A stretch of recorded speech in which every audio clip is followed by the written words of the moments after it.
fired all of the bullets. Yeah, you shot me through the heart, casting dice and roulette. The game was set right from the start. I don't wanna go, I don't wanna know, I don't want it anymore. I don't wanna go, don't wanna know, but I keep coming back for more. Crashing down in the plane, all things are burning up in flames. We're going under, bang bang like thunder, bang bang like thunder. Crashing down in the plane, our love will never be the same. We're going under, bang bang like thunder, bang bang like thunder. Yeah, the air's getting thinner, higher than high we go. A game with no winners, we keep pushing more and more. I don't wanna go, I don't wanna know, I don't want it anymore. I don't wanna go, don't wanna know, but I keep coming back for more. Crashing down in the plane, all things are burning up in flames. We're going under, bang bang like thunder, bang bang like thunder. We're crashing down in the plane, our love will never be the same. We're going under, bang bang like thunder, bang bang like thunder.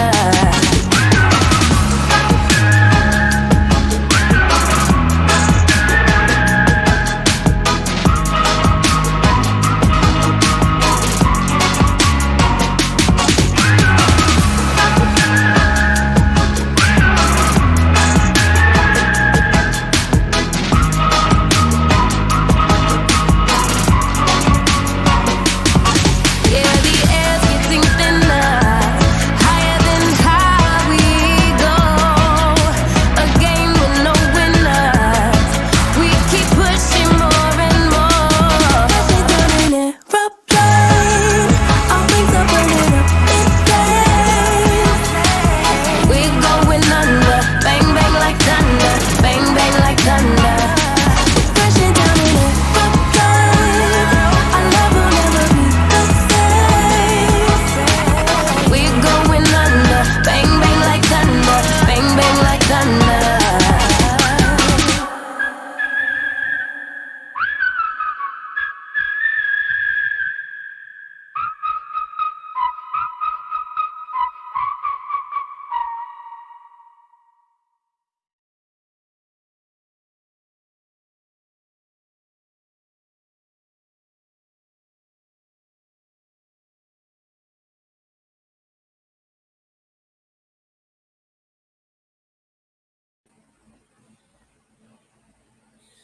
Can you hear me? Yeah, you should be able to. Hello, everybody. Hi, Sky Purple. Hi, Trouble. Give you a minute. Sorry, I was just having like a huge coughing fit, so I'm still getting over whatever this is that's been going on here. Hi, Donna L. How are you? Happy to have you. All right, so let's start with. Oh, geez, hold on a minute, guys.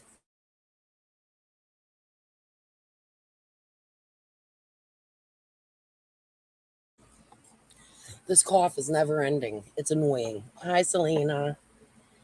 I'm gonna put my fan down. Is that fan too loud? Can you guys hear my fan? If so, let me know. I'll turn it down or shut it off. It's hot.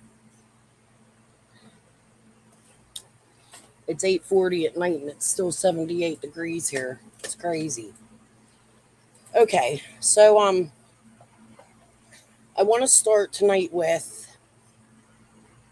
Hi, Marion. Hi, Selena. So you seen I released an old video.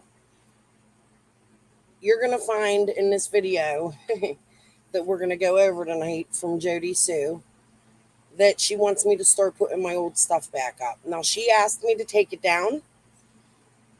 I'm going to ask Jody Sue, which videos would you like me to put up? Because I'm in my Dropbox. I'm finding them. I found some old lives. I'm going to put whatever I want back up, pretty much is what's going to go on. But is there in particularly a video you would like to see me put up and I can look for it?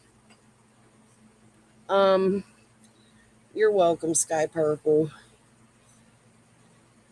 Yeah, Joe, it's been so gross here for like the last week. I wish it would rain.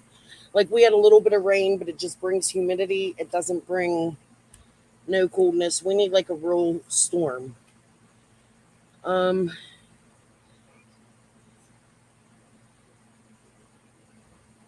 right. So I guess I'm just gonna dive in. I'm gonna skip around a little bit on this because some of it irrelevant. We'll go through some of the other parts. All right. Seconds, I'm like, oh. And maybe I was meant to touch this button considering stupid shit happening in the background. Although part of that I'm gonna take as a threat, like almost side-eye it. Right along with that red dot mentioning the small fucking window. Squall as well. Your kids are. I touched this damn button. I'm not finished all of it, so I'm just gonna walk it here.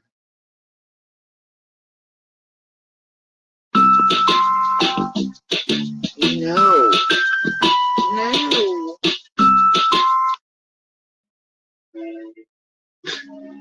So dramatic.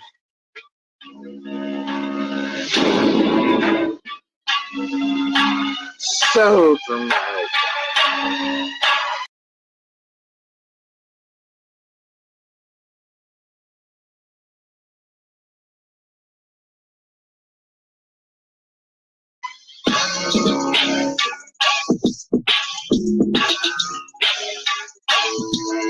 Yes, Squall, I'm talking about you.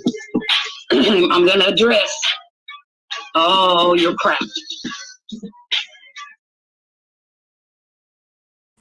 I forgot to unmute. I'm sorry, guys. I'm still learning this. I don't do this often. So weird to watch her review me reviewing her. But hi that girl. Hi Sugar and Spice. I gave you a wrench. I hope you're okay with that. Anyways, dramatics. Yes.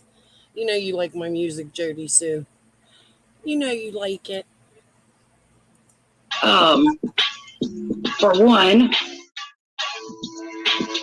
because my child means something to me. And now it's clear why you've been paranoid all this time about people finding out who you are. And yes, it's confirmed. You are who people say you are. So you go on and tell all these nice people where your kids are, what you did to your kids. So Squall wondering why I put my child first. I don't guess you would know anything about that or could understand anything about that, considering what you did to your children. I still don't know what she did to her children. I know what one of her children did, her stepchild, but I don't know what she did to her children. So if anybody knows that, I'd love that information. Kathy the friend, hey. I'm sure this will get back to Squall as well. Squall, I'm still waiting on the FBI to come knocking on my door. Me too. It's been a week now since you threatened me with the FBI. I'm still waiting. So you might want to call them back and try again. Something didn't go her way, or something was said that she didn't like, and so she called FBI. That sounds real familiar. Double time. And, well, so she said, it would not surprise me if she has been calling the FBI and just reporting all kind of petty, immature, ridiculous mess. Not only reporting it, but having her subs demand that creators report and show receipts for every single item that they have reported to TBI. Why might that be, Squall? Is that because you're running interference in another direction? Like the three-way calls with the PIs and, Tim's charter number? We're going to figure it out.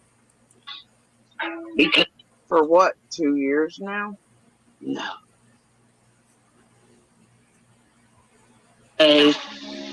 It bothered her or offended her, but had nothing to do with Summer or Summer's case. So,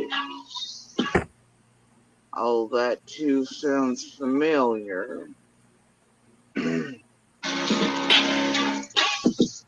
you are likely part of the reason their time has been wasted. The whole reason. Shame on you. Oh dear. Likely hell.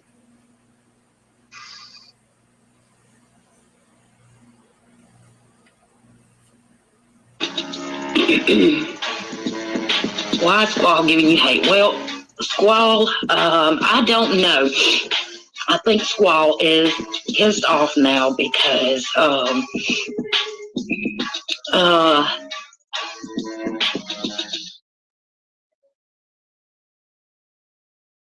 Squall quite a while back had words with Candace herself. Reapers. I watched my last live and I seen that you had something to tell Benny and I. At some point tonight, I'd like to go over that with you. I also got your messages in my inbox a couple weeks ago and I replied to you, but you didn't reply back. I know who you are judging by your picture. But okay, I just wanted to pause and make sure you knew that.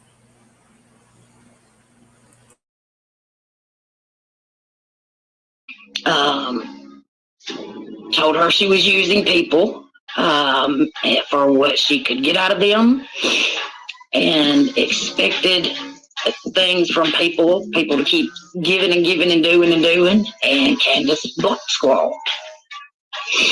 Well, Squall, She doesn't take that well, ladies. I agree. She doesn't take you not being friends with her, dealing with her bullshit, or her woo well either. And when you won't tolerate her and you cut ties with her, block her in any way. Ooh, boy.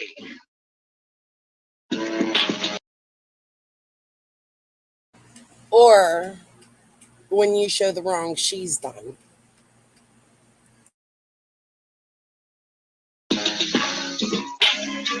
basically,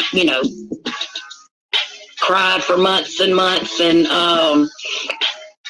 Months and months, you say? Well, it has a flavor.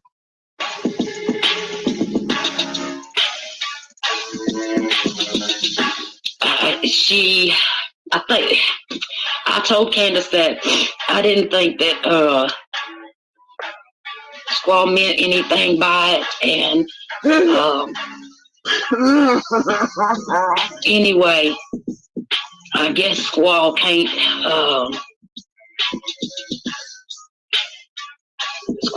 see, she can't see it, or she don't want to. Considering what she did to her own children, I'm not surprised. And that's why she's been paranoid all this time about people finding out who she is. Oh no, that ain't. that ain't all of it. Kathy. Oh, that ain't the only extreme reason. That ain't. I'm going to skip through some of this because we don't really need to watch her reviewing Kathy. Let me see. Squall Tit unsent a message.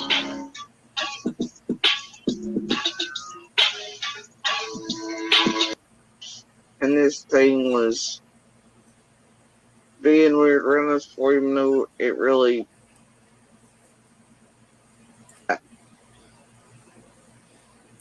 I suck at this, guys, just so you know.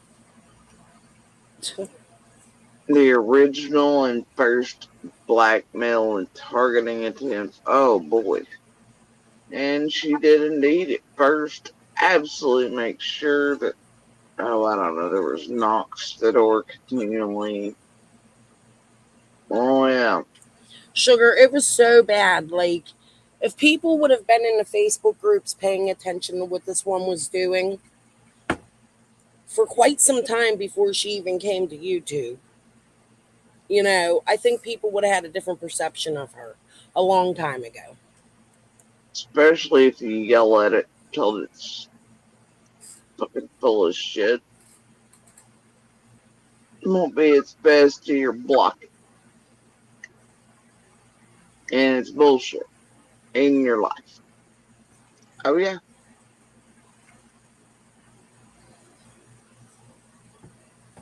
Oh yeah. It has a pattern of, like, Kathy, it's been 2 years. And this thing was being weird around us for even though it really, before we were even public, this shit was occurring around us, okay? And I'm not sure if you know the origins of Squirrel. Okay, so this is where I want to address Jody Sue a little bit. Before we were public, I have a problem with that because in those Facebook groups, Jody Sue became public pretty much day one. So I'm not quite understanding where she says before we were public. I think I found a clip the other day even where she mentioned the scream before Dawn did. When Dawn mentioned the scream, he pointed to the moon, not exactly to her house, and it was dark. We couldn't tell what direction he was pointing, and he never named her. He just said, my neighbor. That could have been anyone. Jody, you was very much so public from the very beginning of this. And I don't mean that to be rude, but you were public first. You think you should consider how much time you spent around the sea, but oh boy.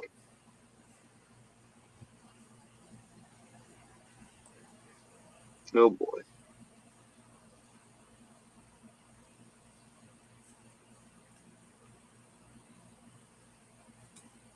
Nah, I can just tell you from.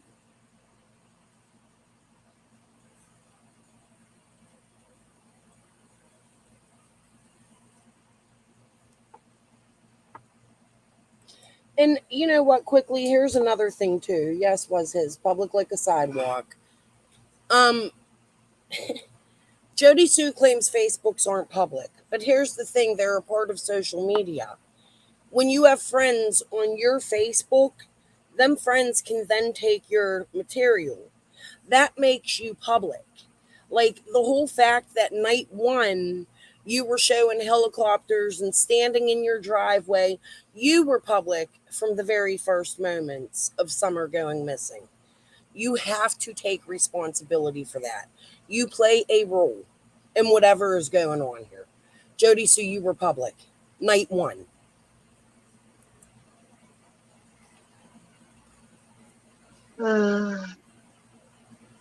Or I've been over 2+ years.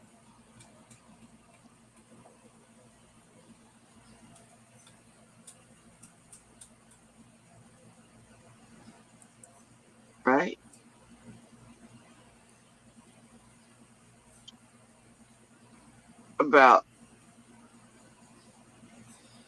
same time, certain vids are, I think. Yes, was his. It was stolen.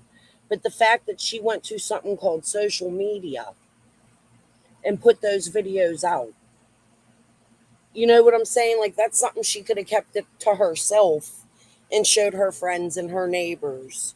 She came to social media. Not only did she come to social media, but days later, she's sitting in her car and she's talking about, well, let me tell you what's going on. In her tie-dyed shirt. I have them recordings. I have a lot of Jody Sue's stuff saved from October, November. I have a good majority from September. I just got to go through it all. I'm just now getting back in the motion here. So, all right, let's go back to her. She's so slow talking. I'm going to put this on 2-speed, I think. Are you guys okay with that? I understand her better when I put her faster. Going public or around certain times. So, I don't know. See requests that somebody get put on my Facebook. Looks like maybe.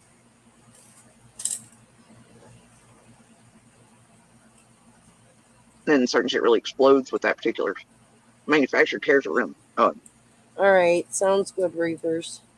I'll be looking for him. Certain dates of the blocking of others. Now, let me take that off 2-speed because this is something I'm going to concur with Jody Sue. I know what she's talking about here from talking to her behind the scenes. Right.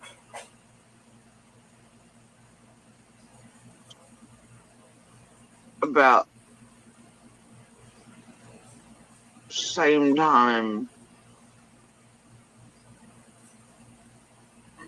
certain vids are, I think, going public or around, let it till it's fucking full of shit. It won't be its best to your block it. And it's bullshit in your life. Oh yeah.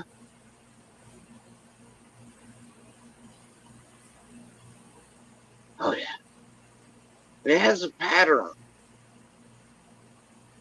of,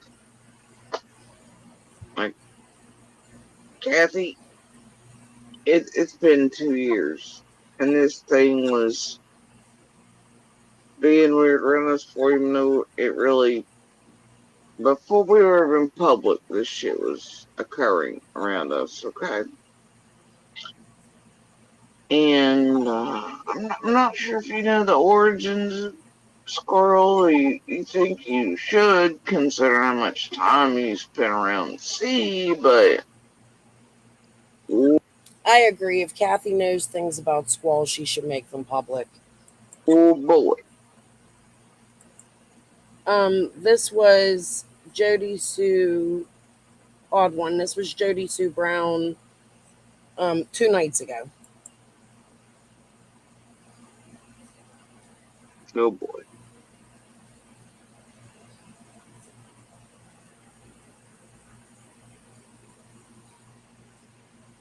Nah, I can just tell you from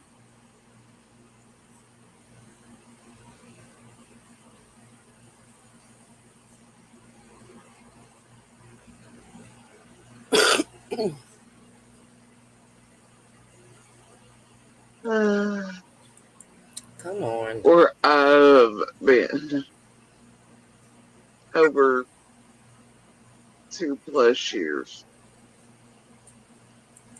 No, Squall is not Marlena Crawford's sister. Not at all.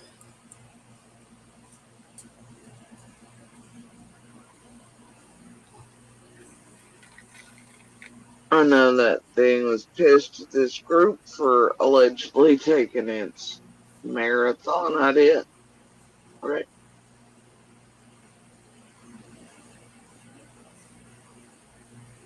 I think this is important, so listen to it. Before I even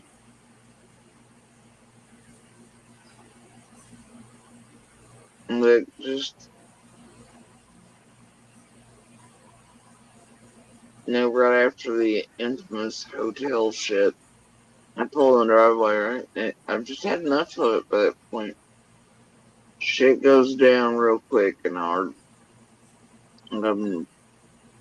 catch it at some fuck shit, some digging weird shit, catch it lying to me. I'm like,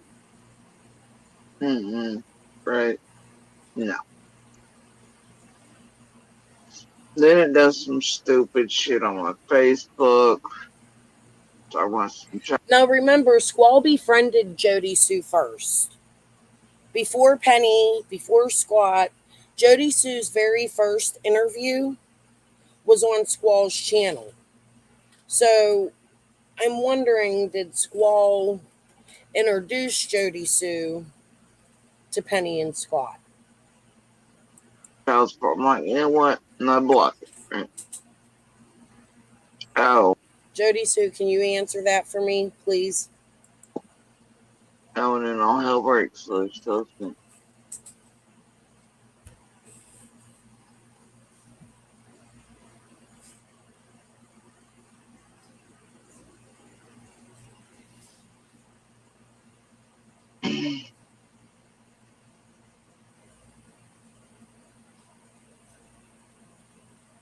But it begins maybe a lot sooner than that, Kathy.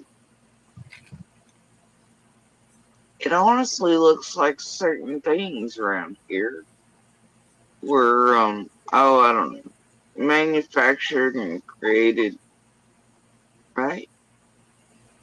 I agree. About Hi, Mountain Cat. same time. Certain vids are, I think, going public or around certain times that I don't know. See requests that somebody get put on my Facebook. Looks like maybe.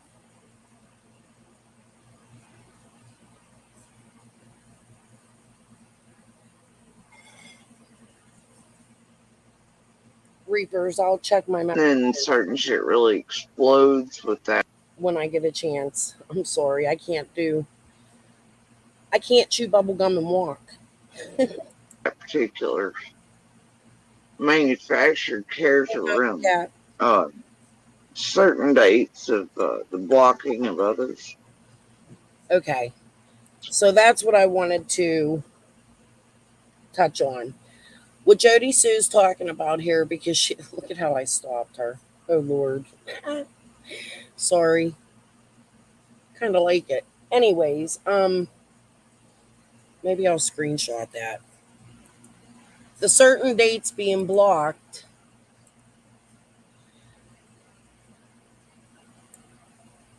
was her son was going into the military the day Chicken on a Stick was taking us to court.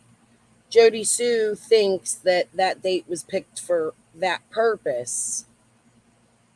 I don't know if that's possible, if Tennessee will pick a certain date if a lawyer requests it. But I do think that was kind of shitty. And then the fact that they all got on another panel and laughed about it, Jody Sue saying we're blocking her for something. I don't know if Jenny and Adrian, I think CSI was there, I'm not positive, knew what was being blocked. But I mean, come on, dude. You're stopping somebody from saying goodbye to their son. He's going to boot camp. That's kind of sick. I have to agree with that.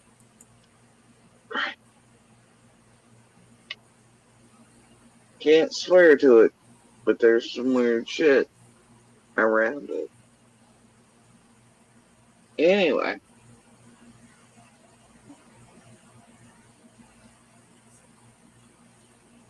But do watch out. Kathy, that one has a penchant for shit. Apparently it will last for eons. Kathy's aware of that, in my opinion. She was around for a really long time. You know, there's no way Kathy don't know more about Squall, in my opinion. Just none.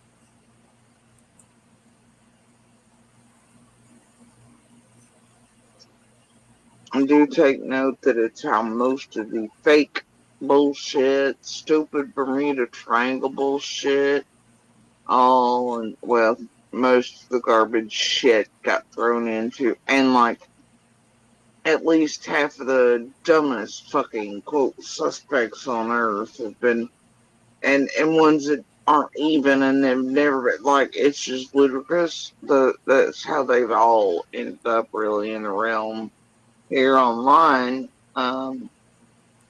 Did y'all pay attention to that? That's how they all ended up online. So, Jody Sue, what makes you say that? Can you elaborate a little bit? Is because of well, that one, right?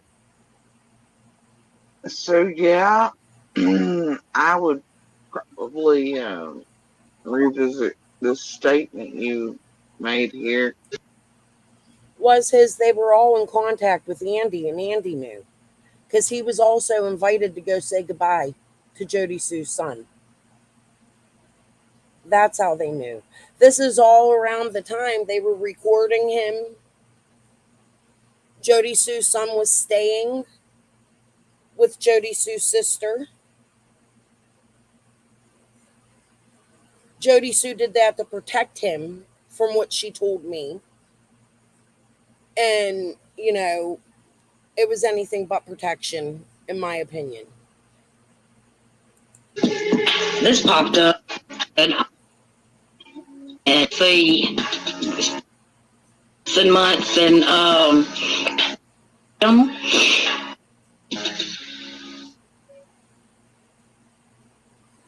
Squall has bothered her or offended her, but had nothing to do with. Not surprise me if she has been calling the FBI and just reporting all kind of. All right, And I'm going to move forward. Smearing dog shit on door handles. Oh, maybe we should listen to this. Hold on.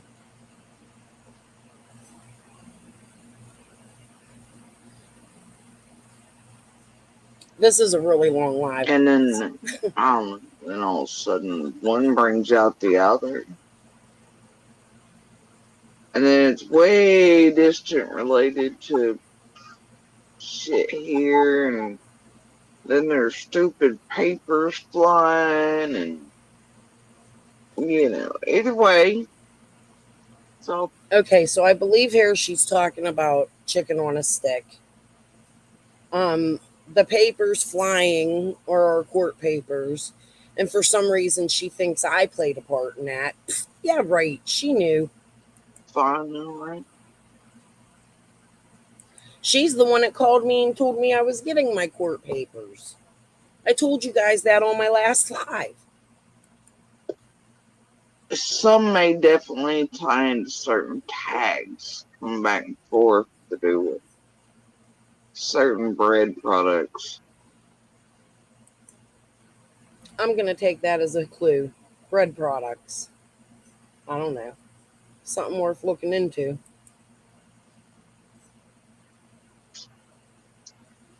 Right.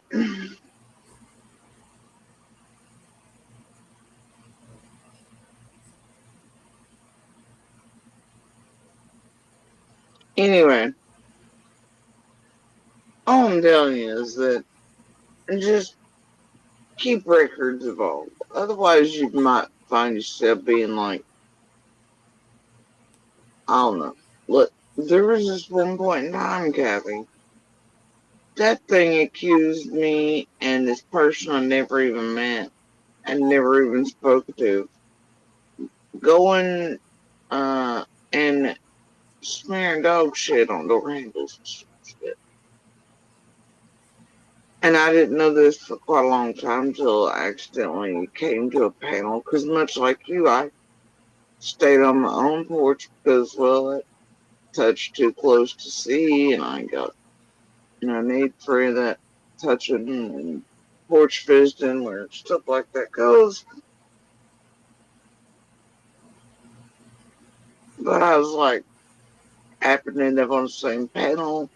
I was informed that, yeah, this person I never met or spoken to. And that shit had happened because, well, Squirrel had accused us or called the police or did some fuck shit swearing she and I smeared dog shit on door handles and this and the other, right? I have no idea who she's talking about. Squall. What the heck? I sorry, I can't see Jody Sue smearing shit on door handles. Just saying. And Oh, it was Jenna. Yeah, I could see her doing it. And Jenna's not even local, right? They was just talking on the phone. Wow. See? Anybody who got in the way of Candace, like if there was another friend to Candace, Squall always had a problem except for one, and that was Dale Terry. So lately here till it's up around damn panels blaming Shay and I think right before the vigil with Chase and Truth sitting there trying to lend it credibility about pew pew shit. Like accusing everybody of that shit. Like saying it's being done. I don't know. Look, I'm just saying. was his. Do you want to elaborate on that? Uh, Download everything in triplicate and then record everything else in triplicate.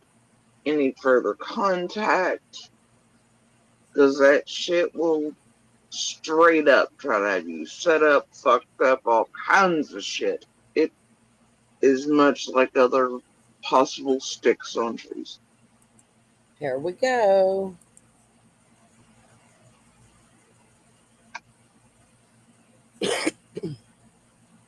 But I'm going to let you listen for a minute and mute for 1 second, guys. it has been running almost every nefarious little hive group online since immediately, and little fidgets in most of the local Facebook groups that started. I don't know, man. And then see, and then look, it's been a long road, Kathy. Hopefully, you've heard some of the goofy shit that's happened, but a whole hell of a lot of it leads right back to all that. Almost 100% of it, really. Most days. I agree. Anyway.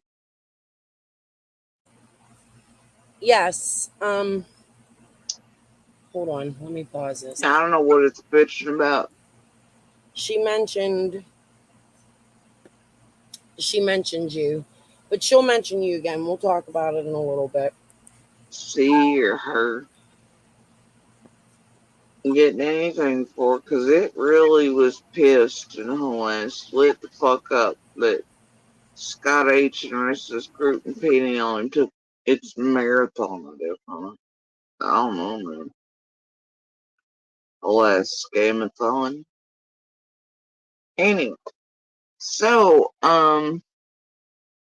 thing is, Kathy, just be very cautious where you walk with that one. And all its little buddies that go around here acting like they're not. Buddies that have been very much inserted here as well. Especially a bunch of the locals that play footsie with it and do very much belong to it. From the original groups way out yonder all the way back to 2 years. That still exists world. Well, it remains quite the foremost. I suggest that you request and check out Squall's Length of My Time Facebook page, I also suggest you look at the members in there. Okay? Just a suggestion.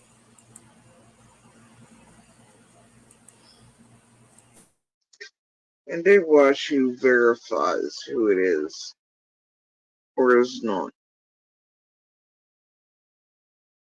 Kathy.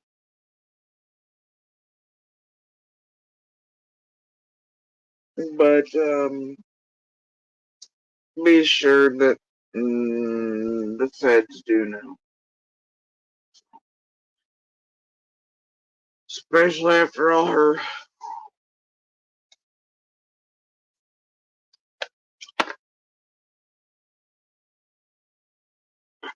they know.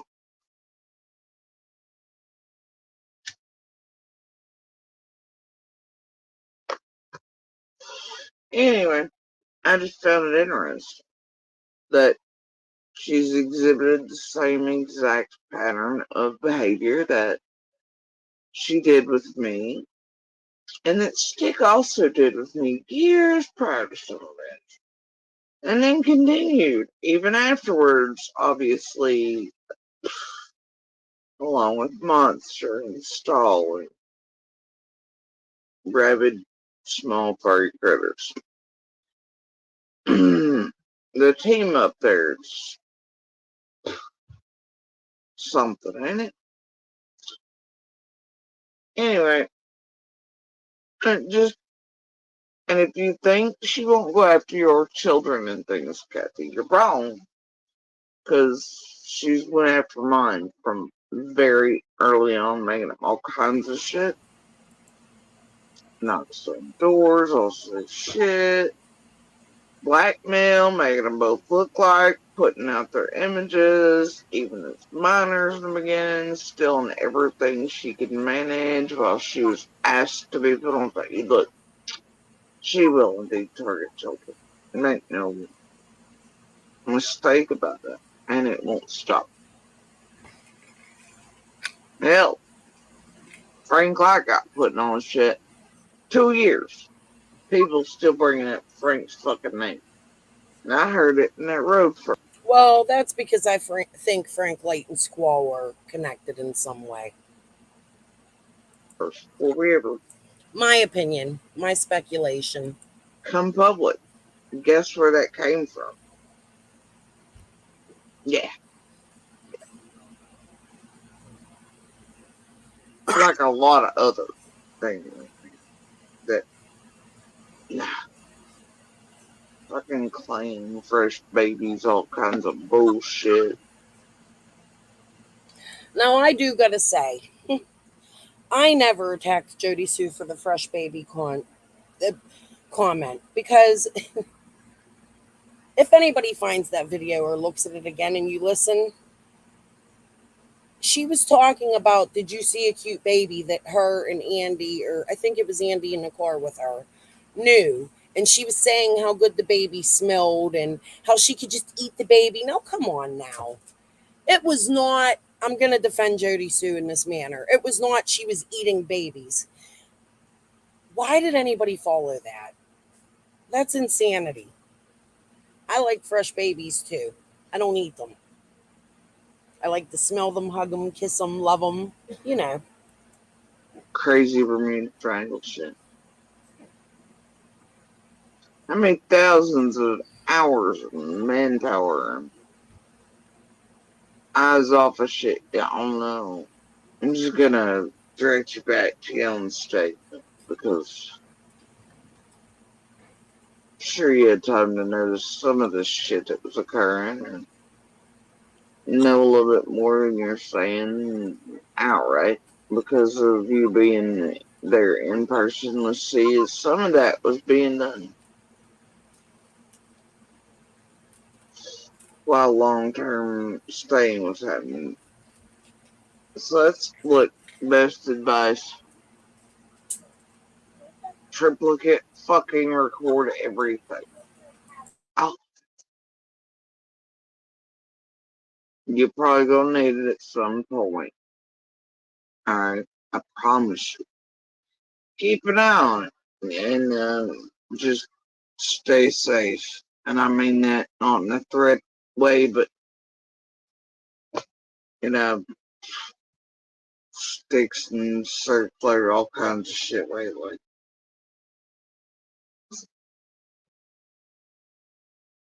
Some of them around here, they get up some crazy shit. And take some shit super extra personal. Even if it's nothing major. Little thing, and then they just full tilt for years. Years and years even. Some of it. She's not talking about Squall here. She's talking about chicken on a stick. I don't even know what the hell Happin's problem is. When some of them know the local flavor, you know, shit, certain things come back to me. But anyway, I'm gonna play this again because I don't think we made it to the end. Reapers, was that, it could have been, maybe, but was that, could have been Squall, even. But was that the night of the hoax call? And when Chase was stopped by the police? Why is Squall giving you hate? Well, Squall, I don't know. I think Squall is pissed off now because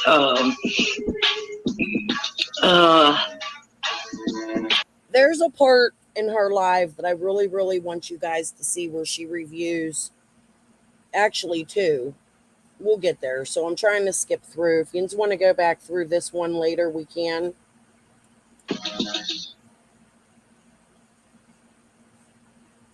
Squall, I agree, Be the Bean. Quite a while back, had words with Candace herself. Told her she was using people for what she could get out of them. And yeah, she emailed me about you. This after I'm trying to think. Yes, I'm referring to Squall. All right. One of the ones I want to go over for sure is coming up. Yes. Don't ask why and wonder why it's a good question, because she will take anything twisted into something and really try to have them not going to do it. She'll be trying to tell them Summers in your house, all kinds of crazy shit. I hope we're well past those days of when anybody picks up the phone and listens to that, honestly. I'm gonna make sure I record it. You know what? I don't think they don't come. Supposedly some of her information got out, or so. I don't know. Hold on, guys. I don't know why she. That's obviously what she does. So, you know, if she's trying to scare me or whatever. I agree. That was kind of funny. I'm not going to get into that yet. Let's see if she'll explain it. Let's see if she'll explain it.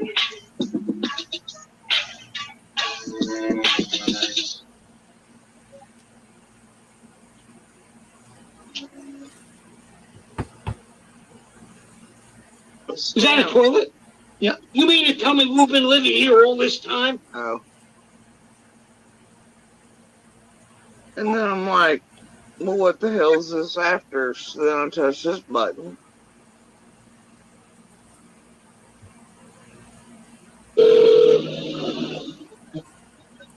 Now, guys, I know I recently posted this, but a year ago I posted it as well. Not the whole call, just the part about Scott H. So I hope those that have seen the past one watched the whole PI call. Now, this is apparently from last May. It is. CNC Investigations is Chris. Can I help you? Yeah, hi, Chris. My name is Christopher Sims. I'm a YouTuber, and I'm just curious. I know you're covering the summer. You can't give me details. I know you guys take tips. And I thought that I would turn into you that. Now, look, I want to tell yins before I go forward with this one. I told Jody Sue when I contacted the PIs the day of, and she freaked on me. She was like, no, those are bad. Don't do that. I may have that recorded, but I'm not going to put it out there. Jody Sue can explain why she thinks the PIs were bad if she wants. But she was not happy about me contacting them a year ago. I am very, very, very concerned about Scott H. and his relationship with the people in that area, along with that Squall tit. I found some information about rooster fighting and meth labs and things of that nature. Her bullshit, these blue barrels and rooster fighting and shit. I've told her. I don't know how many times she got to tell her, but whatever. And as y'all know, I'm not a big fan of this cubic zirconian rabid. Woo-hoo. Ellie Mae, now come on. Not exactly your biggest fan either. But yeah, we're just not even gonna go down that today. Y'all been here long enough, you know, and you know why, and I don't even. This one initially came from Scott, much. I did not. I put it in a community post the other day. I did not come from Scott. Scott came to my chats. I mean, yes, I was in their chats leaving comments and messaging, and, you know, I followed Tiffany actually to Scott, and then the marathon happened, and no, I didn't come from Scott. So Scott came to me with his booms and his bangs. Like shaded, they return rabid, they get a fuck shit, paid enough, asked enough, fed the right stupid shit. You can't fix the stupid shit, okay? But every now and then, it's much like JLR, right? Every now and then there's a little bit of something, but you know, broke fucking clocks right twice a day on something. Look, I'm just saying. Speaking of clocks, these motherfuckers make me wish I was like full on. It's 5 o'clock somewhere on a tropical goddamn island. Anyway, In that area. And Squall's real name, from what I can see, is Rebecca Crawford. She's related to this Marlena Crawford and all of those Reapers, I went and grabbed them. I got the pictures. We could talk about them in a bit. I don't know what they are. I mean, I know what they are, but I don't know what they are. And I'll definitely look that address up. things that are involved. Like, all these people are ganging up on YouTube, I'm sure you know. And I don't know if you're looking into this, but Scott H. emailed me about you, saying he was friends with you for 20 years.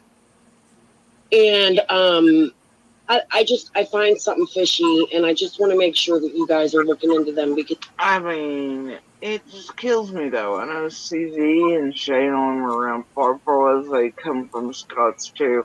Much like everything bad, really, comes kind of down to Penny and Scott. But mostly Scott. Like Linda and Jennifer and all the worst little researchers. It was actually, I think, the bait button I was supposed to touch. I never quite got there because I don't care. I agree, Mountain Cat. Everything should go to TBI, not nocharter.net. But Shay, Susie, all the other, I mean, like the worst ones. What the fuck's the other one? The Heather or something? I mean, literally the worst of this hive of fucking super villainy here. Guys, now y'all have watched me go down. My husband's laughing, sorry. Have watched me go down defending this woman. Okay, today I don't know how I feel about her because of statements like this.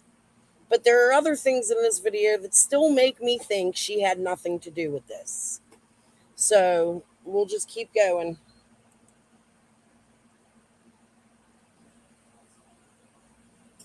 Revolved around and was in Scott's room. And then they're all turned rabid. They're built channels in the background until it's time to come out and target everybody. Scott H. himself went to Tiffany's or that panel. He was making a beeline to McDonough, though, but couldn't quite manage that. Right. Scott H. Scott H. was making a beeline to you. But Scott pre-doxed himself on Tiffany's. He also put out the Pebble for the marathon that then went to Tiffany and Q and himself, of course. Jody Sue, can you tell us what video that was of Tiffany's? Maybe she'll kindly put it back out so we can see it. And Penny and such, right? But it's the same marathon Squall bitches about them all taken from her. So anyway, but also, mind you, that, well, Jennifer, Heather, I mean, look, you can look back at some first shit. CZ, Shay, the worst, really. Stop that. Not me. The very second I seen their fuckery, I left. Stop. Jody Sue, stop. In certain case, they all come and were sort of built up by Scott, right? That's where they mostly all goddamn hung out at. And were built up by. Until time to target the shit out of us. And then, boom, they are with fully formed channels that had vids in the back that have been being launched by but it's complicated yet not processed. It's a thing they do here. So anyway. And much of those had entered my inbox previously, very early on. Much like this one, wanted to be frenzies, come at me fucking sideways for me to triangle woo woo, and I was like, ha ha ha, much like I did Stick and the others in real life, and Squall. And boy, they all have similarities, don't they? Just go full tilt that shit. Misery, Stephen King craziness, I don't know. Anyway, but However, I did put out a video on you with that guy, Josh. Remember that? I don't think he was anybody. He was somebody Jody Sue was having conversations with. But she's the one that likes the Stephen King shit. Not me. My husband does. He reads a lot of Stephen King. Not me, Jody Sue. You're the one into that. it's a thing. But anyway, wasn't long ago this was talking about UFOs and fucking dealerships, trying to target goddamn families and shit. Who are still sus, in my opinion. As you seen the other day, Benny and I had a very respectable conversation. And in that conversation, we spoke about why is somebody following your sister 24 hours a day? And why is your sister on panel saying she can't stand you while you're sitting on your panel telling the world how much you love her? After it mentioned Benny, of course, it was like, Benny! And then suddenly went ape shit again. Whatever. Anyway. So, like I said, every now and then, one of these fuck sticks, I guess even including jail, or every now and then, does a thing. A little thing. Still don't like the flavor on it. This entire group and everybody around it has done the Freedom of Information requests. Not me. I use the internet. I ain't got money to be doing freedom information requests. Like fucking day one for every state that Kansas and Dawn ever lived in or been or anywhere else. And yet this shit about the underwear is just coming up. What? What the fuck? Either way, y'all know my thoughts on that. Talked about that yesterday. But I'm thinking yesterday. Whatever. But anyway. Be the bean, I have like days where I think people were following her, and then I have days I think people were not following her. Do I think there's some truth to it? Yes, we know her trailer has been robbed. Actually, her mother just recently put out somewhere, I'm not going to say where, that she was robbed. Yeah. I've not gone through this yet either. So I'm just going to walk it. So I know you're looking at every aspect of this case. Something's just really bothering me about that guy. Well, Scott H. and I did work together in the past for another. Oh, I know what I was going to say. Scott H. said that he'd known the PS for like if you were around at least my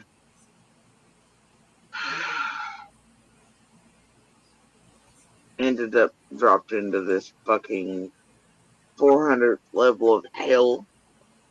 Scott was still proclaiming he knew them my whole life. He knew DA had a buddy at Homeland Security, did this, whatever that. Jennifer was whatever. And then it was coffined up for this and coffined up for that and whatever. And then each and every time, they pull back from that. And then there was the whole, all this, like, you got the fake Fed shit going on. You got the,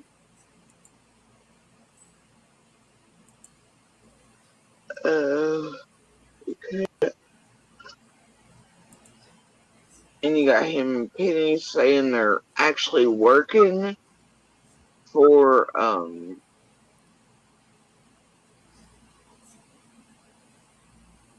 Durant at one point, man, like, it just, you can't with these motherfuckers. And every time he'd walk it back, right? Eventually, be like, oh, well, no, this one time at a field party. I'm sorry about that. No, that's true. Penny did say she was working with or talking to Durant. I can't remember where or when, but I think that, like, why would Durant, who is an FBI agent that was speaking with Jody Sue from the beginning of this, why would he be contacting Penny over Jody Sue? It doesn't make sense. But yeah. Company. Get paid up to 2 days early with direct deposit. Install the Chime app today and get started. I did work together in the past for another company. But anything that you have, we would welcome. And I would prefer, if you could. Is your Facebook in working order? Because I actually have a video. I privated it on YouTube. You know what? Probably through email. Can I get an email address for you and I can share this video with you? It gives a lot of information. That was what I was going to ask if you could do. Is there is a email. It is on the family website. Yeah, enhance. Indeed. But we're in the same field of anything. You know what I mean? Just happen to be in the same. For not that long. And if you remember, and if you've ever seen, and I know that I have it recorded here because TM gave me permission at one point, to use the first live panel Scott wrote of hers, where he clearly does give a different background, life story, work history, everything. Yeah, I'd really like to re-see that. I don't know if Tiffany has that posted. I hope she does. If she does, can somebody link that to me, please, somewhere? All this other shit that does not math than he does now, and also shit, but He clearly puts out the pebble for the marathon that Squall said was stolen from her. And, yeah, all this other shit goes on. But anyway, the point is, there's some connect somewhere with something. But, yeah, Scott tried to use him as a thing, and that didn't fly. And then I think when he was caught in that, it was a oops. And he did that with everyone, right? And imaginary shit too. And then obviously the true crime commentary email thing was also checkable by him, right? Because that was Penny and his channel together, even though he made Scott H same time for his opinion shit. They both clearly had. It's weird that Linda was introduced to this community by Scott and them, and Chase over by Tiffany. He was found too. The sisters were found. McDonough got those from Tiffany. I just the weavings are here, man. But Was his? Would you like a link?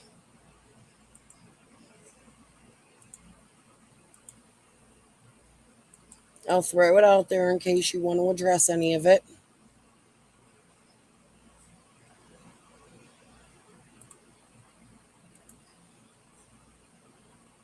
it's been strange.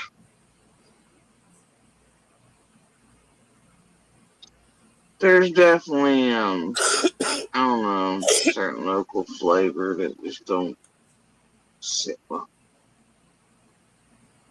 It is Summerwell's Tips at charter.net. Well, I'm just going to write it down because that website drives me nuts. You need to fix that.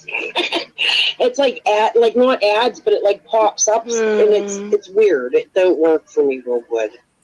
And they've never changed the website. Like, it's near impossible to click on links on that website. I don't even understand the point of it, really. To me, it's a little sus. Like, I feel like they're fishing for people. Yeah, unfortunately, we have nothing to do with the family website other than just having them put that email link on there. Yeah, so it's Summerwell's Tips. Yes, it's Tim Mullen's website. At charter. Charter.net. Okay. I promise there's a really good part in this where you guys are going to crack up. I did. I'm going to skip through most of it. Beans will laugh. But it gets real serious after that. There's really a part in here I really want you guys to see. So, can I ask you a question? Is Scott H in the crime, like his work? Is it, because I've seen him personally on a secret meeting they did, and he doesn't. And that's no secret now. Scott's finally admitted that, yeah, it was closed. And I know his was not secured or anything. But now, suddenly, his last story involves him. He always come out and said that he retired before the age of 51. Look, it's whatever at this point. I'm not going through all of it. Agreed. And it was so easy to point out way back when. I don't know why nobody else seen it. But now, suddenly, it is that he's retired from those. By the time he's like 41, I'm just like, whatever, dude. You found something. I just, fuck it. It's for a different stream. We've been over it. I'm too tired to deal with their shit. Bro. You know what I mean? But yeah. He's finally and recently said that, yeah, I did retire from Lowe's. Alright, bro, dude, whatever. One, how do you retire at 51? He's had to have been retired for 2 years. So 49. Two, Scott, I thought you were a van driver for addicted mothers. Remember that? DV victims. Okay, but he only worked there a couple years. But then if you hear him tell way back, it was different than what he's saying now, even with Lowe's. I'm just, and I would love to go over all of it each and every time. Problem is that, dude, at this point, it's getting so stupid. And it's been so long. Just calling these motherfuckers out Agreed. each and every time and giving this, that it's just.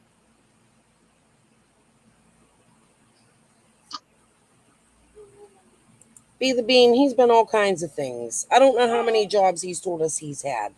Jasper, stop. Sorry.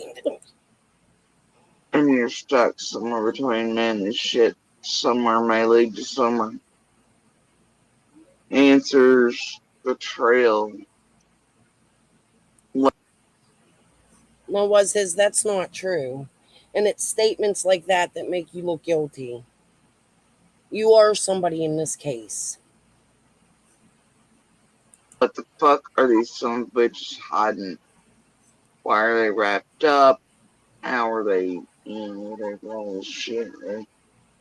And then they change and leave. Which is why I would like for you to grab a link. Maybe not now. Let's wait till I'm done reviewing Jody. But I'd like you to grab a link. And then you've got to sort back through shit. And figure out what kind of stupid games they're up to and what they're trying to get from you and what they're not. And blah, blah, blah. I'm just. Hey, Native Vibes. Thanks for coming. Hey, that girl. Crystal, I didn't say hi when Eva entered. And right now I'm trying to be very, very extraordinarily cautious what I say, give, just because of what they're fucking stupid games again are up to and the distraction shit. I ain't down for the shit lately. And I know they can maybe feel shit moving in She's talking about TM Penny and all of the emails. the air, and that's not my goddamn problem. That will be theirs. Oh, fucking well. And I ran to the bathroom while yins were listening a little bit ago. I wanted to also address. Now, when I got the email sent to me, just the first one or two, it addressed Penny and Scott from Slay. So Jody Sue's correct when she says Penny and Scott were both talking to Slay. And I don't know what to tell them, man.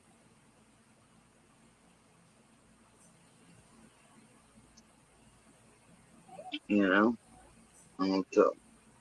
And so while they're doing whatever the hell it is they're doing with low subs, low count, low bullshit, trying to put me in places and shit, what? I'm not gonna stand here and throw out goddamn receipts and all this shit they want and be distracted, because right now, as far as I'm concerned, I'm just ignoring shit. Doing my own thing over here, as I've been doing, and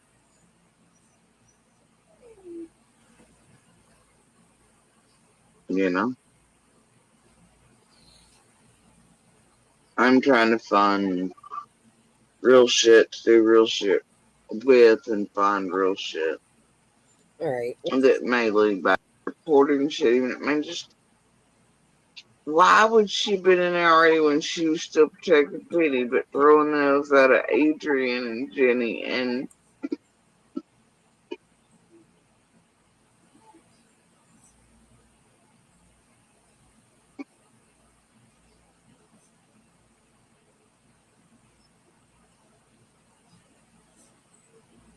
enhanced at that time what was actually happening in Discord versus those horseshit emails was the fake Fed was supposed to be coming and going, and there was like a 2-week period there that they were suddenly taken out by like the bid or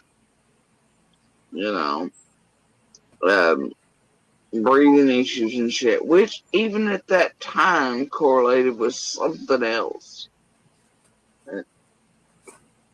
And the breathing and health issues of something else going on. So it was like, even in the Discord, it was taking on somebody else's health issues that were happening to use as an excuse. And during that time, it didn't make no damn sense in the way it was happening. And then, oh yeah, I'm fully aware. That I don't know what she's speaking about. I kind of want to get to the next video. Hold on. And I'm comfortable in my walk over here and let them do whatever the fuck it is they're doing, because I know that it never took any more than when a motherfucker has the audacity to, like, already do what they were doing and thinking nobody was hot, live, or otherwise, but then trying to feed me that shit for days.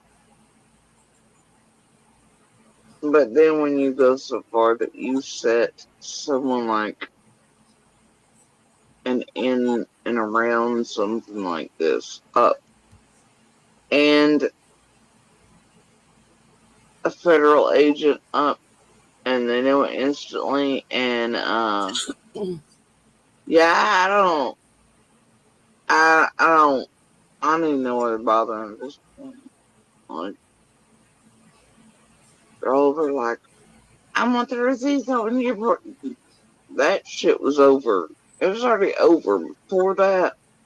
But the moments that they chose to do that, that was the end of it. And I can guarantee you, anybody connected to that shit, the fucking around with, the continuation of, all the shit they've been trying to do to cover that shit to fuck up and who's responsible this time. Yeah. Them people will be busted. I agree. Sure, they've been being watched. Every goddamn keystroke, every email, every damn thing they've done. Hey, I plead the fifth. Before they've even went and redundantly reported on whatever. I'm positive of that. You do not go around pretending to be a fake federal fucking agent and set up a real FBI agent with or around someone overnight. I mean, you just don't. And then What? Someone set up a real federal agent? act like that's gonna go away. It ain't, folks. I do find it weird how Linda made sure to get Adrian and Jenny wrapped up in that shit, though. Something I agree with. While Penny was still very much around. Why was she even? She's trying to protect her, and like, Again, the link's there if you want to defend yourself. I have proof that at that time Penny was flipping out. Wanted Linda to come up here and pretend to be friends with me and all shit. It was like, but in the background, Linda's just like, man, go over and see what the hell she's doing, all this shit. And see, she's throwing us under the bus, see what she's reported, oh my god. You know, and Linda's like, bitch, it's too late. You know, and she would not give out any. Look, I wouldn't even respond to her. I was like, well, good bitch. Go tell the FBI. Well, can I have your contacts? Who are you reporting? Bitch, no. Go call fucking 1-800-TVI find about it, Miss. Oh gosh, the head agent from Washington County has become the head agent on Summers Cat bullshit. Listen, guys, here's something I want to tell you too. Moving forward, after I release some of my old stuff this week, I am going to go through some of my old Jody Sue Brown vids. I know I have the one of the day she was in the hotel. I have a couple others where she explains the whole scenario, who was there when she got there. These videos are not going to be to attack Jody Sue. They are going to be to show things that were going down. So, Jody Sue, please do not take these videos as an attack, because they will be for other purposes. Fucking liars. But I find it weird Linda is Scots. And Linda has caused this much chaos, but then ties her right back into some local fuck shit. Around everybody, doesn't she? Much like Heather or Jennifer, like the rest of this shit hive. All Scott oriented. Scott comes here, lays down the first pebble for the marathon that Squall's raising hell about, saying they've stolen from her. Boom. So odd. Linda, you can grab that link if you... Hold in. But I've had 2 years to think about it for work. Or was his... There's that, and for my purposes right now, I'm just... No. Because it's what they're wanting. And it's what they're not going to get. So, let them sit around and do what they're doing. Yeah, be the big... We'll come back to it in a few weeks to finish the hit pieces. That's going to be my goal in doing what I want to do with the videos. I'm going to do what I can with what I have. I'm pretty sure I have a good majority of it. You mean they're trying to pull receipts so you can leave pieces? All good, sugar. I understand. Doesn't look like he would be law enforcement or credible, in my own opinion. I don't know a whole lot about Scott H, and I'll just tell you that it's not like we were, best friends, ran around together. We were acquaintances. Okay. And so I know little to nothing about Scott H. Okay. I have some information I think will blow your mind. So I think you should see it. Nobody else will cover it. And it seems like the locals are protecting this information. Like I was attacked for putting it out there. And it was pretty bad, So I figured, I called in all my tips to TBI. If I'm being 100% honest with you, they didn't even open my emails.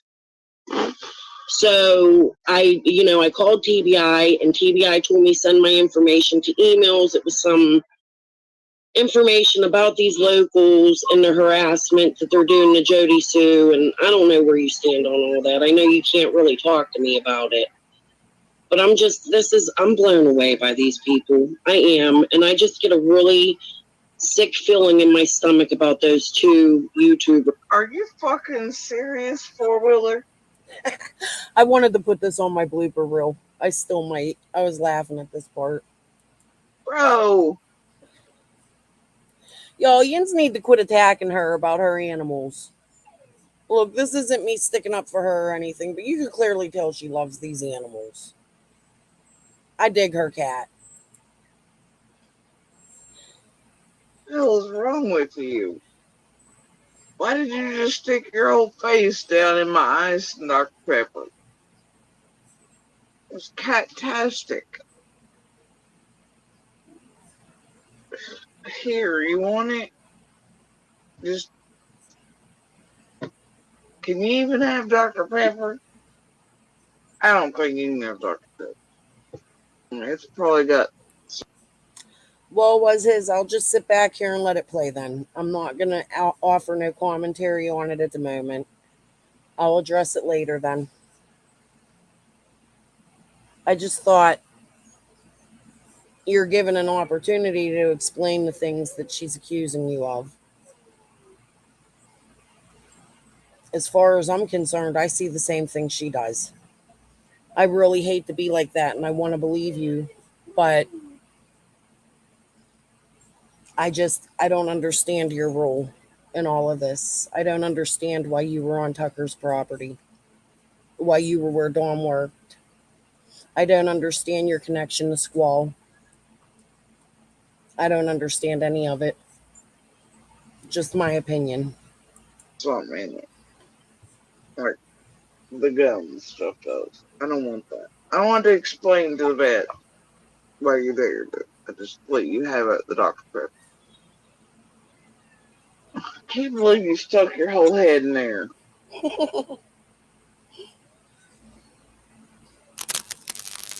That was a dick move. I agree. Damn cat.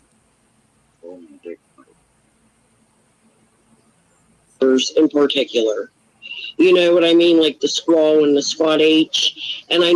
Yeah, CZ only has a problem if it's like 9,000 others terrorize me. It's wrong.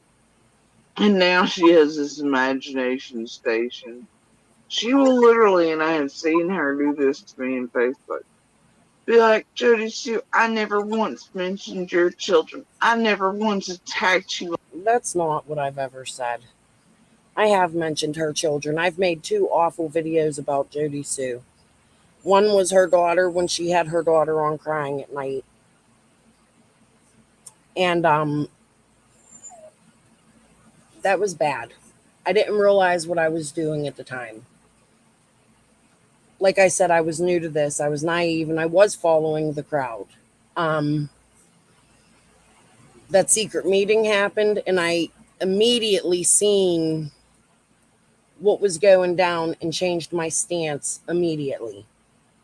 Because I didn't think what Scott was doing was right. It really bothered me that after Benny had left the chat, that Scott was thrown into a frenzy about Benny being involved. It's like they were recruiting, if you understand what I'm saying. My dog is crying in the background. I think I'm gonna have to let him out in a minute. So I'll just play this. Like that. The fuck, bitch. I got screenshots. I will send you. Well, listen, if I'm wrong, was his. I can't say that I'm right or wrong. All I can do is offer my speculation, and looking from a distance, it doesn't look like I'm wrong. Like, a lot of people are seeing it. Your name's always been coming up in this from the very beginning. And I just don't understand your role. Like, I'm going to be honest with you. I'd never spoken to you, and for a year, I kept secrets that I knew that you had told somebody. And you know that. Never spoke to you. But I thought it was odd. And I was waiting and sitting and watching. And when you became involved with the billboards and Christie and all of the other stuff, it concerned me. It concerned me. So I apologize if I'm wrong. And I hope at the end of this, that can be proven. But in my eyes, I don't believe you.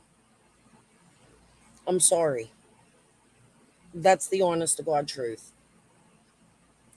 Right now of nothing. Like your old page was nothing but video after video after video after video. I mean, literally, anybody who's around knows. I have a screenshot of my page back in the day. I'll show it to you because not all of my videos were about her. I'd say about 60% of them were. Yeah.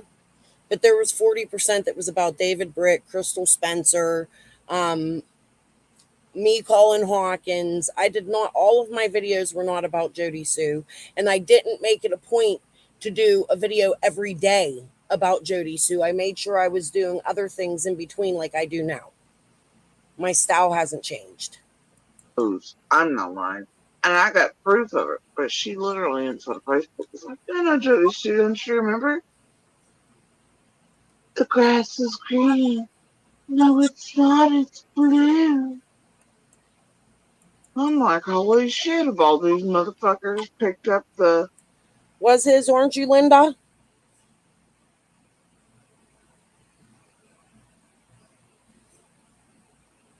Tell me who you are if you're not Linda, because that's under the impression that I've had with the comments you've been leaving me as of late. Are you somebody else?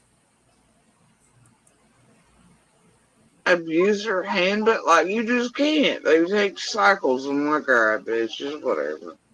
You know? And then that's why Scott and him at Like, she was part of that. She's like, well, I'm sorry for everything. I'm like, Jesus Christ. And then she was obviously part of that set-up bullshit that a certain stick did with a certain stupid paperwork just to get it put in front of a certain place of user and I would be, and then drop it so that it would never be argued. Not me. I was not involved in that. And you know that. And I can prove that. And you know that. And then it countersued like a motherfucker. Yeah. So anyway, it was just there to drop a pebble in the pond in front of the same judge. It's the same shit. Like, crazy. You're in the Dr. Pepper. You serious? Get out. That. Wait. No, that's Mike coming in hot.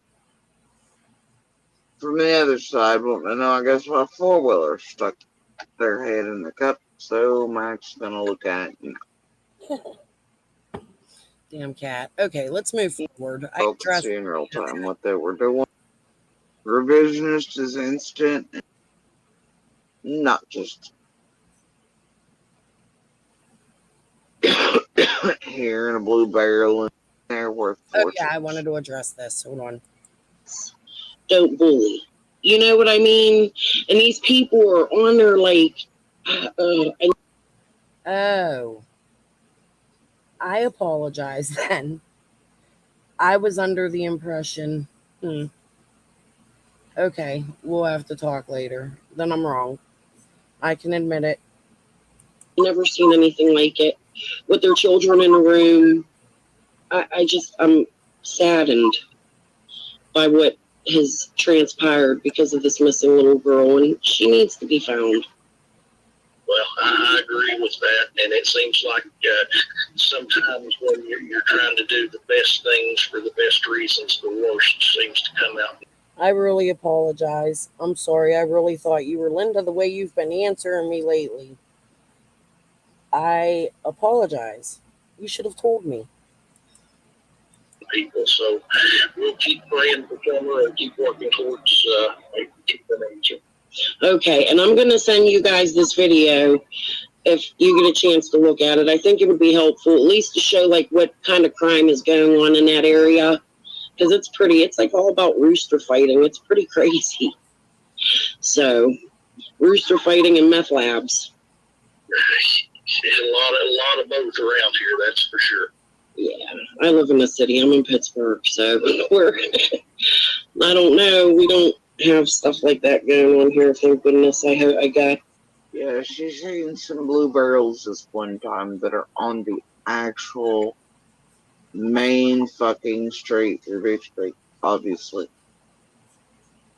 Just a few hours down at the concept of people raising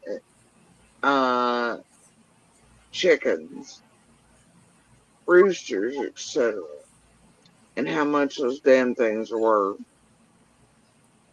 And that those are fully visible in just a few feet from the roadway where clearly all law enforcement and feds can see them. It's not illegal to raise them or breed them, and then if those are sold to like places like Louisiana, other places, Like Kentucky, Jody Sue? Does anybody else get my point in that? Like Kentucky, Jody Sue? Where's Shay? How many other states are they sold to? How many people does that connect? Now, the video I showed was my point was to show what was going around on in that area and maybe a little more. Yins are going to see it's a pretty crazy video. I am going to release it. Okay.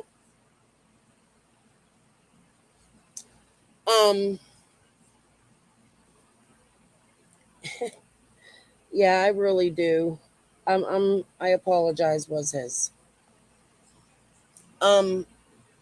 So, but the point was, I wasn't showing. The thing is you can make money lots of ways off of the rooster fighting, And it all means that it goes to illegal means to sell them for fighting to groups of people that do other things, if you catch my drift.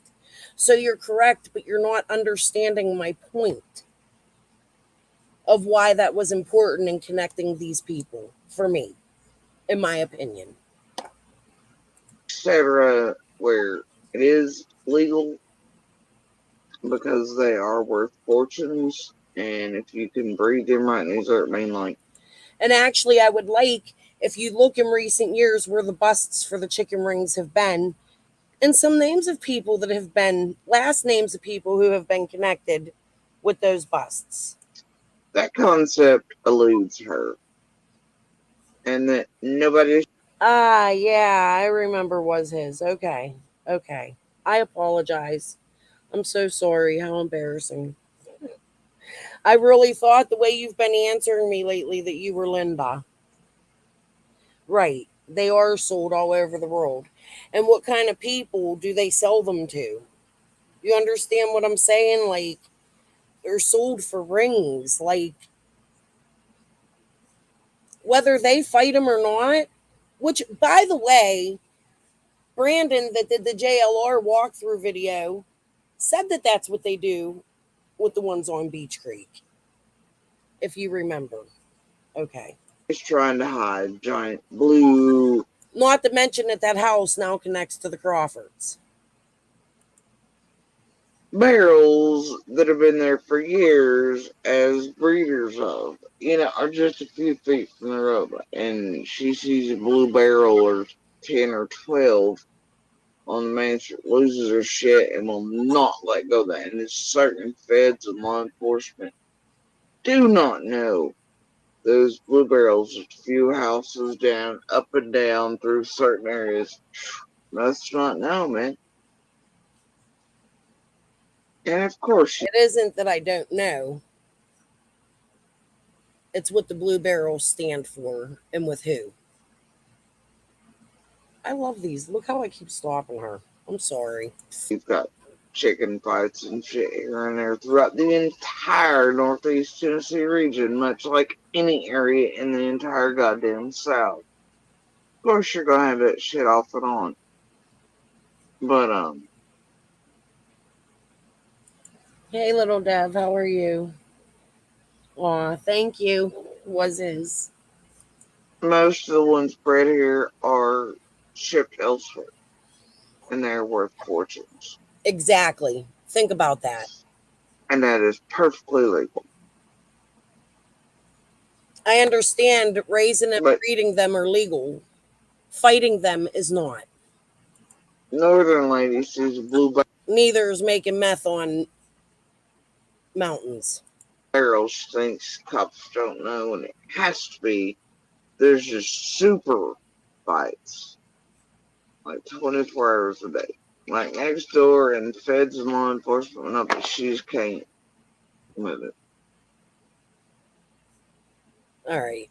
No, I didn't get to this other one. Time for them to get ready for bed. So here we go. Along with the lady sees a blue barrel. All right, guys. This is where we're going to laugh and then cry. It goes real funny to real serious. Okay? Barrels thinks cops don't know, and it has to be. There's a case. Put that up. Other than the time for them to get ready for bed so they could go to school the next morning. And the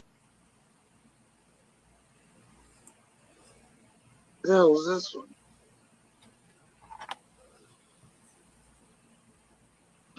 Here, certified butchers freshly grind beef, marking the time it was ground, not just the day.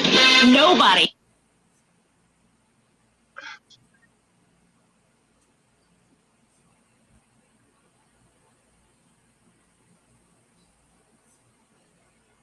I can do game coding on private game servers because it's like copy and paste. People will be like, well, if you can do that, you can do anything. Well, all it is copy and paste. I've got, my Discord that follow the ones that are really tech savvy in game coding, and you know, they drop the cheats, and all I do is I copy those and I paste it over, you know, one of the current codes in the game, and that's all there is to it. I mean, it's really easy. And I do that, you know, I started doing it for the grandbabies because, you know, I would game with them. And one evening we were online gaming, and, you know, it was their bedtime, you know, time for them to get ready for bed so they could go to school the next morning. And I stayed on playing.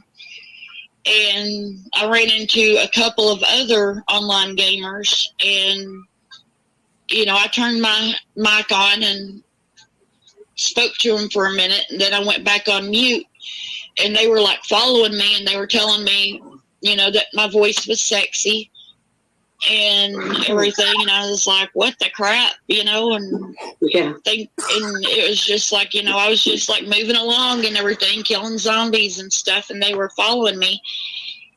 And one of them said, how old are you? And the other one was like, oh, she's not an adult. You can tell with that voice, she's not even an adult. And I was like, what the heck? You know, I'm pushing 50. And like, just listening to them in my headset. Fuck it. I'm gonna do it. Do it, Jody. Do it. Oh, hold on. Because it's in my head and I can't get it out now. I'm only going to play this for a second, guys. But then I got to go to the second song because it was based. I might play the whole thing. It's not going to work. I'll play it. It's not. I can't.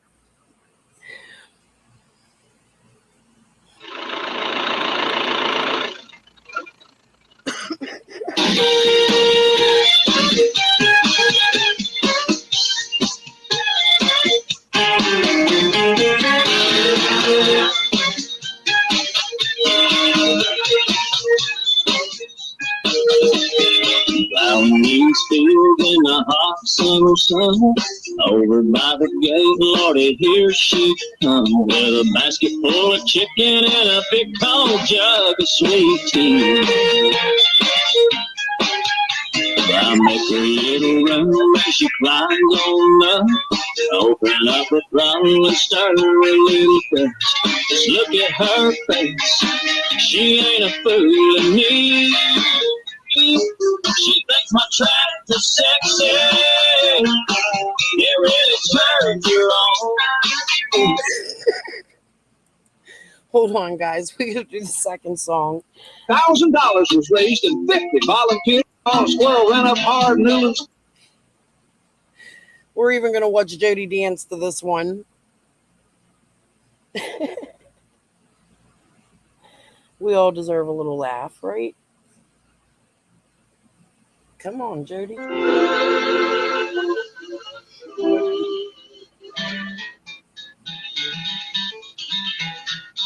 Bless this. Well, when I was a kid, I'd take a trip every summer down to Mississippi, visit my granny and her antebellum world. I'd run barefooted all day long, climbing trees, free as a song. One day, I happened to catch myself a squirrel. Well, I stuffed him down in an old shoebox and punched a couple holes in the top. When Sunday came, I snuck him in. Well, now I did get that chipmunk on the 4th of July. She sure did. Good thing it wasn't rabid. Church. I was sitting way back. That's because it was a chipmunk, not a squirrel. The very last few, showing him to my good buddy Hugh. When that squirrel got loose, went totally berserk. What happened next? Now I did have to chase that chipmunk around this camper one time, but not even but a couple feet. And then he's like, all right, lady, and he's come back to hand and chill. See, it's a good small fluffy ant. My mom and the family was like, you're going to get eat the hell up. I was like, nah, I ain't. I'm good. Chipmunk and I were friends.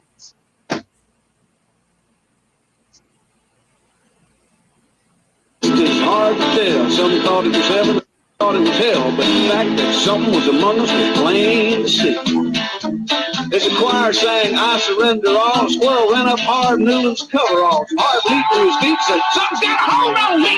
Yeah! The day the squirrel went to church, in the first self-righteous church, in a sleepy little town of Pascagoula.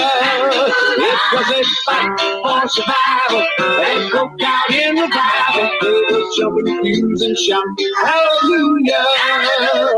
Well, hard hit the outbacks and screaming. Some thought he had religion, others thought he had a demon. Hard thought he had a weed eater loose and screwed the moon.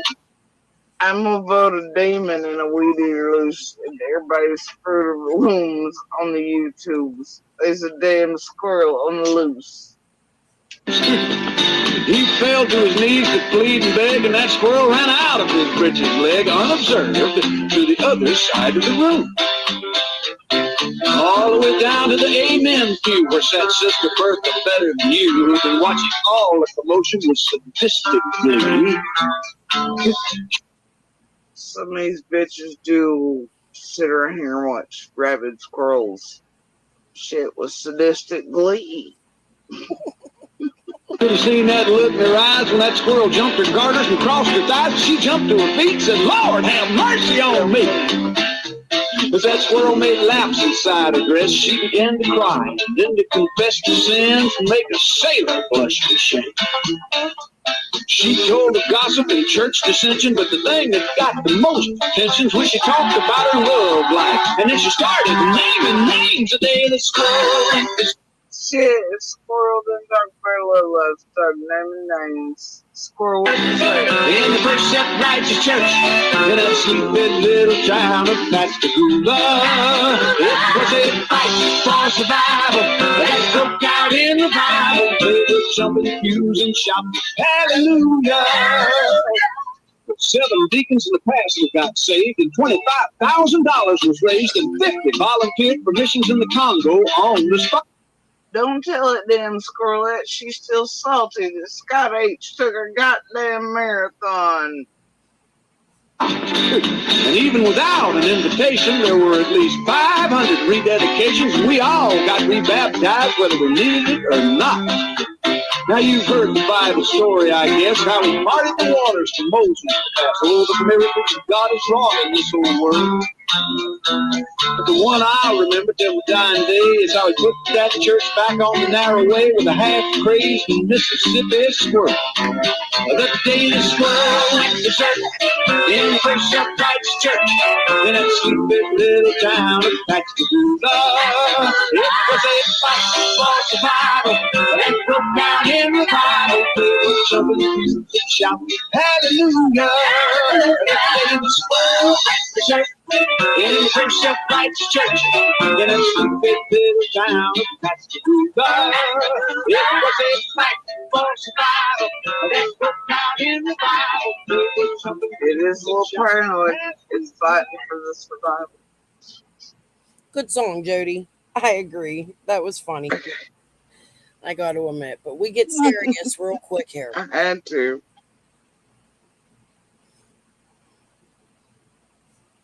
I should clip that. Yeah, I should clip that.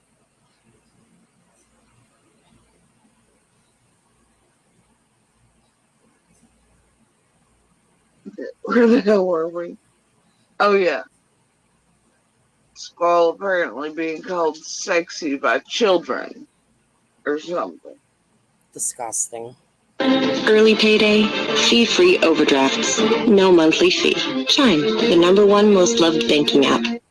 Like, just listening to them in my headset, you know, and then they said, you know, well, she's probably a virgin, and the guy's like, oh, be quiet, you know, she probably don't even know what the word virgin means, you know, and I am just sitting there like, goodness. It's dangerous out there, man. I mean, this really happened. No, it did. What the? No, I don't find it odd she's talking about that like it's a point of pride. What I find even more odd is that she had people sitting on her panel while she told them, which she does. And that for a year, these same people have attacked me for attacking her. And she is setting up private servers for children. Okay? Let that sink in. Well, these kids thought I was sexy and my voice is really young and virgin. That's not weird at all, is it? Just a little bit.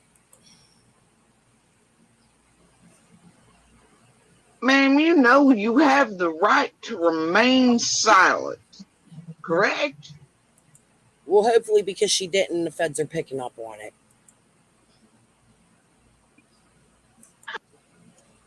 With speculation. Holy shit. I mean, the hairs on my arms and my neck stood up, and I was like, I logged off, and I was like, it's time for some. Why did the hairs on her arm and neck stand up? Hell, she was a stranger danger. They weren't the danger to her. Oh, I can't wait till they get to the part of the kind of games.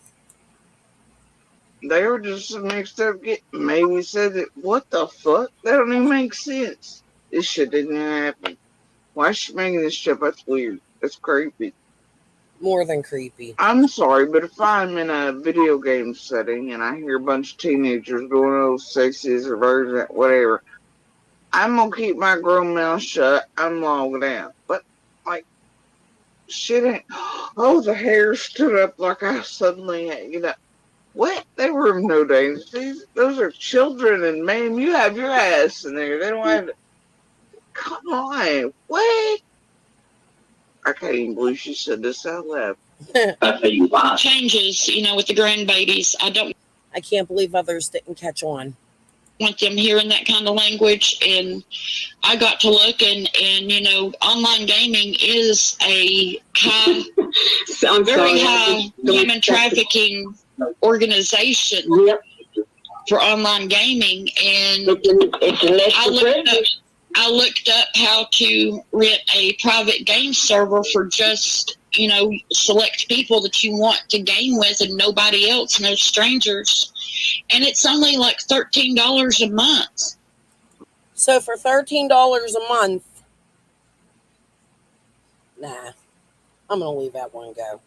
And you can rent a game server, and you can switch your game over. It's like we were playing DayZ, and we got the games Conan Exiles. Which she further goes on to say, the game servers are safe for children.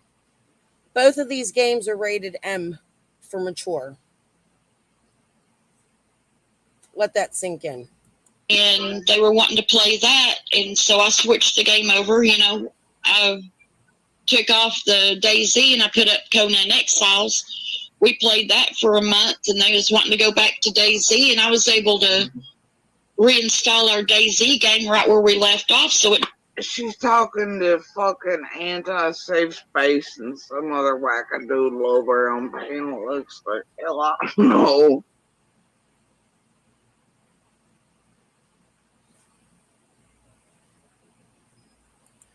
I'm sorry, guys, but these are the things that I was noticing Squall was saying while everybody was backing her. I really want people to take a listen to her old lives, if you have them or can. I will put them out as I find them. I'm one person. I have a lot of content that I want to get out there. I have videos I've made that I haven't even put out yet because they have nothing to do with this. I got to put, it's Dawn and Jankies, and maybe I'll release one tonight. But this is strange. This is not only strange, but it's disgusting that Squall was telling people, her chat, that this is what she is doing.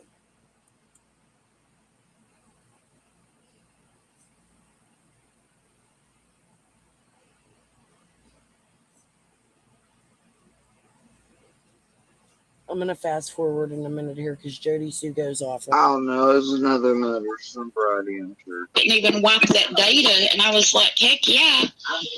And I've told friends about it, and they've kind of hired me, to help them with their children's game servers. and I charge them. You know, what I do is I've rented them for a year, and then ever how much, they can afford to pay at a time. If, I charge them the actual price of the game server, and if they want to donate me any extra money for doing the settings and everything. And wait, I've talked to Shay behind the scenes. Was his, yeah. Shay talks very much like that. She was like, "Well, I charge them." What I mean, dear Iris, is that they donated whatever they could afford, and that's different than, oh hell, Maxine. I mean, donate.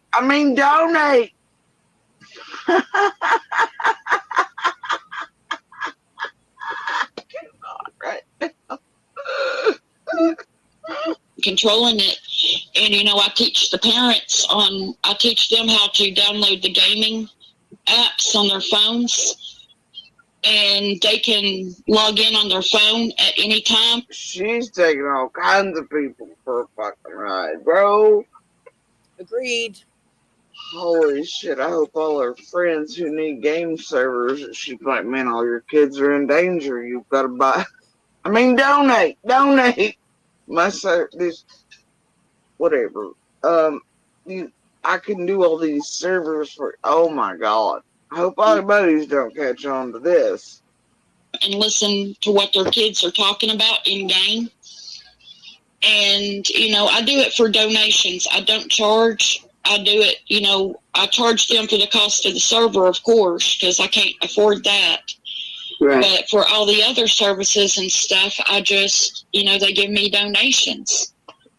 And it's something, if you're a parent or a grandparent or an aunt or uncle out there and your child is into online gaming, I highly, highly, highly recommend for $13 a month. All right, sugar. I'll talk to you tomorrow. Have a good sleep. You and a couple of other parents of your child's friends can get together and pitch in on that. And it's even cheaper than $13 a month. And that's for a 10-person server. 10 gamers can get on there. So she's inviting 10 children into private servers, multiple private servers that she's setting up for children, and inviting 10 children into each private server.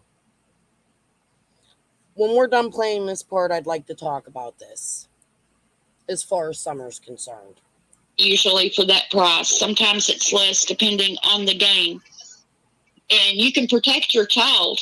They can get on there and play with their friends, and it's stress-free. You don't have to worry about them learning bad language or being sought after for human trafficking. Even though you're playing games like DayZ and Conan's Exile, right? Like way mature games. Wonder if they're the same as the kind of games you're playing that you're posting labeled, I will piss on you. Where you have a man continuously beating up a woman and setting her on fire. Squall, there's something wrong with you. And that's every person's worst fear when it comes to their... That's what I want to talk about, Nugget. Child. Or to a loved one that's a minor.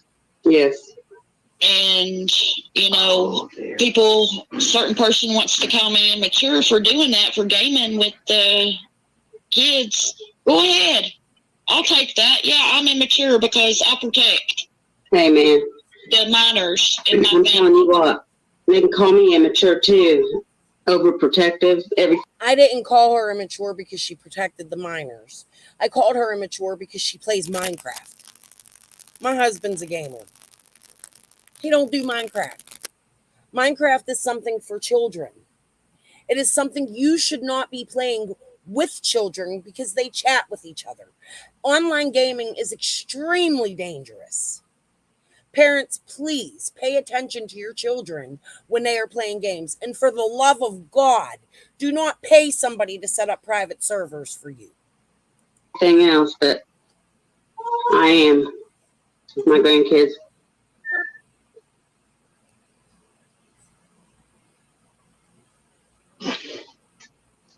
I just can't even right now.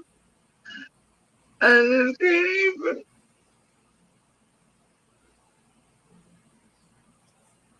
Agreed. And while we sit here and wait for Jody Sue to come back, I'll just leave it play. I'd like to talk about this. Here's something I want to say. I'm actually even going to pause this. You know, AC, no adult needs to be in chat with kids, period. Exactly. Not at all. My son streams on Twitch. He's a 2-time heart transplant recipient, and he has some brain issues from his 2 cardiac arrests. I monitor him, and he's an adult, okay?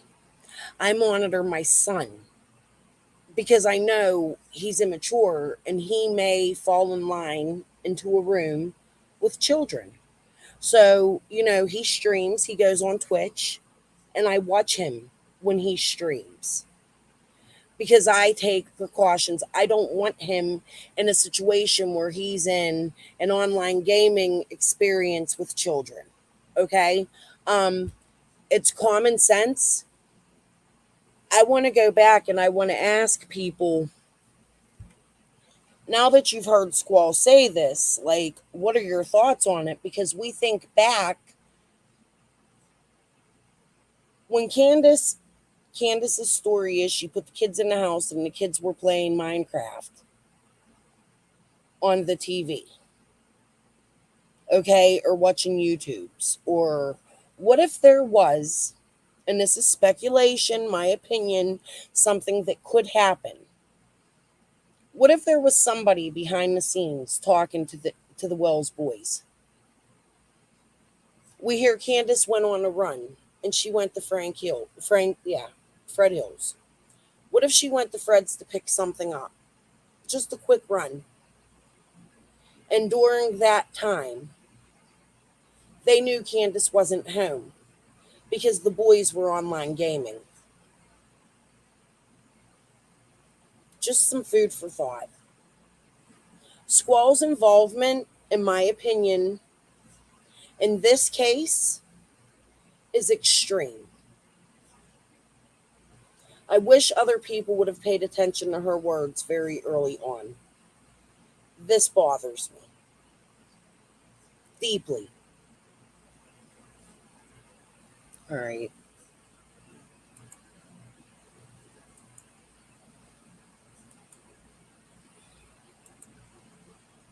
Y'all, I can't.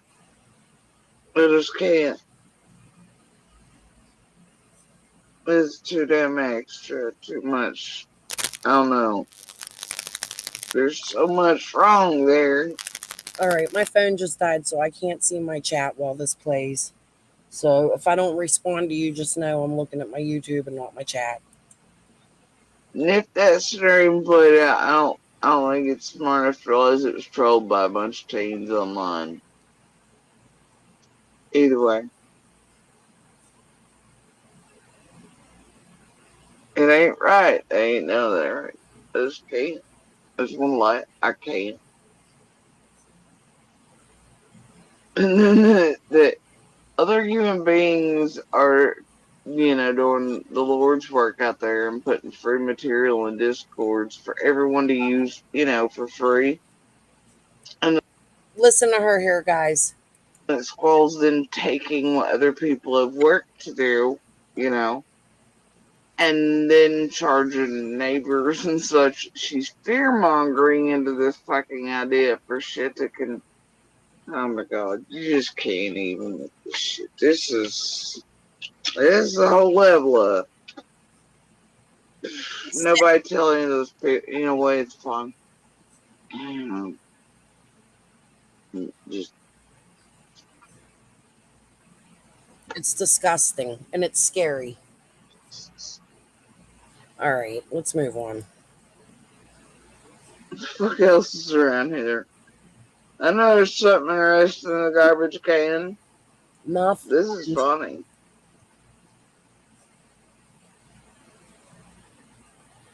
See, Jody, I ain't been throwing you in the trash can lately.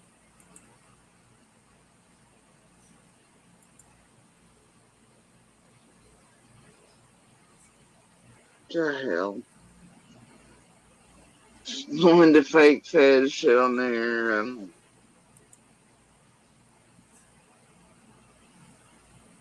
Ew. Excuse me, bitch? I did no such thing. I don't know what you're looking at, but yeah, you did. It's 2 parts to that. You liar.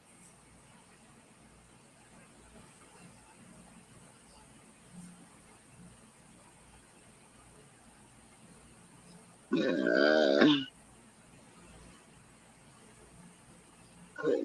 YouTube chats.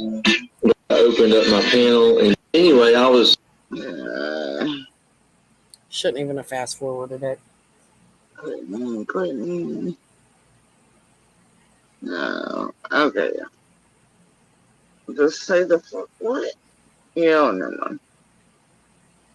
Anyway. What are these? Come on. Slow as molasses. Are you in the bushes? This was dropped 18 minutes ago. No, I was actually You're in the bushes, aren't you? What kind of shit is this? But anyway, I was, Tiffany, I can't remember how it happened. If Tiffany asked for a guess, or if she saw me in the live stream, because we had chatted before in YouTube chats. Because we had chatted before in YouTube chats. Because we had chatted before in YouTube chats. And I can't remember the exact instance on how it occurred. Anyway, she invited me up on there. I ended up on her panel and was able to share a lot of insights. And, as this case has grown and more people have got involved in it, people are starting to see about the things that I was sharing with Tiffany Marie. Tiffany says, I think I opened up my panel and you took the link. That may have been.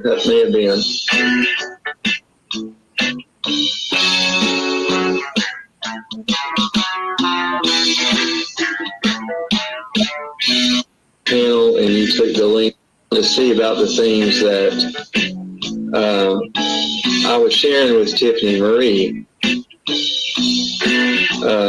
Tiffany says, I think I opened up my panel and you took the link. That may have been.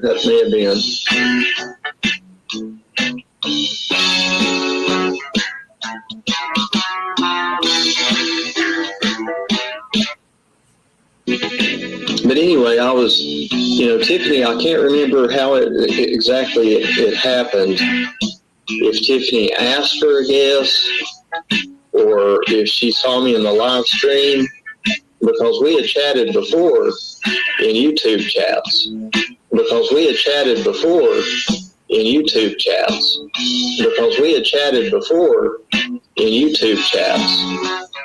And I can't remember the exact instance on how it occurred. Anyway, she invited me up on there. I ended up on her panel and was able to share a lot of insights. And, as this case has grown and more people have got involved in it, people are starting to see about the things that I was sharing with Tiffany Marie. Tiffany says, I think I opened up my panel and you took the link. That may have been.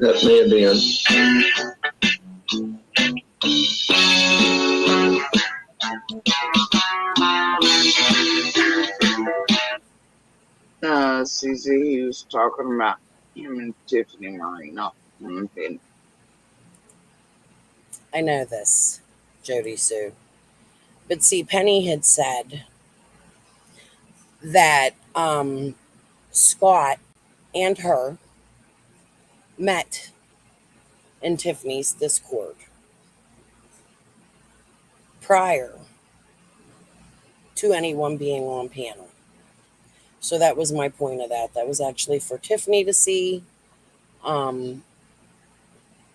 That's it. I think there's not much more to show in that video. You guys can go to Jody Sue's and watch it. It was a good video. She didn't go too hard on me. I was expecting a little more from her, you know. The video about Squall and the private servers really bothered me too. I think that's something everybody should listen to. 1 second, guys. My daughter just walked in the door. Let me tell her I'm live.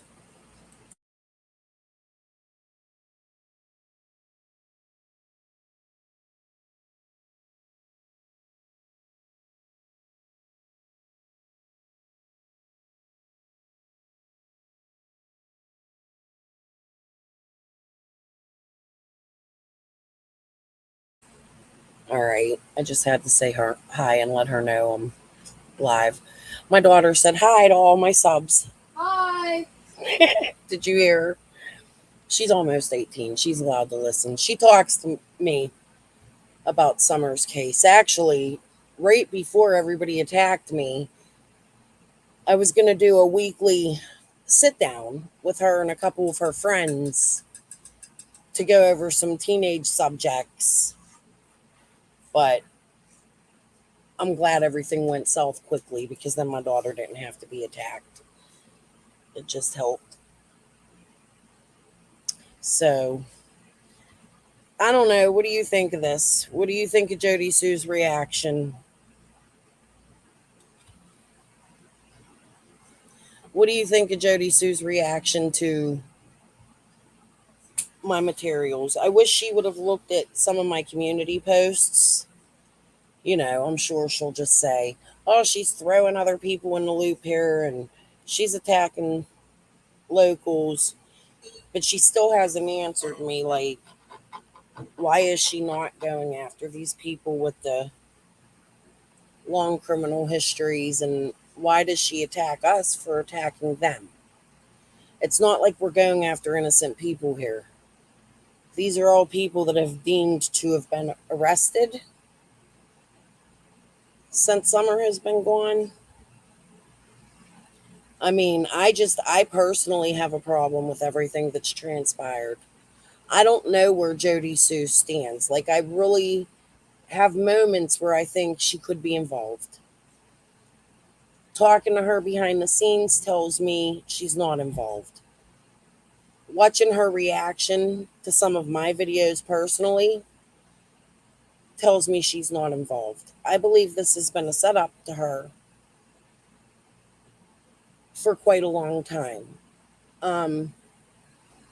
I think she's blind to the people that may be involved or why they're involved.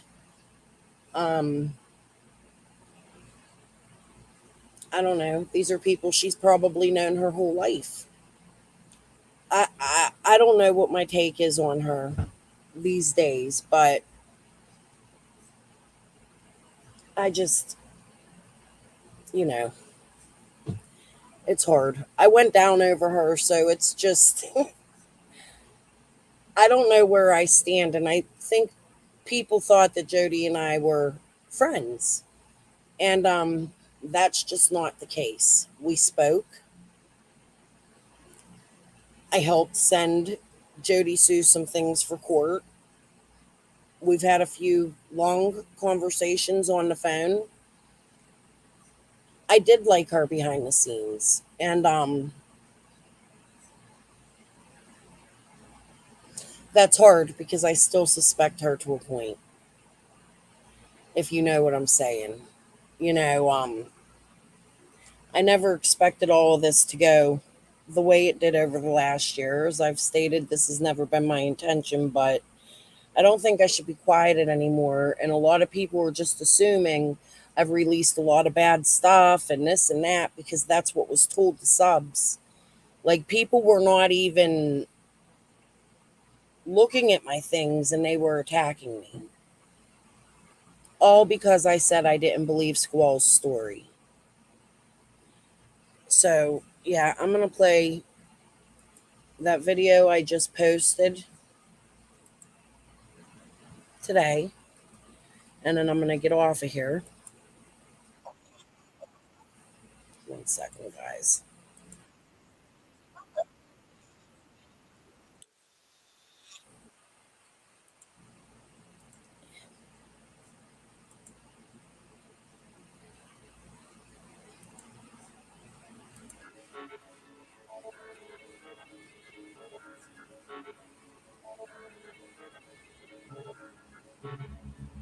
You might also want to be honest about that story you stole from another woman that doesn't even belong on Frank, by the way, but that you're trying to use for some reason to target him. And I can't figure out why, because the story you've taken there, that also TT took from you, doesn't belong to either of you.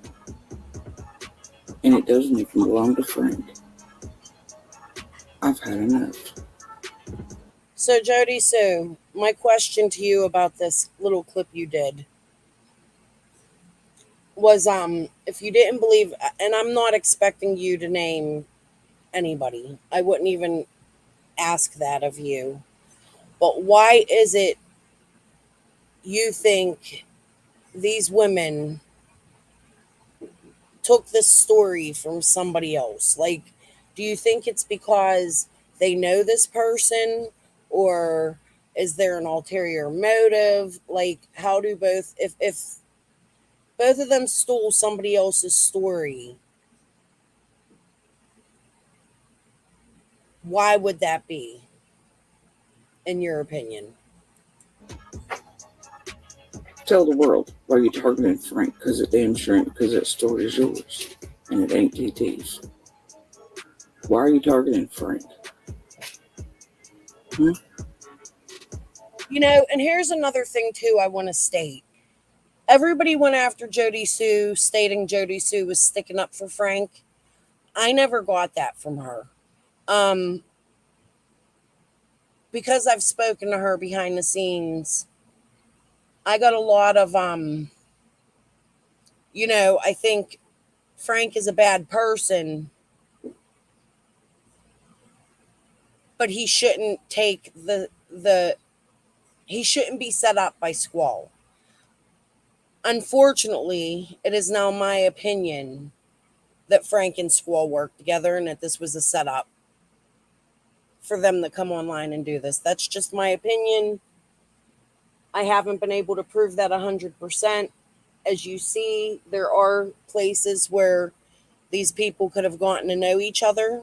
I posted photos of Allie and Frank at a church that helps a lot of people in the neighborhood, not just them. So it's a possibility they never met each other, but there are meeting places where these people could have gotten to know each other. So again, my question is, why is it that you think these two stole somebody else's story? Because that would mean that they're all connected and they know each other if they knew somebody else's story to steal. Which I'm still kind of confused about the story that was stolen. You know what? Tiffany Marie, if you're watching or if you see this, do you possibly think you could post your interviews with TT for me? I'd appreciate that. Okay. I don't know, man. But that's something I've known all along. So who was it exactly running around on the camera up there behind Candace? There, Squirrel, because you know and I know. So what were you doing there? And who were you making them think you were?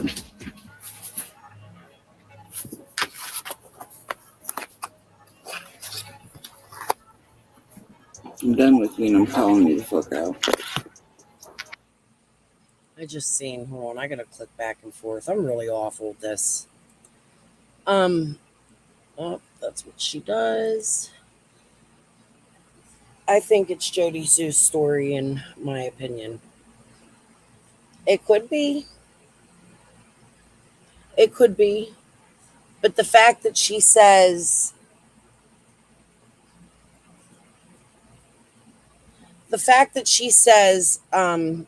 you both no, that story belongs to somebody else. I don't know.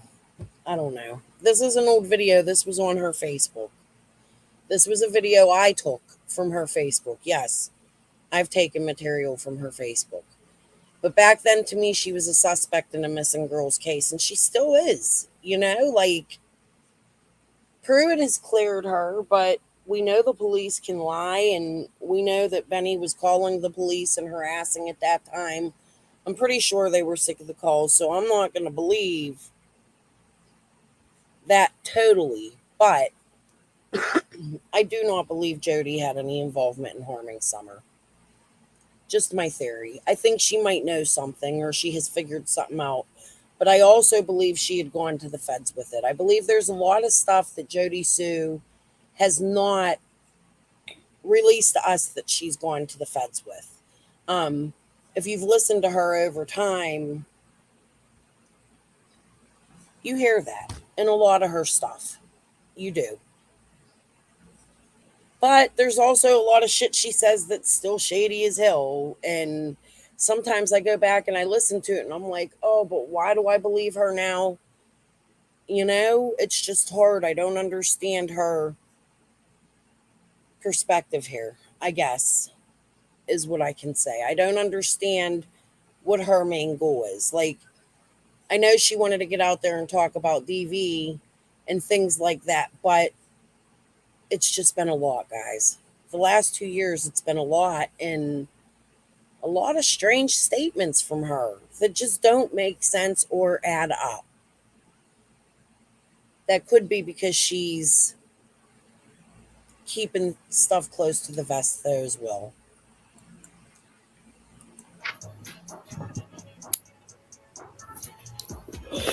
That story, that very real crime belongs to another woman, and a very, very dangerous motherfucker that we all know. And it damn well ain't Frank. So why'd you take that story of it, Squall? And why are you targeting Frank with it? See, that's another thing. That's why I don't think it's her either, because why are you targeting Frank? You would think, oh, maybe it was another person. Both of their story,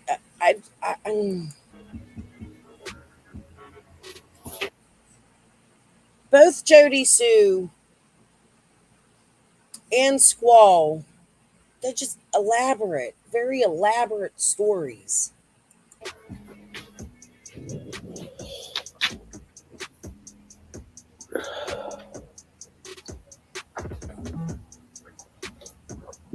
Huh? This is Frank Lott's Facebook. Anyway, this is Frank Lott.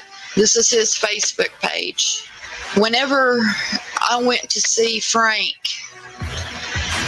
in 2013, we had reconnected on Facebook, and we had been talking for several months. And I did go over there with the intentions of having a few beers.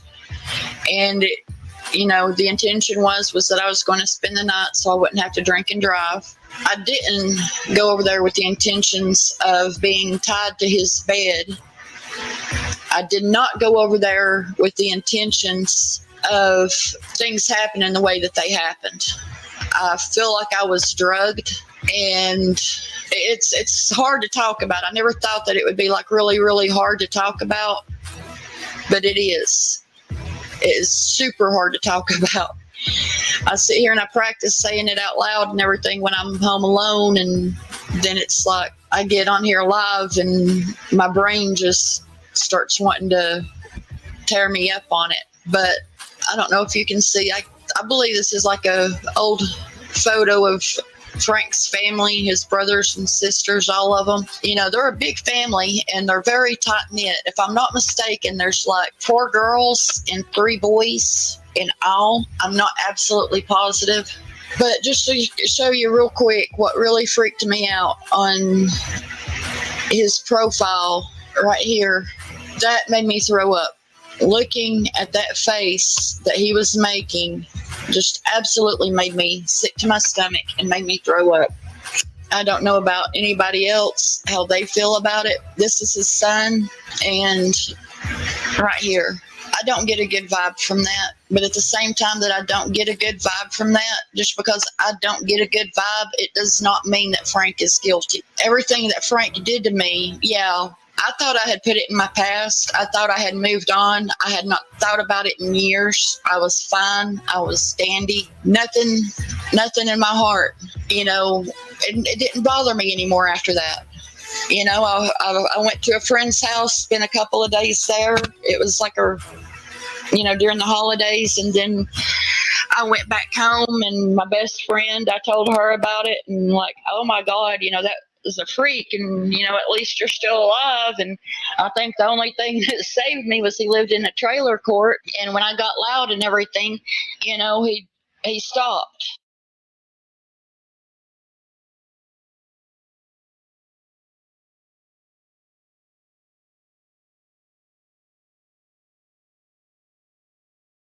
He did untie me, and that was like another thing. If I go to the police and I say I got mad because what he was doing to me and he stopped, it's like it was just, I didn't report it, and I don't know if anybody knows, a lot of times around here we take stuff into our own hands because a lot don't. Well, I figured, that it wasn't that bad to even take care of in my own hands. I just moved on and let it go. I did not let it bother me after that until the day that Summer went missing.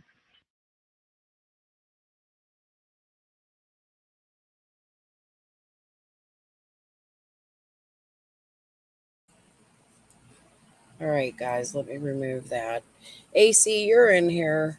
I'd really like your opinion on her doxing your whole family. I'd like to know what you felt while she was doing that. Hold on, guys. My daughter's...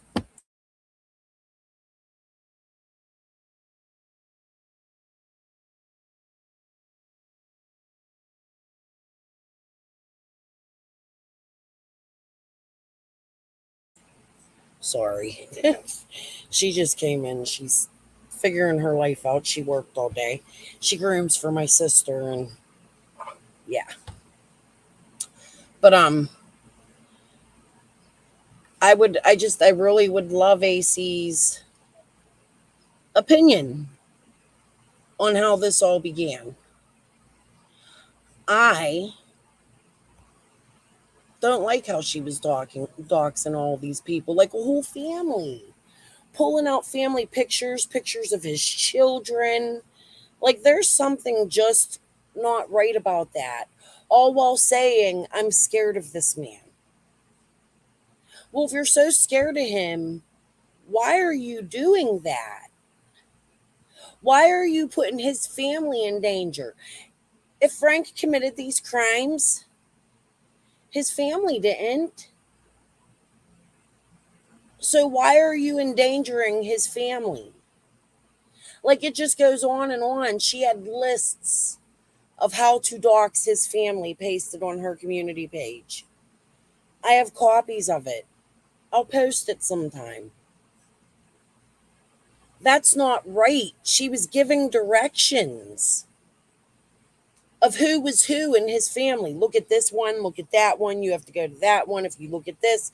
Like, complete directions on how to harass this family.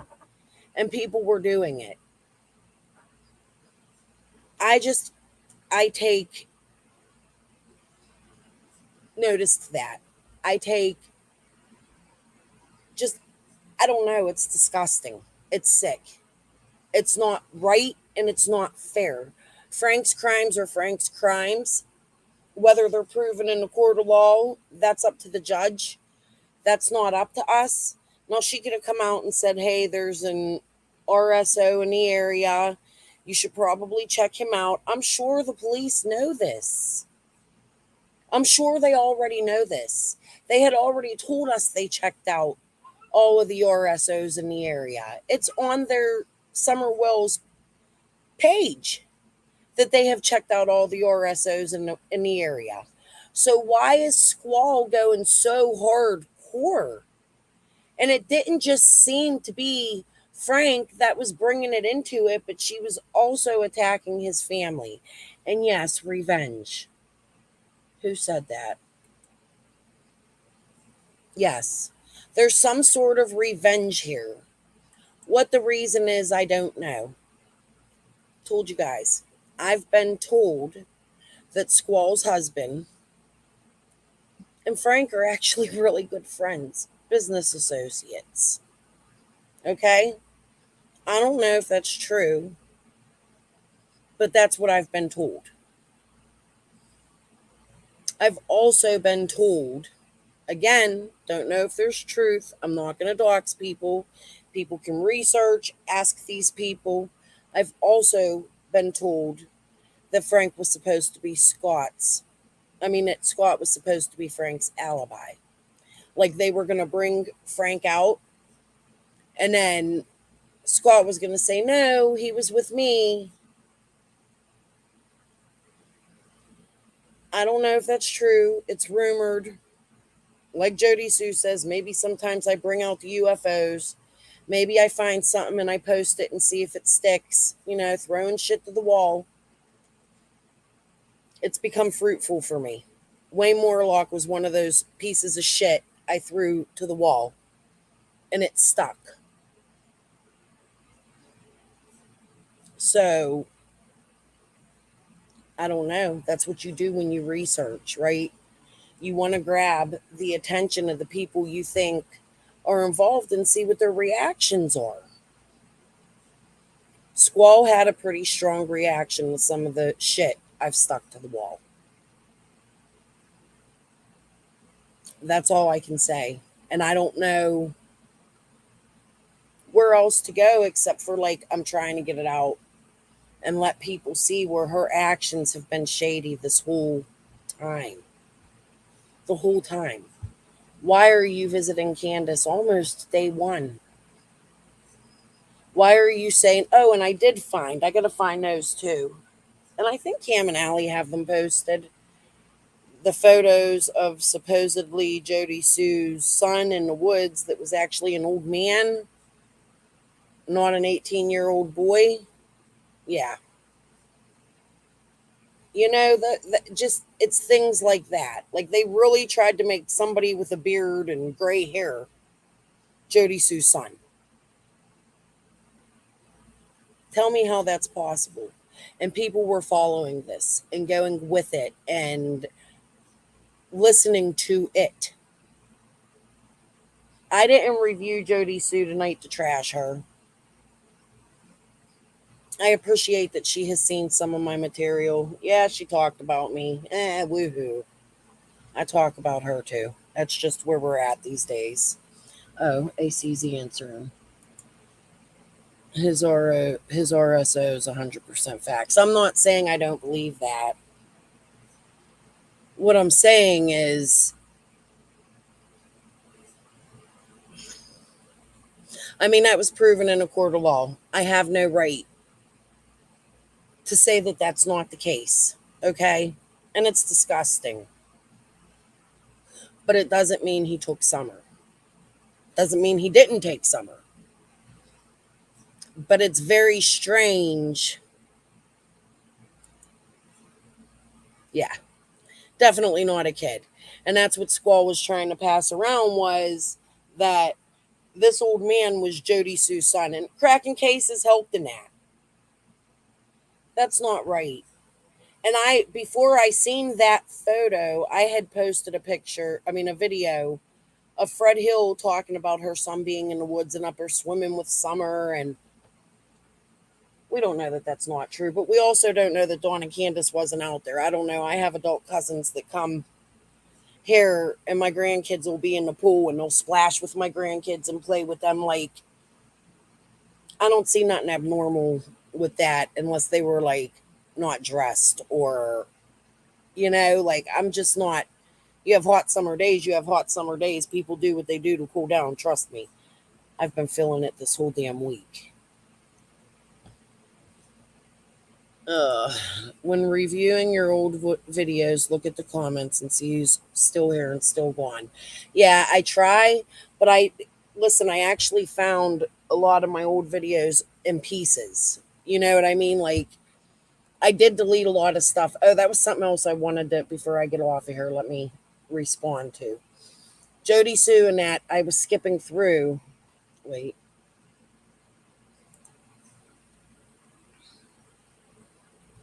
Some or all of them. Yeah, they all got shady shit. Squall acts like she would write him letters in jail. Yeah, Squall's doing something crazy. I don't know what her point is here. You know?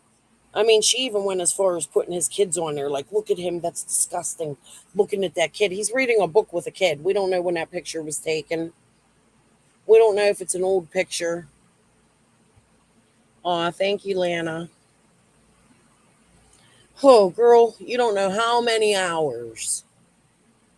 How many? I need a couple days off, to be honest with you. If I disappear, you guys know. But I have some videos I have to put out in the next couple days. Some old videos. I'm going to go back and go through my old videos and see what I have that's not too offensive. Because I was a piece of shit.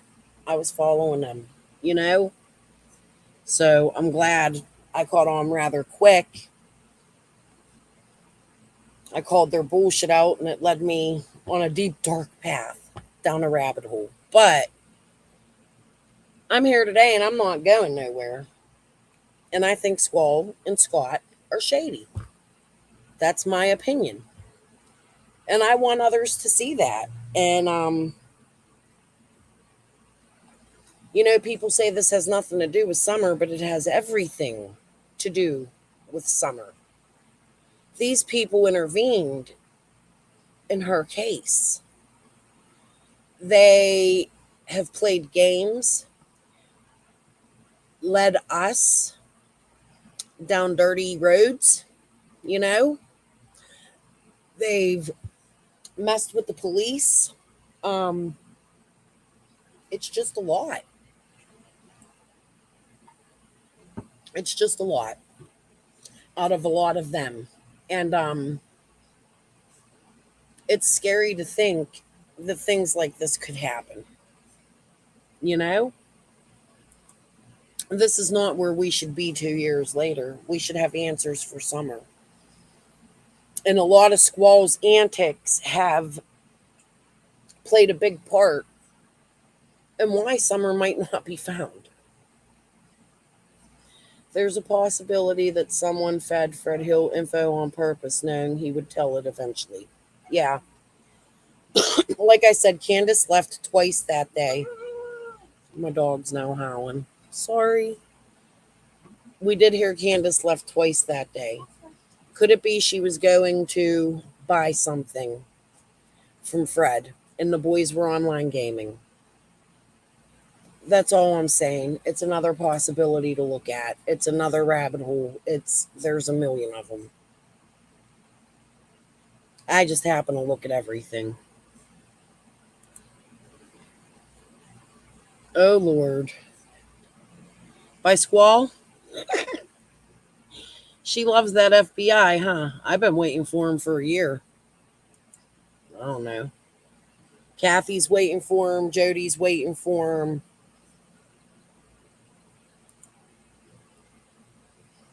Well,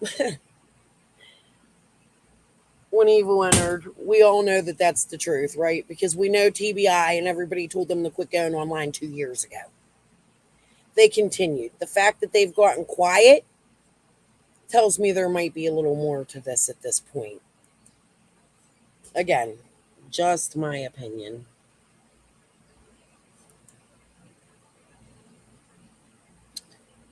I want to hear Nita's emails from Slay. Oh, I didn't know Nita had contact with Slay. I knew she did with Chase. I mean, she was meeting him. He was giving her money to get her car fixed. She was taking donations, collecting social security numbers to pay people's bills. I'd like to know, was anybody's bills ever paid? Disgusting. I don't understand. And I was hurt when she started doing that shit because I liked Nita. I watched her because Valkyrie and other channels watched her. Did I feel like she was a little weepy? Yeah. But I liked being in her chat and talk, and it was an easy panel to get up and talk. She liked the research. But then all of a sudden, out of nowhere, here comes Chase, or a big donor that was willing to pay people's utility bills and help them with food. And it was an application process that Nita had to take in, and she needed all their personal information. There is something wrong with that. Please, I implore the subs on YouTube, do not give your private information to any creator for any reason. Okay, if they're selling something and there's money to be made and you want to buy a product they have, make sure it's a reputable link that you click on that has the little lock up in the top of your bar.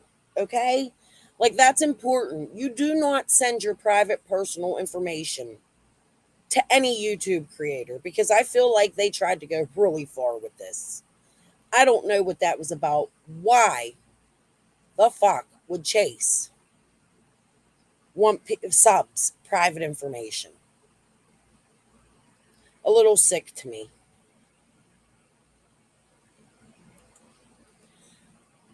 The only thing they find on here are my recipes. Better lock them down.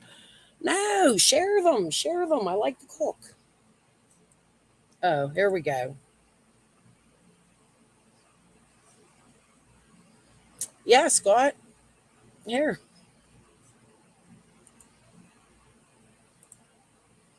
Damn, right when I'm about to get off, dude. I got my grandbaby here. Can't pass this one up, though. Grab a link. All of it. I'd like to ask you about all of it. Please.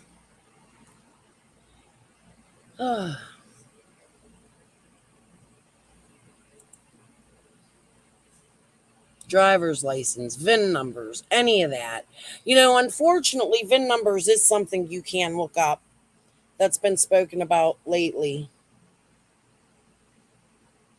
You know? Sad. Hey, Cynical, how are you? Glad to see ya.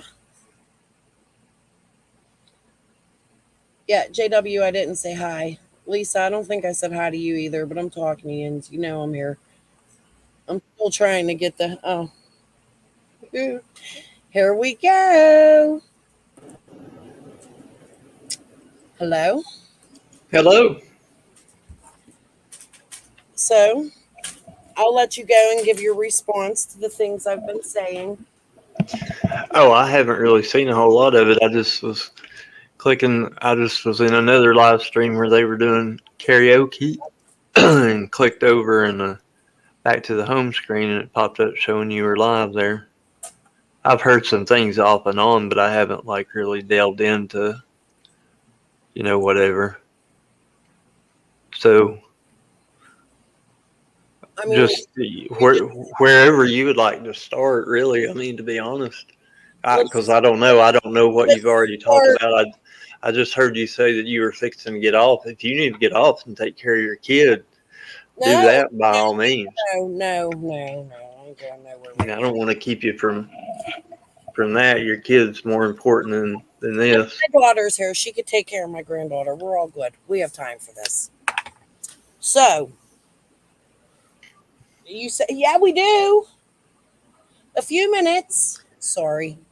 Now, but before we start this conversation, and I want to be fair about it, be no different than, you know, a couple of months ago, God, it's probably been longer than that, when you ended up staying over on Jody Sue's panel for all night.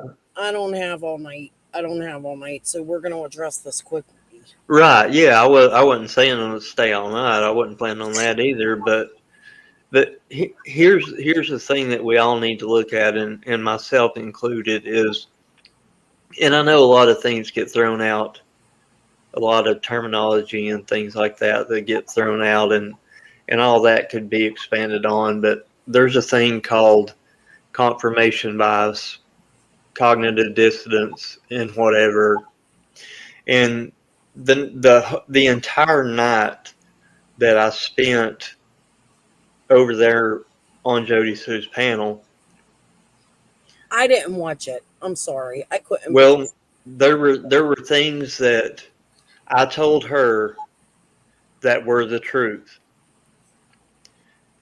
She still did by that afternoon on her live stream, or that evening or the next day, whenever it was the next time that she went live, she was doing the same thing, saying the same thing about me being involved in the scamathon and starting it with Squall and blah blah blah blah blah.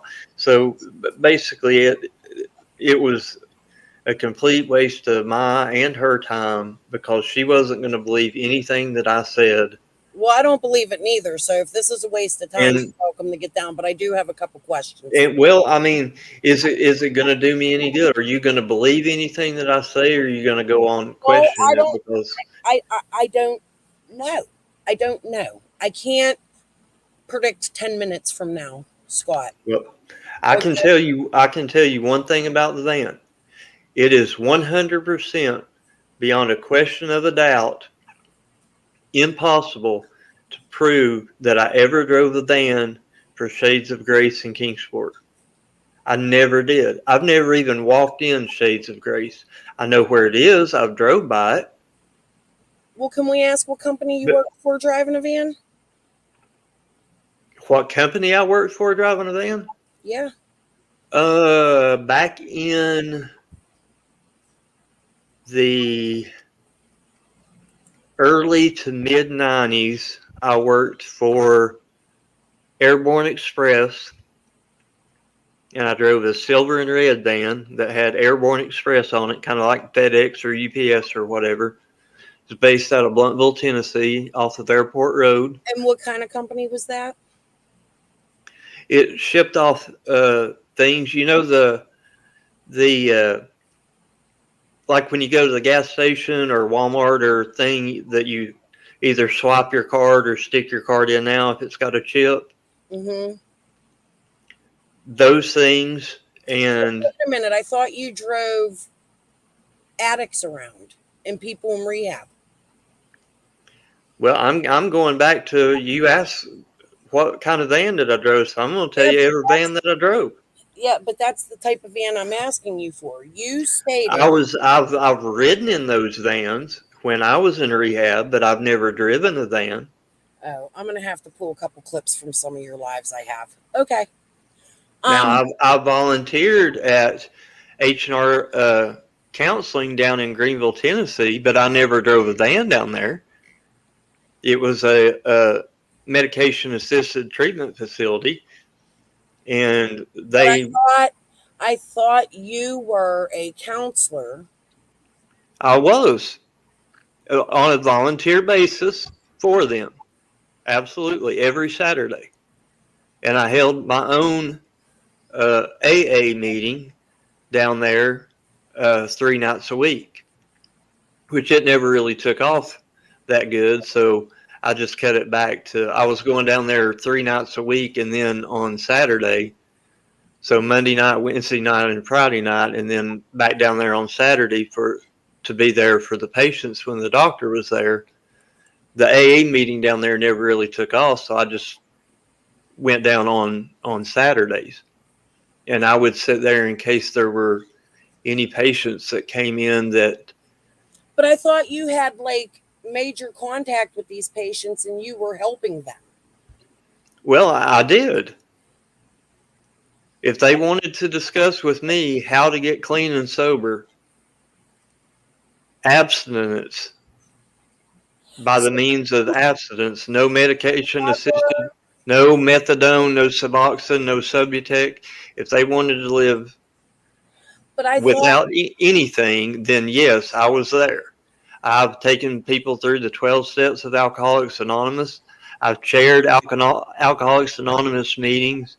I've held different positions in Alcoholics Anonymous. I worked on behalf of Alcoholics Anonymous with what they call H&I, which is hospitals and institutions, where you carry the message of recovery back in. Are you I carried them into the other 28-day treatment centers and the detoxes that I went to, along with the Carter County Jail up here. So you were a patient at these places? Yeah. But after I got sober, a lot of people, part of the recovery program is service to others and carrying the message of recovery to the still sick and suffering. So that's what I did. AA, Alcoholics Anonymous, Narcotics Anonymous, Cocaine Anonymous, they all have that set up in their program to where once you get cleared and you have enough time sober and you are well versed enough in the program, Scott, hold on 1 minute. you can go back into those same facilities. That's okay. Let them back out for a minute. Sorry. Okay. Oh. So I get that, and I hate to interrupt you, and I don't need to hear all of what you did and this, that, and the other, but I'm almost... You asked me what all I did. No, I know, and I This, asked... and another. I'm telling you so you'll quit making assumptions on things that are patently false. Boy, but you're not allowing me to speak, okay? So please don't come over on my panel yelling at me. Knock yourself out. I would like to talk about this, okay? I don't need to know exactly what you did. I'm asking you, did you ever drive a van and drop people off? No, I use my personal car whenever somebody at a newcomer at a meeting didn't have a car or transportation to get to recovery meetings. I would do that. I would take people to rehab or take people to detox when they need be. That's called doing the 12 steps. It's called a 12-step call. So when somebody calls the Alcoholics Anonymous hotline and they need to get help, but they're too drunk, I go out and, well, I don't drive anymore. I go out, get in my personal vehicle, go to their address, make sure that they have no guns, knives, drugs, or needles on them, and I load them up into my vehicle, and I take them to the emergency room, and I stay with them the entire time until they get admitted into a crisis intervention center, a detox facility, a psychiatric hospital, or if they're going to have an overnight stay, into the emergency room. I do all that under the guidance of the doctor that's there at the emergency room that takes them there. I'm just there to be a good Samaritan, to give them a ride to each place. Most of the times, 99.9% of the time, once they get medical clearance from the emergency room, the detox or the psychiatric hospital or the crisis intervention center will actually come and get them in a van normally and pick them up from the hospital, because at that point they're under doctor's supervision. All right, so you never told YouTube that you drove a van? No. The treatment facility? Not that I don't know why I would have, because I never have. Okay. I'll have to look for that. Okay, now there was another question. Where was it? I just had it up on my, because I do want to get to our stuff. But let's get some of these other questions out of the way. People want to know the association of the fake Fed and how you met Penny. The best that I can remember when I met Penny was, I didn't even know that true crime existed on YouTube or anything. But I learned that it did because, of course, local at that time, living in Kingsport. And WJHL is my regular news station. So, of course, I got the endangered child alert. And I saw it was out of Beach Creek. And like I said many times, I went to high school with people that lived in Beach Creek. So I was thinking it could have been one of my friend's kids. So anyway, I must have been looking at something on YouTube and it popped up on my home screen about Summer Wells. So I clicked on it. That's how I found out there was a YouTube community. Somewhere along in there, I had When went. was this, Scott? When it was the day Summer went missing? Yeah. I mean, Okay, so there was already a community build up on YouTube the day she went missing? no, I didn't come onto YouTube until like August, late August. It was right before the marathon started, and the marathon started on October 6th of 2021. And I think me and Penny started True Crime Commentary. So how did you meet Penny? Well, that's what I was going to say. After I learned that there was a true crime thing on YouTube, the first people I started watching was Tiffany Marie and AB. Like most of us. I'm sorry? I said, like most of us. Right. And one day there was one afternoon, Tiffany Marie was having a panel, and I can't remember if I went on her panel first or if I went on Trisha's panel at Web Sleuth. I know I did Jules of Thought after that. Well, I just posted a short of you stating. Anyway, up until that time, you know, Tiffany was in different chats of different creators, and I was learning the different creators, and so was AB. Well, that's where I found out about Chris McDonough. And he had a huge Discord server at that time. And I had no clue. I didn't know what YouTube was, much less what Discord was. I mean, I don't even have Facebook or nothing. So I guess it was either Tiffany Marie or AB1 showed me how to get in, set up a Discord and everything, and get into that server that Chris McDonough had. Well, AB also had a server, a Discord server, and Tiffany Marie, and of course, you know all the people that are in the chats. Mm-hmm. Everybody would go back and forth between the interview room and the AB's Discord, and then whenever they would have live streams, the same people that was in the chats. I mean, like Morris 17 and BS, and of course Penny and me, and all the creators, Josh with the lab, and Doug, and everybody was. I don't think I wasn't in there. You were in there? Okay, well you know then. I was not. Oh, okay. I wasn't even aware that Chris McDonough had a Discord. Yeah, he did. Back then. He ended up shutting it down because he was pretty strict. I can't even remember now. Okay, but how did you and Penny get to talking? In those Discords. And I can't tell you whether the first time I ever talked to Penny was in a YouTube live stream chat, or if I met her in the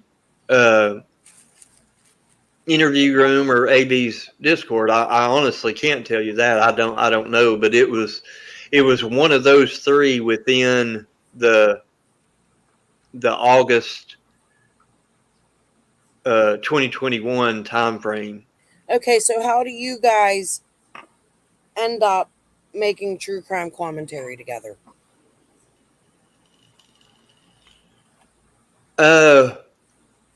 We had been talking, about the Summer Wells case. So wait. Let me go back, because a lot of people, Jaded is asking, did you know Penny prior to Chris McDonough's Discord?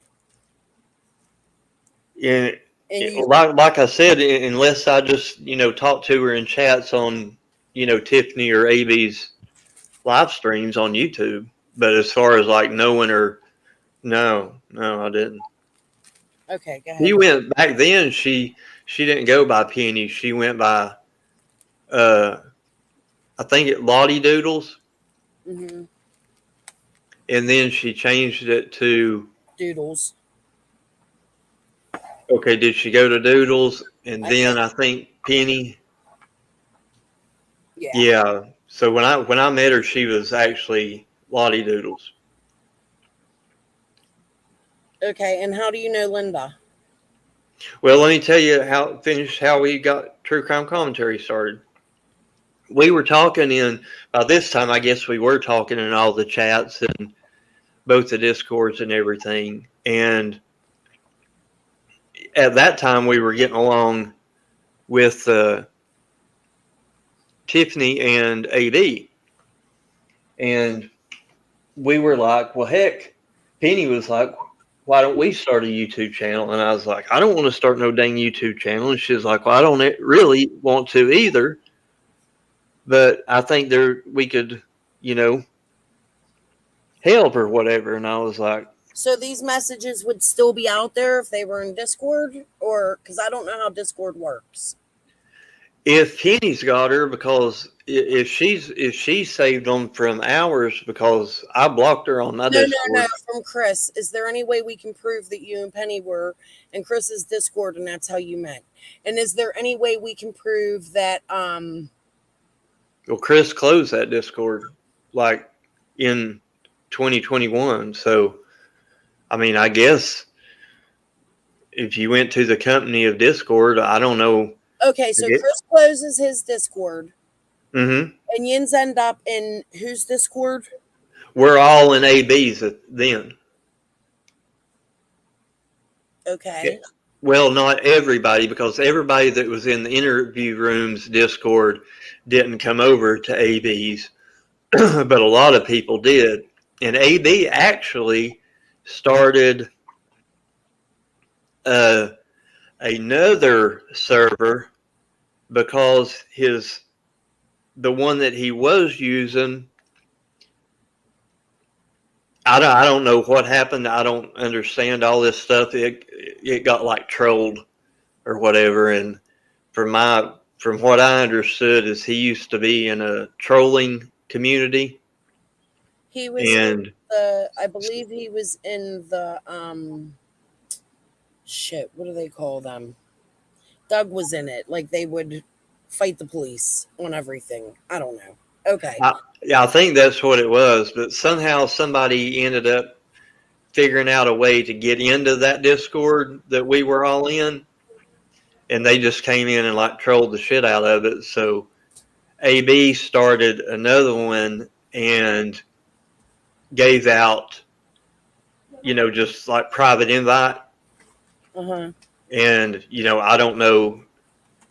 It was up to him on who he gave it to, Okay. And so Yins in AB's Discord decide to make True Crime Commentary. Is that what you're saying?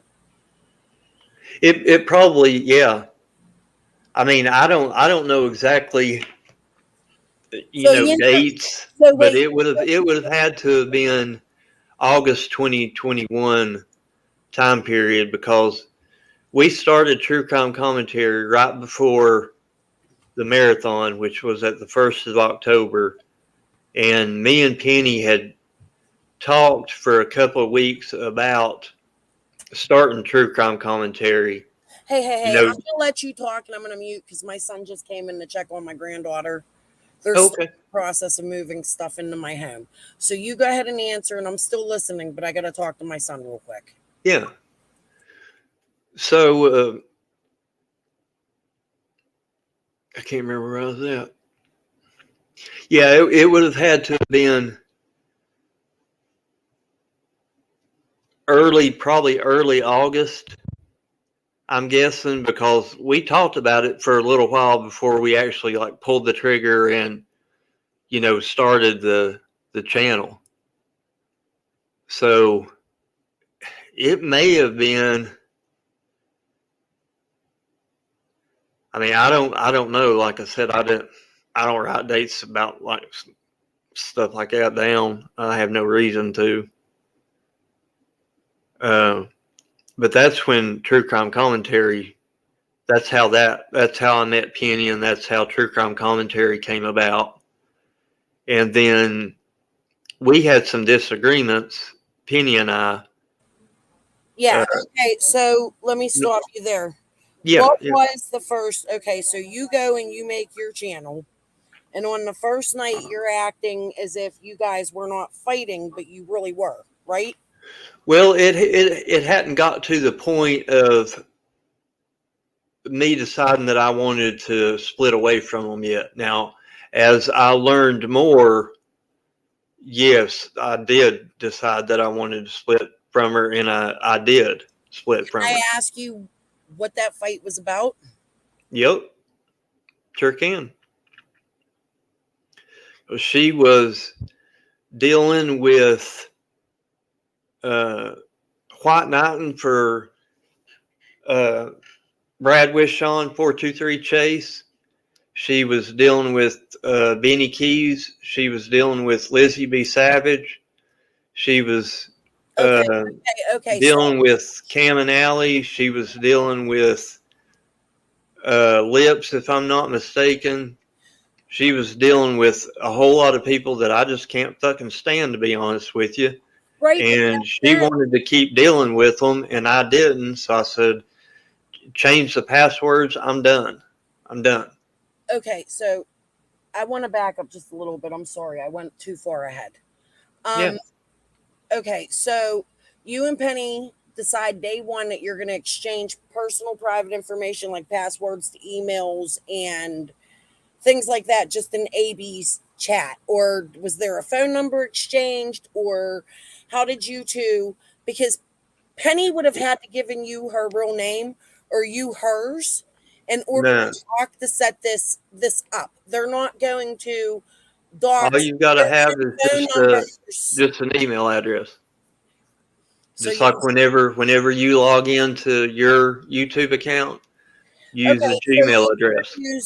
So you guys were using email addresses to set. Yins were using an email to set this page up with no personal conversation between the two of you. No, that's what I was saying. Before the channel ever started, we had probably talked about it for a couple of weeks before she actually pulled the trigger and, launched it, and then gave me all the passwords, everything. I mean, it's not like that. It's that complicated. It's the same email that she uses now, True Crime Commentary for you at gmail.com. I'm not saying I'm not saying it's complicated. I'm just making sure it's clear. It was the same password for, or the same username, email address for StreamYard or Restream, whichever. Restream, I think, is what we was using. So you mentioned Chase in that list of people you just named, right? Yeah, I called Chase out. I told. Okay, wait. Let me finish, please. Yeah. So you mentioned Chase in that list of names you just said, but if my memory serves me correct, you were all okay with Chase. Like, No, never okay with him. Never. I can't stand his fucking guts. So I've never talked to him on the phone. I would not talk to him on the phone. Right, I understand that. But at the beginning of this, you and Penny had your channel and Chase was coming on and he was passing out flyers and he was doing drives for you. That was all for Penny because I didn't trust him. I didn't want him doing shit for me. You had no involvement in that. No. I mean, I knew that he was doing it, but that doesn't mean that I agreed with it. You never said things like my source or our person or. Now, I probably did say that, yeah. Yeah, sure did. Okay, go ahead. I'm sorry. You can move forward where you are. I just wanted to make sure that was clear. Go ahead. Where was I? You were telling me about how you and Penny were fighting. Right. Well, that was the same kind of deal. She was doing stuff with 423 Chase, and just because she was doing it didn't mean that I agreed with it. She was doing stuff with Lizzie B. Savage. Just because she was doing it didn't mean I agreed with it. She was doing stuff with Benny. just because she was doing it doesn't mean I agreed with it. And all of that stuff, we were just incompatible. So Benny was involved from day one? Because it was my understanding back then, Benny and Tiffany hated each other. Like, well, that was my understanding too. So she's talking to Benny and Tiffany at the same time? Yeah. She's talking to everybody all at the same time. And that's what I said in the beginning before the split. I had been sick of her standing up for 423 Chase so much. And then as time went on, I started finding out that she had her nose in everybody else's business. So, okay, because... And the thing is she would start, and she even did this when we had True Crime Commentary, so it's not like it's nothing new. I mean, you all have seen it from stuff that she's put out and stuff that Jody Sue's put out. She had so many different servers in Discord. Like, she would have the public True Crime Commentary Discord, and then she would have the moderators only True Crime Commentary Discord, and then she would have, what we called our little research group Discord server, and then she set up another server for her and Jody Sue, and then another server for her, the Fate Fed, Kelly Fustos, and Jody Sue, and I couldn't tell you how many other servers that she had set up beyond all that, and who all was in all of those. But over time, like I said, I was already sick over dealing with 423 Chase, and then I started finding out that she had been dealing with Benny, but telling me, acting like that she wasn't. Same deal with Lizzie B. Savage, wasn't telling me that she was. So she was finding out, trying to direct all these different narratives in all these different directions with all these different creators. And I was like, man, you can just have that. You can have it all. I'm done. Change the passwords. I'm done. So how did your research group come along? How do you get, because this is a question. It was just people that we had met in the interview rooms Discord and AB's Discord. Okay. That's it. Let me finish real quick. September 8th is your first live, right? On your channel. I have no idea. Oh, I just posted a short, the dates on it. So I can go back and look. You set this live up September 8th, and already you have a group of researchers together that are all local to you. How does that come about? How do you find these locals? They weren't locals they weren't researchers that were local to me, except for Linda. And if you want to call it 423 Chase, but like I said, he was never. Listen, I'm going to ask you to hold on just a minute. I'm going to put this on mute and I'm going to screen share something with you. Okay? 1 minute. Okay? Just bear with me. It's very short. Yeah.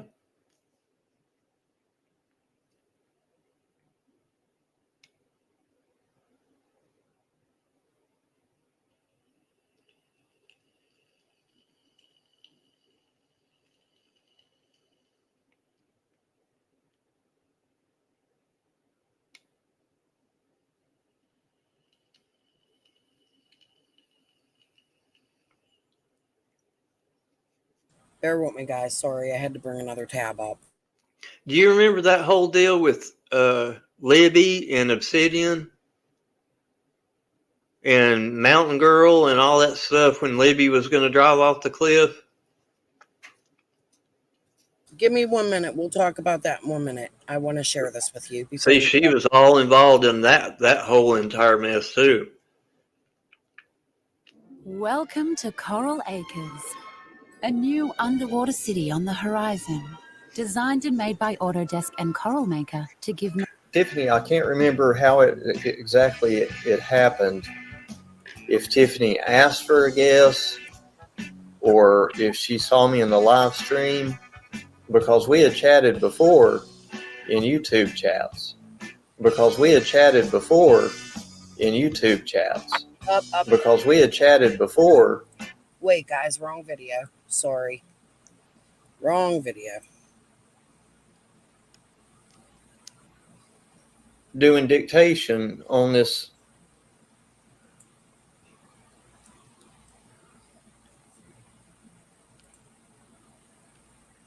While yins are listening, I'm going to run to the bathroom.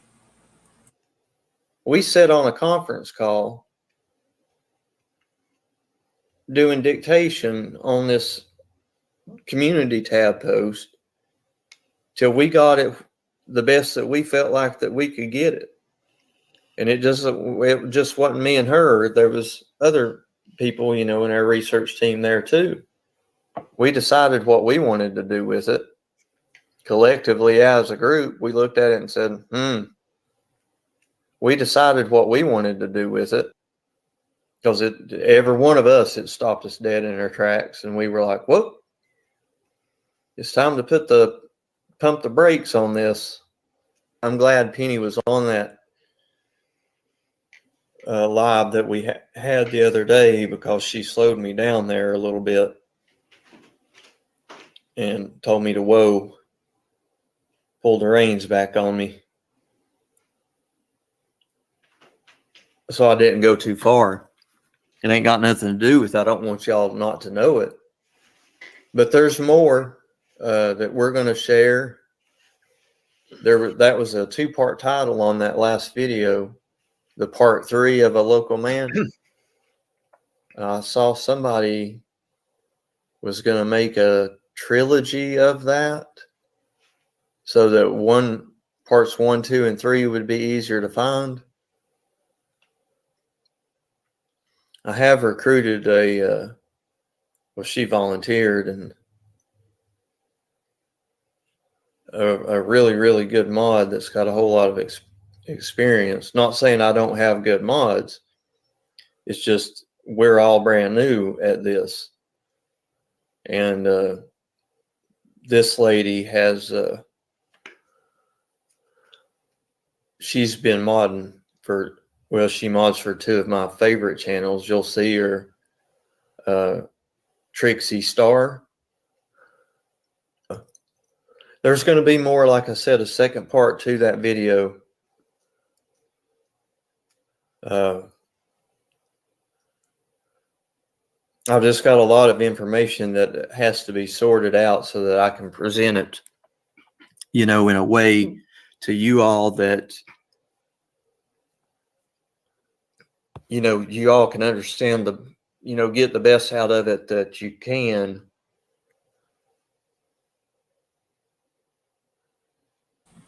I'll pause it there, Scott. Okay. So tell me, how did you compose this group of locals? Like I said, as far as I know, the only local at that time with True Crime Commentary was Linda. The rest of them were just people that we had met in the interview rooms Discord and AB's Discord. But this is your research group we're looking at right now, right? I'll continue playing the video a little bit. I wasn't watching it, to be honest. The video is actually a lot longer than I thought. I thought it was the other video I wanted to show. I do remember Jen 1774. Mm-hmm. She was one of Tiffany's mods. See, at that time when we started True Crime Commentary, a lot of the people that were modding for were probably the majority of the people that were modding for Tiffany Marie and AB.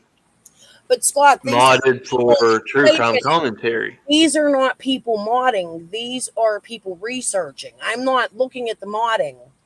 I'm looking at the modding, researching, same thing. Oh, some of them wanted to help research stuff. Okay, I would really like for you to stay for this whole video, okay? And I actually would like to speak to you about our issues too. So, Oh, I wasn't going anywhere. I the just most wasn't watching the information out screen. of I it was that just you listening to can, it. with me still being vague enough to not directly implicate anybody. Because like I said, I don't want anybody knocking on my door. I don't want to. Who needs that? Donnie B right there was I love Tiffany Marie Trixie's Smart. story. You're right. She is great. She is just, she was like, we were on AB the other night, and AB featured part of that interview with my guest as part of as his show. It was all of us four doing the interview on True Crime Commentary, and then AB took a clip of that. Now, at this point, your guest is Chase, right? I honestly couldn't tell you. You'll hear it. Hold on. And featured that on his nighttime show, which was super cool of that. And Trixie was just like carpet bombing the chat section with, the True Crime Commentary link and, all kinds of, hotline numbers for people to call. And she's just like, golly, amazing. There's Jen 1774 coming in here. Carol's coming in. Jessica M, hello. Kind of what we're doing right now is, we're just getting stuff set up, and I'm letting,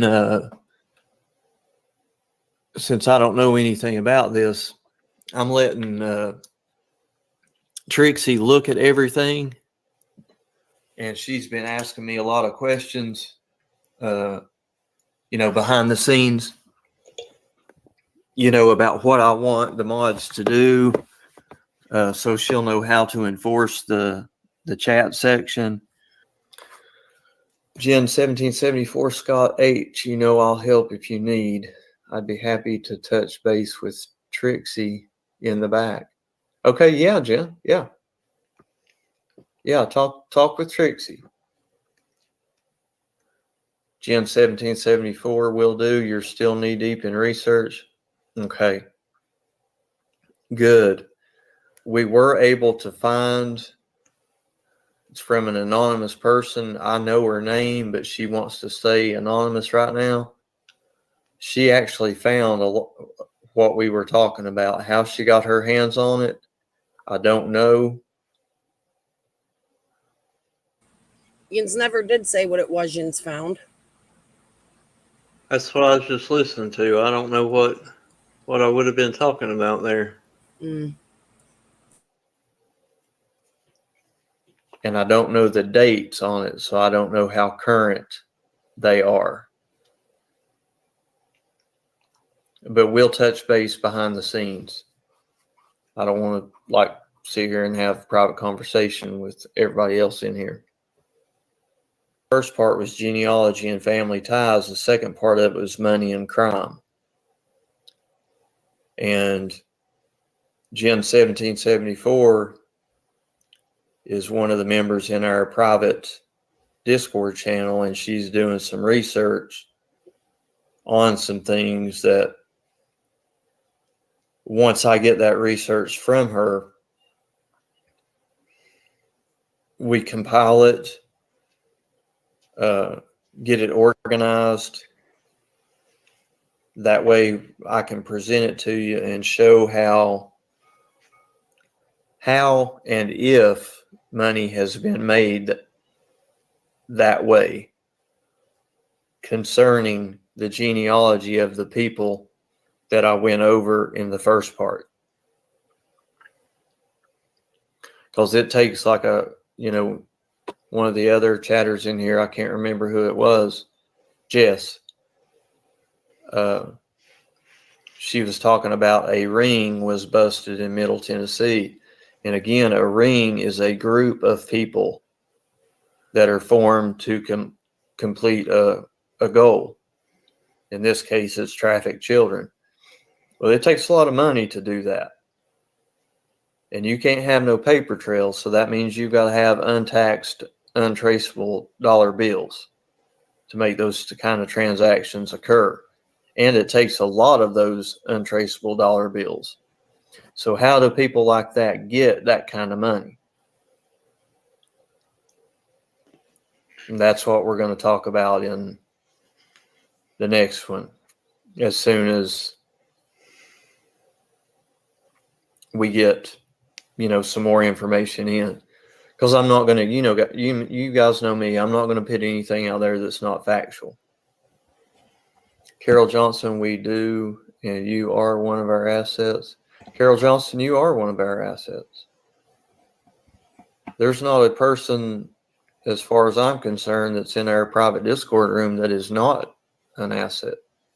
And there's not a person that's not subscribed to my channel or that's subscribed to my channel that is not an asset.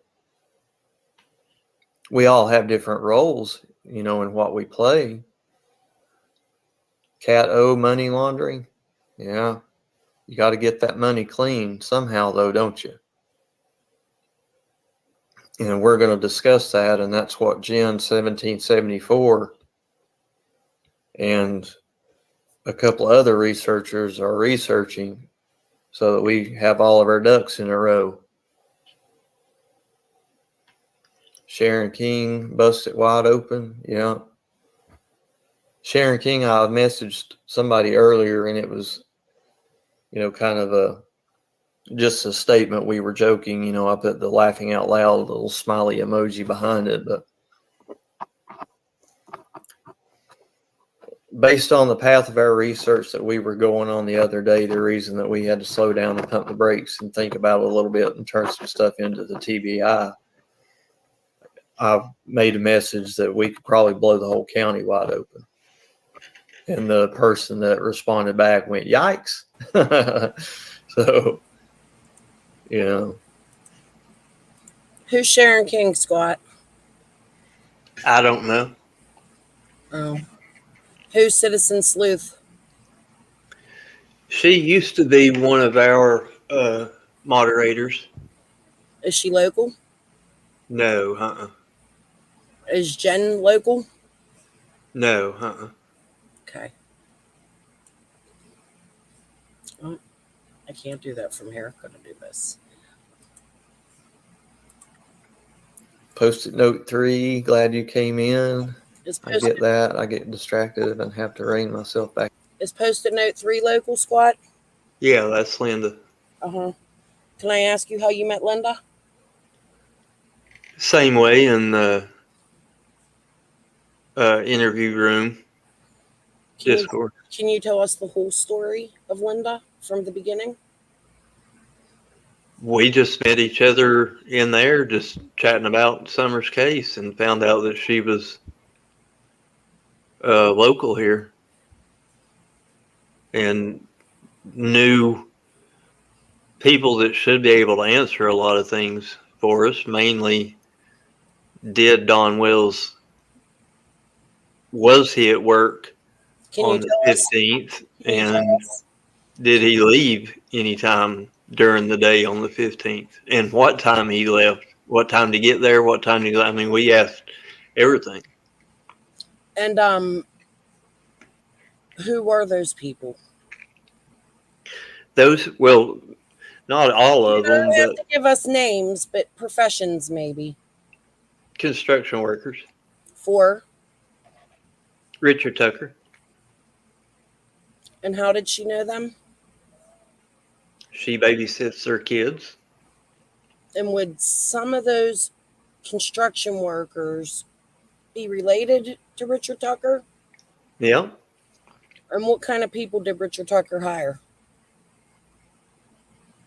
Well, hell, he hired Don Wells and Dudley Ajon, so go figure. What about somebody named Doss? Who? Doss? I mean, I don't know. I didn't know any of their workers. That name doesn't ring a bell from... What about the last name? Doss. Hang on. What's the first name? Because I was in recovery with a guy named Doss. Oh, yeah? What was his first name? You tell me. Ryan.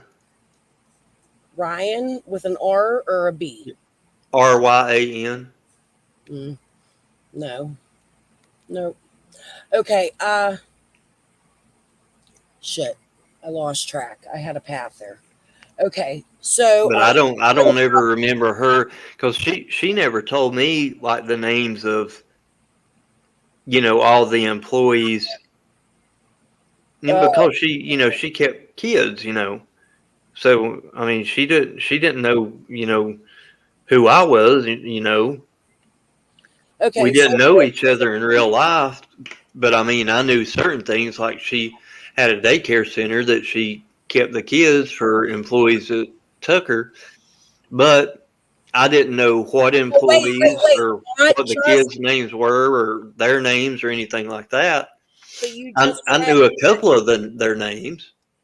but you just said not only employees but family members as well, though, right? And you don't have to name them. It's pretty common sense. Oh, I don't know if she kept family members or not, because I'm just aware of, she had a son, but there was a whole mess there that Penny did, where she told his story. Supposedly they claim that he committed suicide, hung himself in his garage, but Who? Wait a minute. Say this again. Whose husband? no, not husband. Linda's son. I thought he was murdered. Well, from the best I can remember,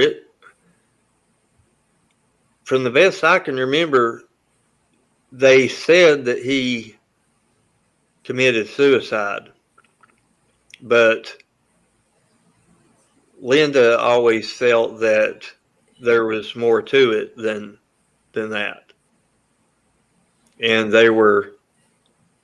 Do you know what that story was? Did she ever tell you? Could you tell us the story? She told it on True Crime Commentary with Penny, because that was something that. Yeah, well, that's gone, right? Like, all of that's gone. So much stuff has been deleted. Oh, yeah. Right. I didn't even think about that. So could you tell us the story? Could you tell us what Linda told you?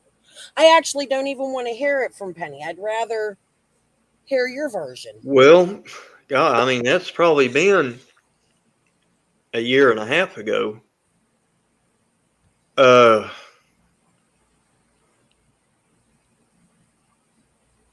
I'd really rather not do that. I mean, just because me and Linda don't get along, Okay, I mean, that's kind of her business, and I don't want to sit here and say something negative against. Let me ask you why I'm asking you, okay? I would like to know who she thought was involved in the murder of her child. Linda, I would like you to answer that, honey. Okay? I would like you to tell us names of people you think harmed your child. Okay. Now that I don't know. I know that he trained police dogs. I don't even know, to be honest, I don't even know if he worked for the city or the sheriff's department, or if he was just a dog trainer. To be honest, I really don't even know that about him. I let Penny handle that, because I'm not. I think sometimes women do better at doing certain things than what a man would do. That's just my. So you still trust Penny to tell the truth? Now? Yeah. Hell no. Okay, back to Linda. Okay, so you meet her in AB's chat, right? And Yeah. Yin start chatting. Penny starts her true crime commentary. And at what point does Linda start researching for you? Well, me and Linda had been talking before True Crime Commentary started. Oh, so you spoke to Linda first. Well, I mean, I don't know that. I honestly couldn't tell you that.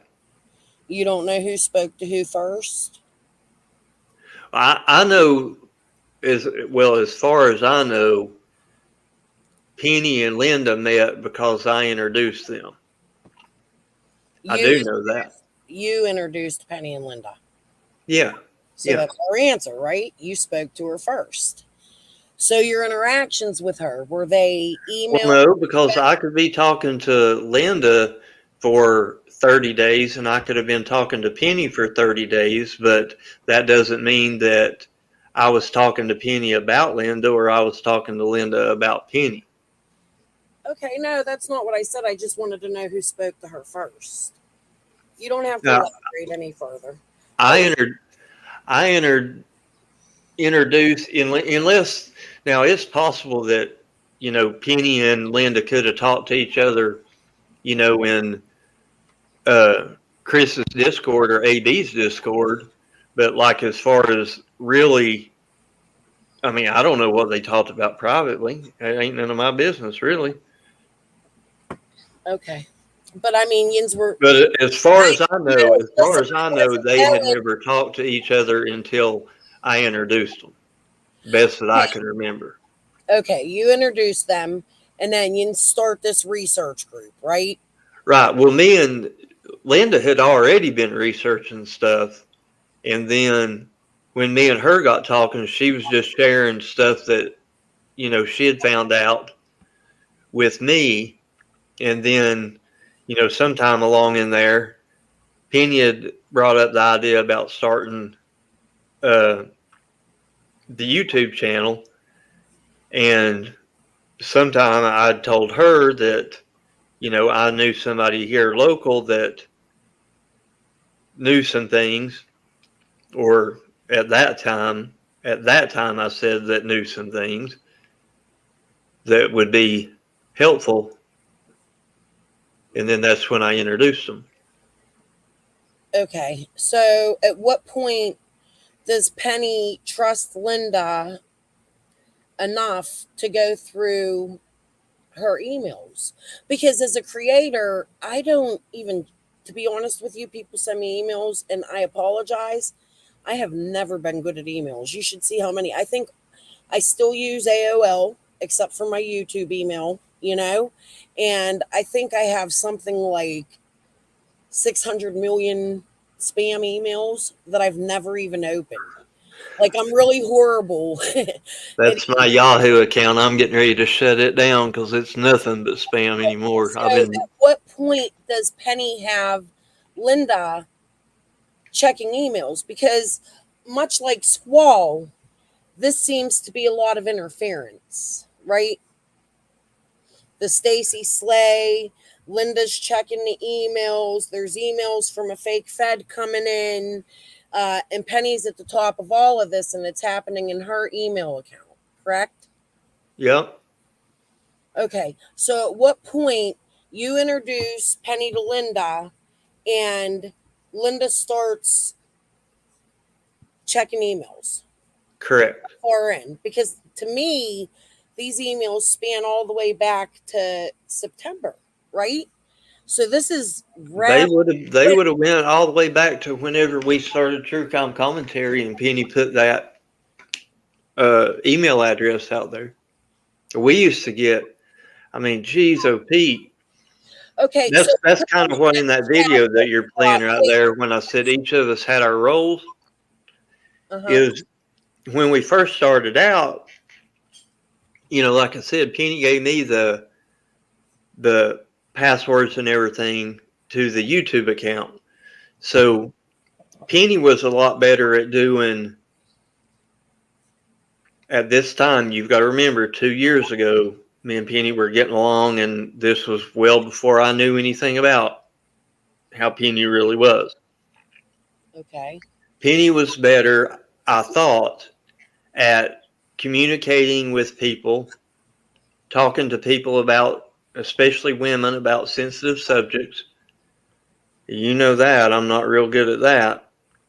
Yeah, I think I'm owed an apology, but we'll talk about this after. We'll ahead. get to that. Maybe. Go ahead. So when Penny would take care of a lot of that type of thing, and we would take turns doing the emails, reading the emails and stuff. And normally what I would do, because like I said, Penny was a lot better at communicating with people, because I'm like, if you text me, I don't use text for nothing but like, I'll see you at 5:30. Bye. Hello. I mean, I don't go paragraph after paragraph texting people all day. And I don't do the same with email. If you email, I'm going to give you 2 or 3 sentences at most. And some of that stuff deserved a lot more attention than what I would have ever given it. So when we first started the channel, when I would read the emails, now don't take offense to this. I don't know how you feel about psychics. Penny and I never were much on them, because people would email us and with stories that their cat told them where Summer was, and they saw a vision in their Yeah, gold some bowl. of those are hard to get through, but there is a way to respond to that. Like, for instance, I have many friends I've made friends with that are actually feel like they have a spiritual connection from here. And I just tell them I actually have a story to tell. Maybe I'll tell you one day. You'll think I'm insane if you already don't. But I think some people do have intuition, but some of this stuff I think. I don't want to get too off track here, so let me. Yeah, some of the stuff was way out there. Okay, so what I would do goes way out. Right, go ahead. Whenever I would check the email, as I was going through them, if it was something that was way out there, I'd just go ahead and delete it. That way, when Penny opened up the email, she didn't see 6 million emails.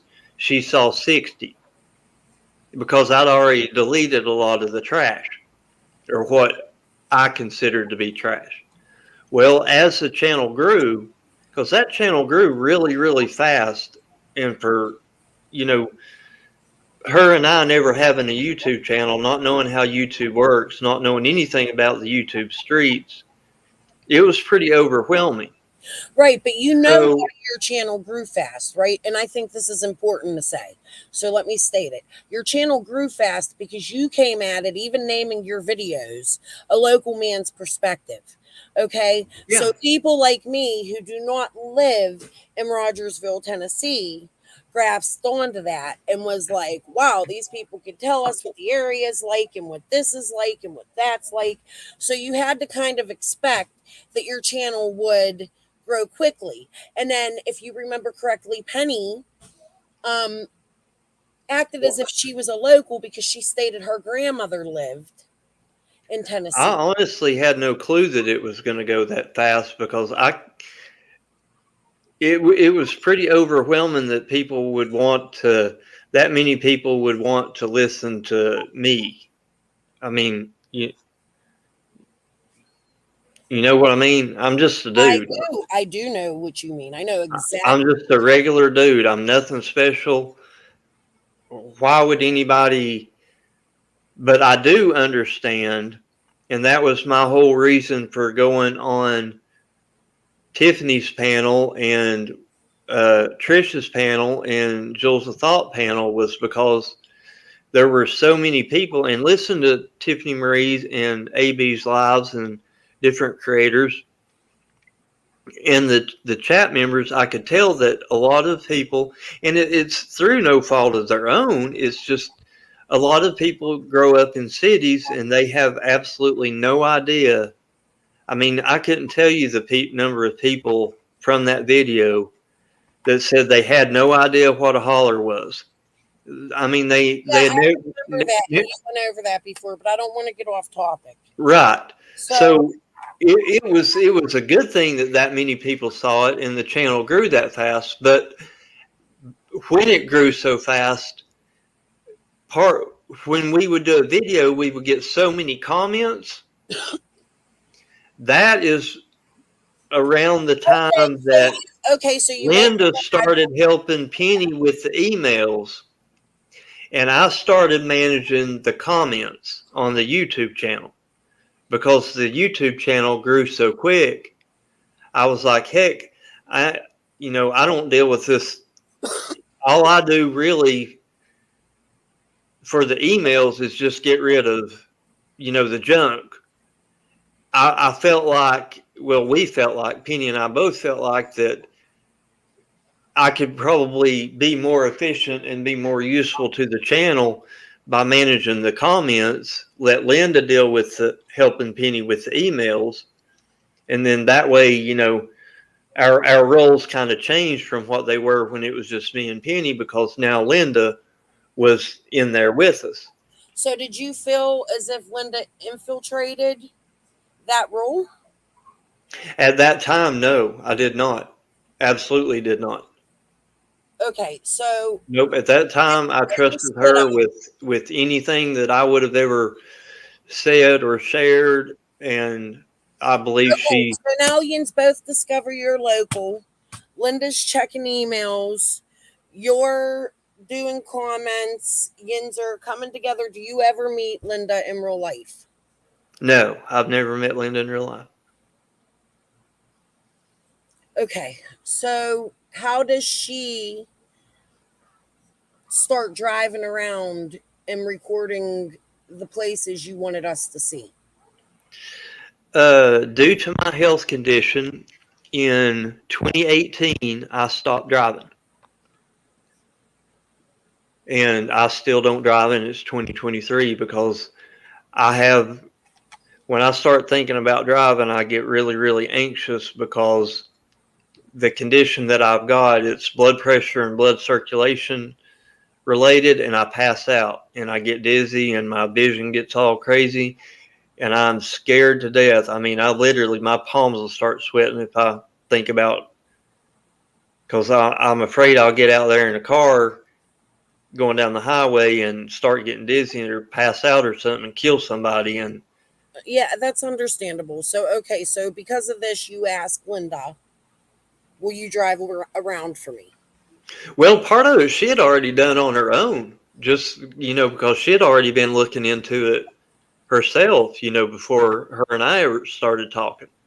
Now, there were different times, as we researched along and found out more things, like Hunter and Allie, where their house was and how long it took to get from there to Ben Hill, and the following the route that Candace described, with Chris about where all they went, that day, and how long does it actually take to get from the Meadows in Jonesboro to Ben Hill Road, and taking all the different routes, the main route through there, Highway 81, or if you take different various back roads. And so at what point does Linda tell you she smells a dead body on Dawn's workplace? She never told me she smelled a dead body. She told me she smelled a strong odor. Okay. That was unsettling to her, but she never said nothing about a dead body. She said she just smelled something and it was really, really strong and really, really rank, and she was going to. So she never said there was actually something found? Like a dog?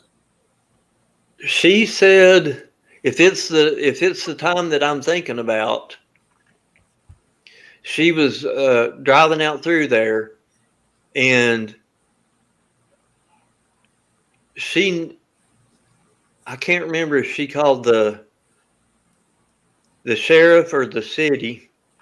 Well, can let's back it up. To come out and check it out, and I can't remember now if she ever did that, did, or if she found that it was nothing, or found, I don't know, maybe she got to where she was going and saw it was a dead dog. I can't remember exactly that, but I do. Told you that she found a dog? Or no? I don't remember that if she did. Okay, but she definitely told you she smelled something, right? Yeah, out of the dumpster. Okay, so a And dumpster. to be honest, I can't even remember if that was even actually at Dawn's job site. She may have just been somewhere and smelled something that smelled rank and thought, Well, she told me it was Dawn's job site. I have messages. I have screenshots of that. oh, okay, okay. Okay. So, okay. So, I want to know how she got to Dawn's job site. Like, why was she there? Because this was before Chase, right? She smelled this before Chase came in. Scott? Honestly, I can't even remember Okay. So, if that was. I know because I pounded this so many damn times because everybody was thinking it was such a new revelation about Chase, and that's what pissed me off so bad about Penny. And I think I actually, of the very, very few screenshots that I do have, was September 3rd and September 4th of 2021. I was telling Linda that I did not trust Brad and asking her if she had seen his criminal history yet. wait, and we'll get to that. Please just hang on to those screenshots, okay? Because I was just So going to ask you. I know all this stuff, all these people thinking about it was such a new revelation when everybody else started calling Brad out. I'd call Brad out long before that. Okay, but before we get to that, But I can't remember. What I'm saying is I know Brad was in my atmosphere of knowledge on early September. okay, I don't know. I don't have any screenshots or messages of when Linda smelled that dog. please listen for 1 minute because I don't want to go that far yet. Okay, All right. we're gonna get there. The next question I had for you was who introduces you to Chase? I've never met him. No, online. Like, how does he come into this group of people? Oh. I think I saw the first time I ever saw him was way early on. He did some drive-throughs down at the Meadows. Right. And that's how I found out who he was. So who reached out to him first? Or who did he reach out to first? Or how did he get introduced into your group of people? Like, we know Tiffany Marie had him on her panel, but how does it come along that he is now going for these rides with Linda, and then it gets so deep that he's giving us information that Mary Sexton is going to do an interview, and he's going out there to interview her, but she can't hear.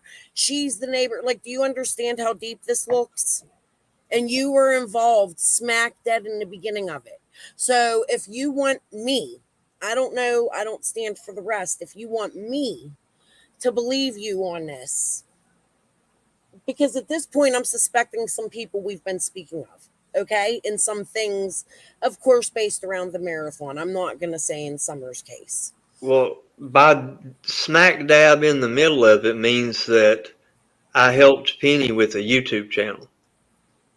Exactly. I never talked to Brad. I texted with him a couple of times. But how does he get introduced? I have no idea. I can't remember that. You can't remember how Chase came in at all? It would have had to have been through one of the Discords or Linda or Penny reaching out to him, I would imagine.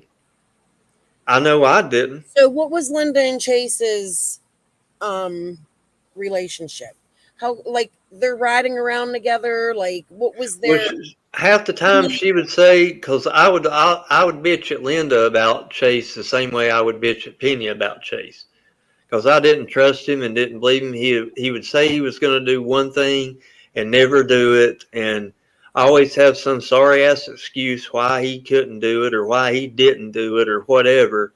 And I was like, why do y'all waste your time with this guy? He's a joker. He's lying to y'all. He's filling y'all full of shit, and y'all can't see it. And then Linda would say, well, I agree. I'm fed up with him too. I'm not going to talk to him no more. I blocked him. And then damn next week later, she'd be like, well, Chase said this. And I'd be like, hell, I thought you wasn't talking to him no more. And she's like, well, we started talking again. And Penny would do the same shit. And I was just like, Lord, y'all crazy women. Okay, but my question was, what was Linda and Chase's, like, how buddy were they when they were talking? Like, what was their demeanor? Like, did they seem like they were good old friends? Or did they seem as though they had just met, like you had just met? Well, you're going to have to ask Linda and Brad that. Right, but I'm asking it from a outside perspective, because they're not going to say that.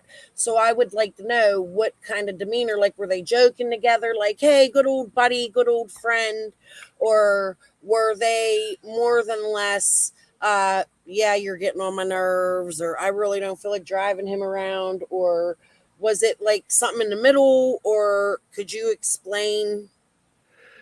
I would say it was, well, if she was being honest with me, which then I felt like she was, now I don't feel that way, of course. I felt like that at times she did get aggravated with him, but I think she was a lot more forgiving with him being a dumbass than what I would be. Because I'm pretty straightforward. I make up my mind that it's made up, and there's highly unlikely you're ever going to get a second chance. Okay, so do you think that they knew each other? Let's just ask it straight out. Do you think that they knew each other prior to coming to YouTube? No, I don't think they did. But you don't know how they met? Well, I would imagine it was through True Crime Commentary. Or through Tiffany, which would, that would be through AB's Discord then, because that was saying is nobody knows how Chase and Linda knew each other. That would be the only way that I would know, is either Penny reached out to him because she saw him on Tiffany's panel. Well, first, I guess he would have had to have done those drive-thrus down at the Meadows, and then somebody reached out to him,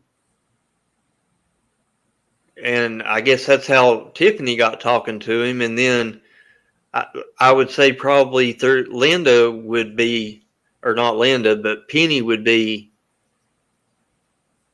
the one that I would think, and then I would figure Linda met Brad through Penny. If I was betting, if I was to think about it, at that time early on, everybody's trying to soak up as much as they can. So some dude named 423 Chase puts out a video of somebody driving through the neighborhood where Dawn works. Everybody's going to watch it. Everybody's not going to watch it. And I'm going to tell you why. Because he just made his channel and he had no subs. None. So how does this video of him going around circulate into the true crime community?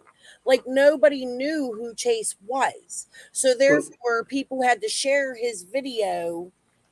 Well, see, that was one of the things, the very first thing that raised my eyebrows about him was I asked Linda, because when he did one of the drive-bys, drive-throughs, and I want to make this clear because this is what raised my eyebrows about him.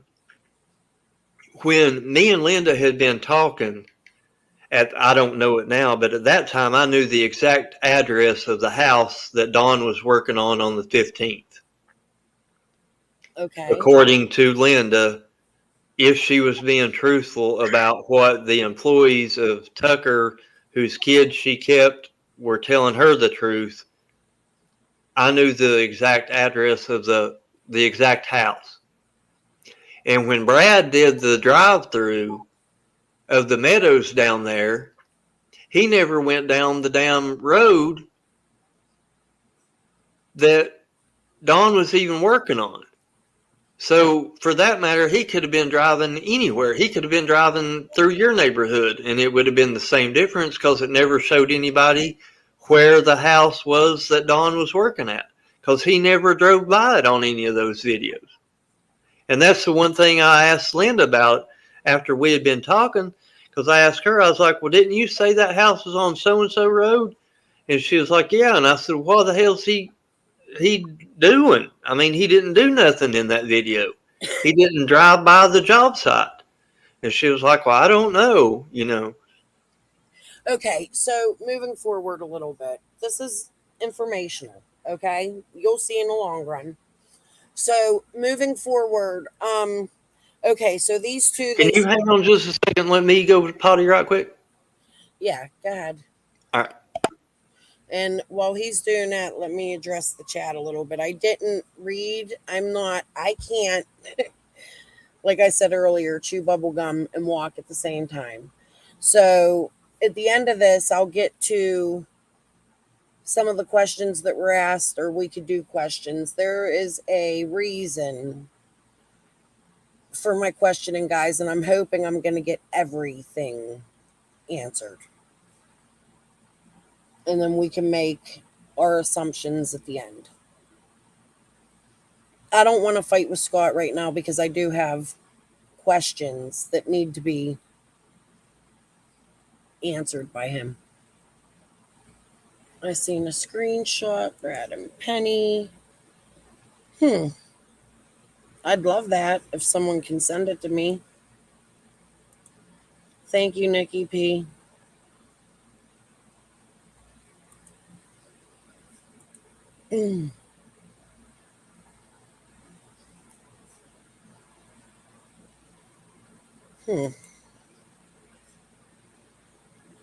That's right, Emergency Me. You were in some of these Discords and stuff, right?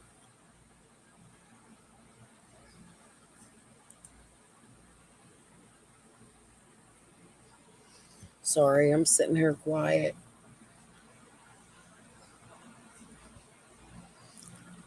We'll definitely get to some of your guys' questions at the end of this, though. All righty, thank you. Can I address one thing in chat? Yeah, go ahead. Somebody said, and I've not been watching chat because I'm paying attention to you. Mm-hmm. But I did see somebody say something in there, and it seemed to me that it was sarcastically saying, blame everything on Penny. Well, listen, I'm here to tell you, Penny was frog level in the shit with this stuff. And I think if that's... And make no mistakes about it. Well, frog level in the shit. And if I think that's the case, we need to do this tonight, Scott. Okay? So, all right. So Linda and Chase are driving around. You don't know if they've known each other for years or if they just met, but they're doing all this stuff for you. And then comes the hoax call. Chase is showing fake trunks full of flyers. And now, okay. And now we want to put up. Let me tell you this before that. Okay. You were talking about Mary Sexton in that interview. Oh yeah. I was getting there again. Go ahead.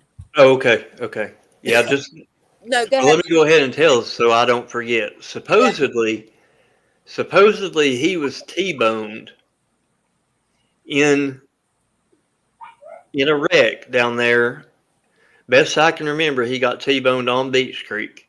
Okay, but you do know that it has come out and that Jody Sue, Penny, and Linda, I think, all said that it was Chase was pulled over by police, right? I don't believe nothing that they say. I mean, I can't, at this point in time, when you found out as many lies that have been told Right, by Linda and Penny and Chase. But what you're not understanding is the lie would be the T-boned getting into a wreck and couldn't get there, right? Right, that's what I was saying. He supposedly got T-boned and broke his wrist and all that. That's why he couldn't make it. Okay. And what he sent Penny, because I was like, dang, is he hurt? Because even though I don't like the dude, I don't want to see nobody get killed. So she sent me a picture of a vehicle. I think it was like a gold or a champagne colored vehicle, best I can remember, that was like hit in the front fender. I mean, it was nothing that would have, it was not getting T-boned. I mean, if it was like T-boned, it was like a Walmart parking lot T-bone accident, It was not like somebody was flying down the highway and, Right, T-boned him and totaled the car or anything like that, to where it was, deserved all this hoopla that he was putting on, that why he couldn't do what he said he was going to do. Well, let me tell you what I've been told by Jody Sue, okay? That now, and I want everybody to remember at this time, while this was going on, cracking cases had started the Sexton stuff, okay? And Michelle Walks. And at this time, I was told by Jody Sue, and she can come out and say what she wants to say at this, that he was harassing this woman for an interview and that her children had called the police and put a stop to it. So here comes the harassment of another neighbor, okay? To the point that the children, after hours and hours of Penny and her fake, I can't get my stream to work, Tiffany Marie, can you help me? And Tiffany Marie waiting on her panel for hours, which we all know happened, right? Right. Yeah. But we were told there's this wreck, and truth that I've been told, and in my opinion, I believe it, that Mary's children had to stop Chase from going to her house because he was calling her relentlessly and making her do this interview. Now, this woman has passed away. We know she's elderly. For anybody to get on here and talk shit on this old dead lady, I'm sorry, I'm disgusted. But anyways, go ahead. Oh, I was just going to say that I never believed that he got in a wreck and got T-boned is why he couldn't do it. I always felt that he was lying to Penny. Okay, about why he couldn't do that interview. He just made up something stupid and they fell for it. And I was like, damn, y'all are nuts. Right. So why do you think that they would make something so elaborate up and push this old woman for so long? I mean, this went on for like 24 hours. As soon as the hoax calling to Mary went on, and he was the one calling saying there's a woman driving down the street. And then the next morning, the first thing we get from Chase is, and his arm wasn't broken, guys. He was driving. The next morning you get from Chase, well, you ought to know, Mr. Wells, that the hills have eyes. Do you understand? It makes sense. I don't really remember that part, but okay.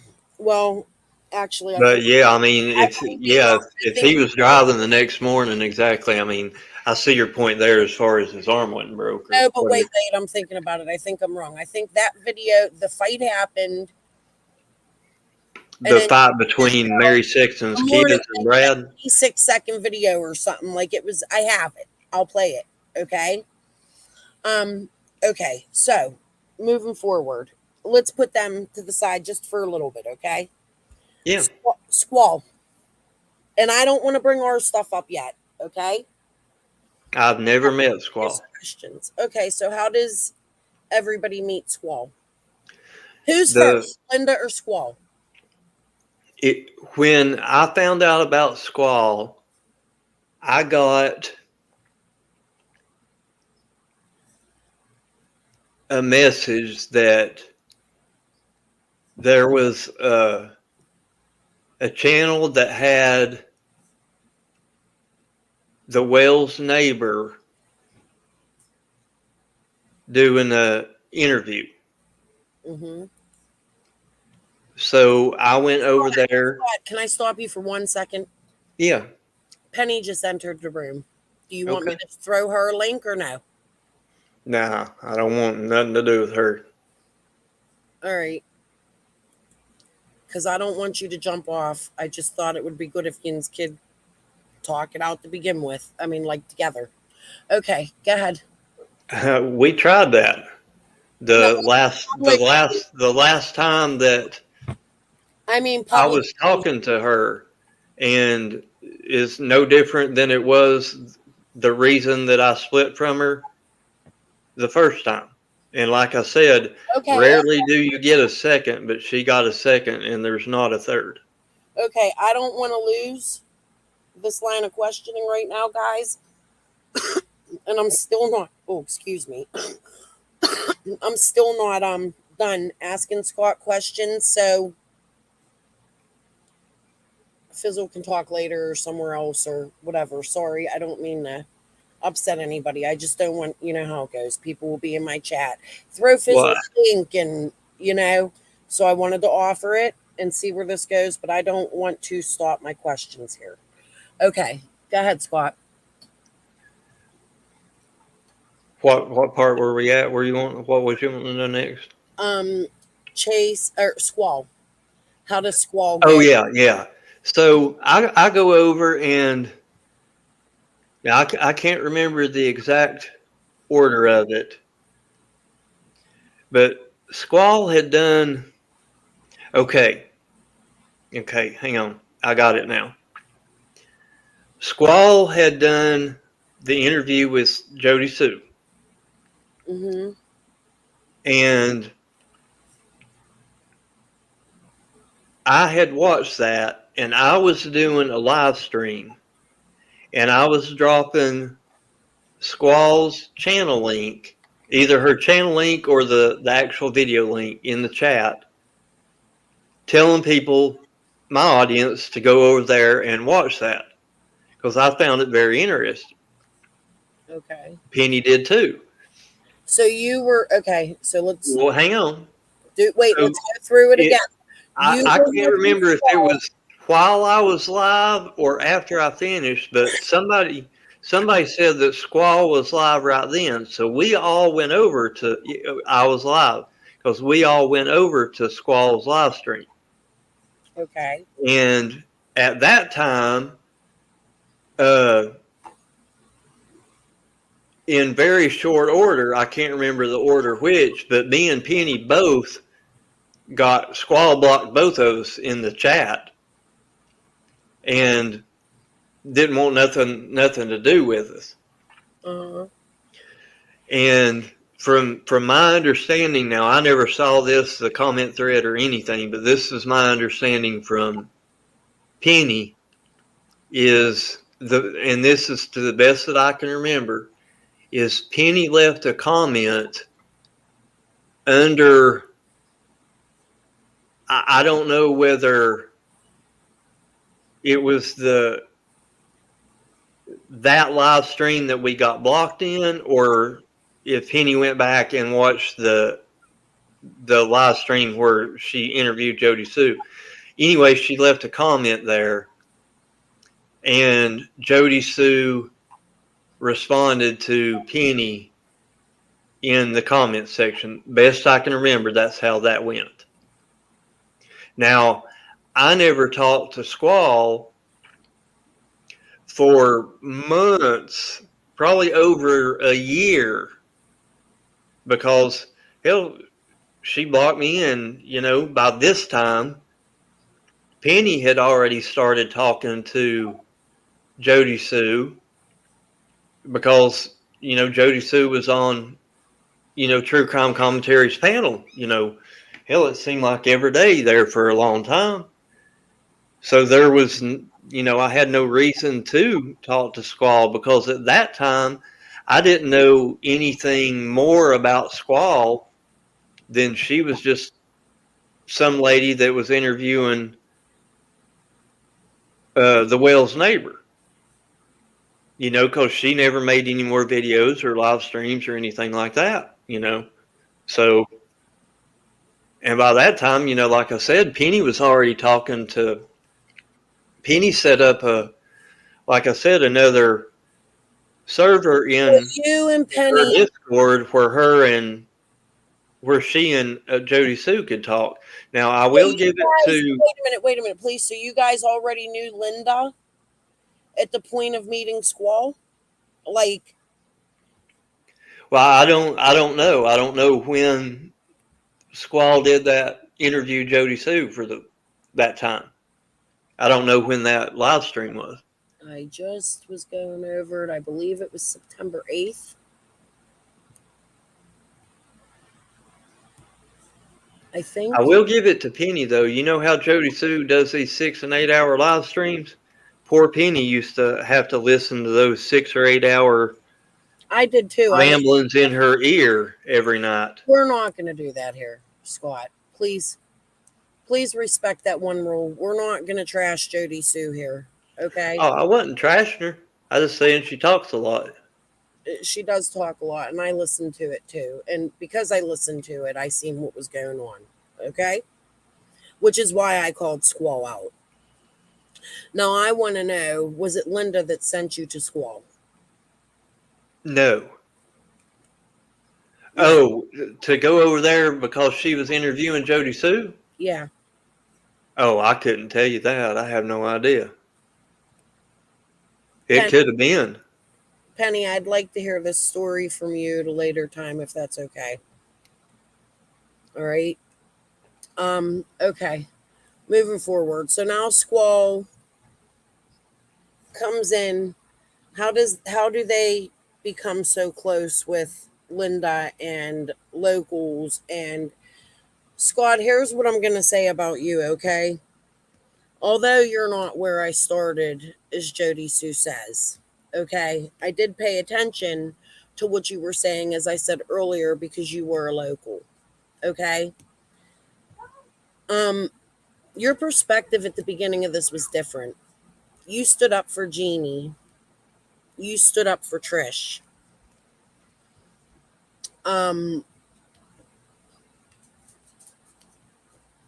Squall was 100% attacking them at that time.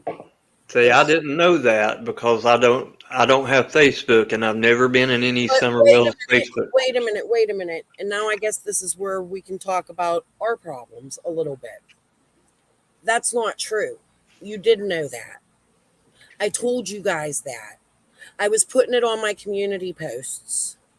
When I came out and just asked for you just because you were putting it on there don't mean I was looking at them. You were responding. I mean, okay, Squad. I can't prove whether you are not or them because I don't have my community posts no more.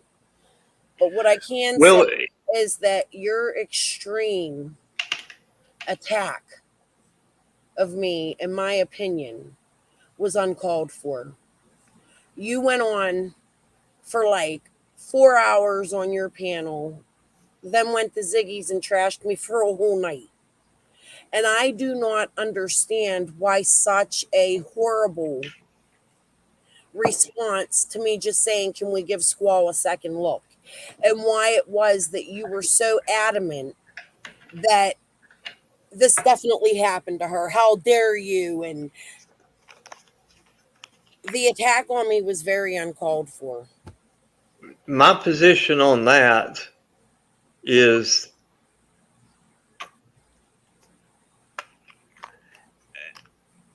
it wasn't necessarily did it or did it not happen to her. It was, from my standpoint, in any situation, if that is occurring in a woman's life, any woman, Scott, but I was no one has the right that they do, but it doesn't sit well with me. They've got the right to say whatever they want to say about it. But you do know, Scott, that there are women. Oh, I was in your chat when you were going over there, and I was not the only person in your chat that was astounded by what you were saying. You started it. But you started it. No, I didn't. I hadn't even went live yet. You did the very second I said something. You started it. You went on an immediate attack. You turned my whole chat against me. How long ago was that? In May of 2022. So you mean you've let that shit eat at your ass for 14 months? Yes. Yeah. Damn, girl, you got to get a hold of yourself and learn how to let stuff go. You're going to die carrying resentments like that. Oh, but did you have court papers sent to you? No. Did you have people in your chat telling you that they wished you offed yourself? I've got people telling me that all the time. I got people threatening to send me court papers all the time too. I don't let it. But did you get actual court papers, Scott? No, but it wouldn't have mattered if I did. I don't let stuff eat at me for over a year, hoping that somebody's going to come and apologize to me. Sorry, I don't work that way. And that's why I think if you do, I'm sorry for you. Okay. All right, moving forward. Let's get back to questioning. But I'd let it go if I was you. You'd let it go if you were me. A resentment will kill you. I mean, have you lost sleep over this over the last 14 months? Yeah, I have. See, that's unhealthy. Has it caused any kind of problems because you've been grouchy with your kids or your grandkids or your husband because of this? No, Scott.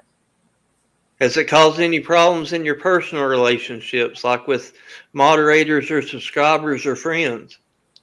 The ones you turned against me. But this is my panel. You're not asking. I didn't turn nobody. Everybody has the free will to turn their own selves. Okay, I don't have that kind of control over somebody. Stop giving me that kind of control. I don't have it. Oh, okay. I don't have the control to keep you up for 14 months. What? Can I tell you something? Sure. I'm a victim of SA. So do you know when the penis goes in? Do I? I don't think that the penis has to go in before SA starts from the women that I've talked to that have been victims of SA. But if somebody says stop. Penetration has nothing to do with it. But if somebody says stop and that person stops. Yeah. Is that rape? Well, it depends on at what point that they decided that stop was appropriate and they didn't want whatever was going on to go on anymore. Now, whether that involves penetration or whether that involves anything else, I'm not the judge of that. And I don't feel like anybody else should either. Scott. Please respect me on my panel. I am respecting you, but you're asking me questions, but you're not liking my answers. I can't help that. I'm not screaming at you. I didn't say I didn't like your answers. I'm continuing to question you. You're the one yelling over me and talking over me and being very condescending right now. Maybe it's your Pennsylvania accent, and I apologize for that. That I will apologize for. That's just something that I'm not used to, and it always sounds like that northern people are mad when maybe they're not. So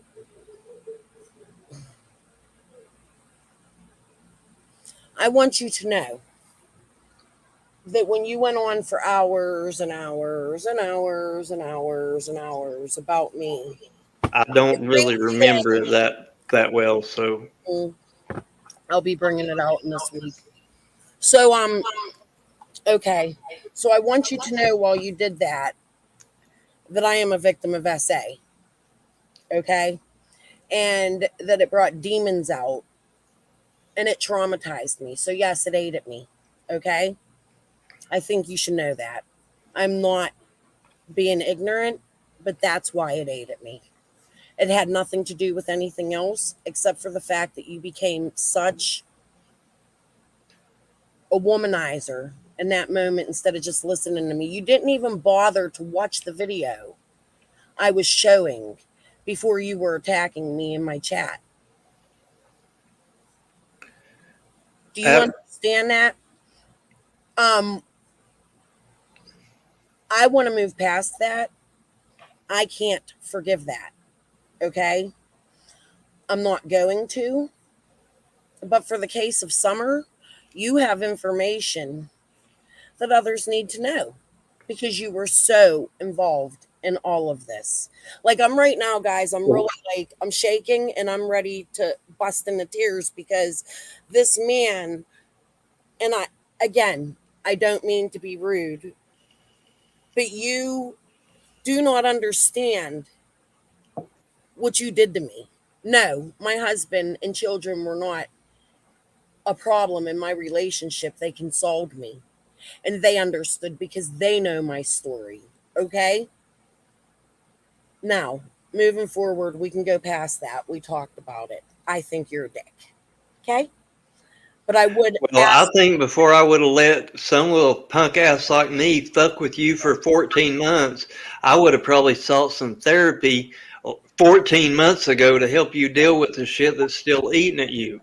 Do you know that I've had therapy my whole life over this? Like, I would find a new one because they're not doing the job for you. Wait a minute. You're sitting here saying you should have sought therapy, but what you did was re-victimize me. I didn't re-victimize you. Say I'm sorry and move on because that's exactly what you did is you re-victimized me. You can heal from this stuff. Oh, I know I can. I have in the past and I will again. And I hope so. And I'm doing that right now by telling you what you did to me. Okay? I'm not going to accept blame for something that I'm not responsible for. Well, we'll let you are an adult that are 40 years old with kids and grandchildren, creating life, married, but yet you don't know how to control your own emotions? But wait a minute. And you expect me to take responsibility for your lack of attendance to your well-being? I'm not doing it. Okay, but here's the thing, Scott. Isn't that what you were doing for Squall attacking me? Do what? Is that not what you were doing for Squall while you were attacking me? You felt I attacked Squall, right? No, I felt that you attacked. Even knowing me or having a conversation, you know. I felt like you attacked women that had experienced SA. Well, every day based upon the experience that I've had from speaking to women every that have day, had. and I was posting shit about Jeannie and Trish and sticking up for them because I just said to you that I know you were there for Jeannie and Trish, right? And now all of a sudden, you're sticking up for the person who hurt them too the most on YouTube. I did not know that. Right. Instead, you attacked me instead of listening. Well, that I would have. Sitting here and you're not going to take responsibility. You know what, dude? I could say that due to ignorance, I didn't know about Jeannie and Trish, but I can't be faulted for not having Facebook and being so knee deep in all this stuff as you all are. You owe Jeannie, Trish, and myself an apology. That's all I'm going to say on that. Now we can move forward. You can answer my questions or you can get down.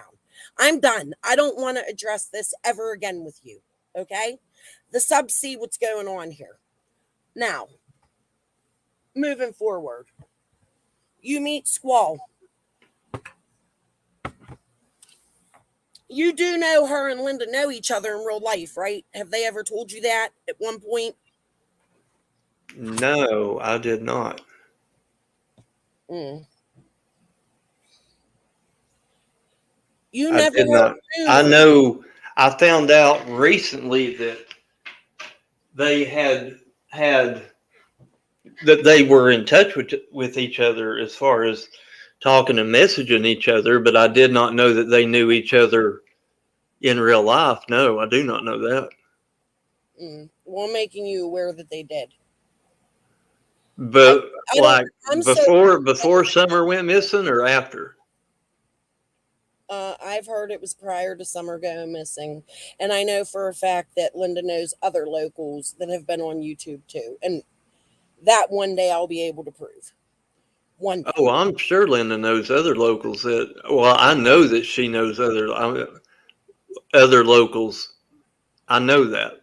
Yeah. You know what, guys? Yeah, Fizzle, I'm going to take your advice on that. I don't know where we stand with people, but I'm going to play a video and just run to the bathroom. I need a moment. Scott, you're welcome to stay or leave. Oh, I'm good. Okay. I need a moment. Let me mute my mic.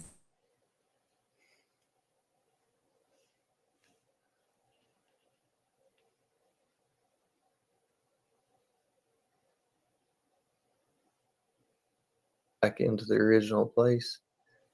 Citizen Sleuth, I see you sleuthed your way in here. Good job, great.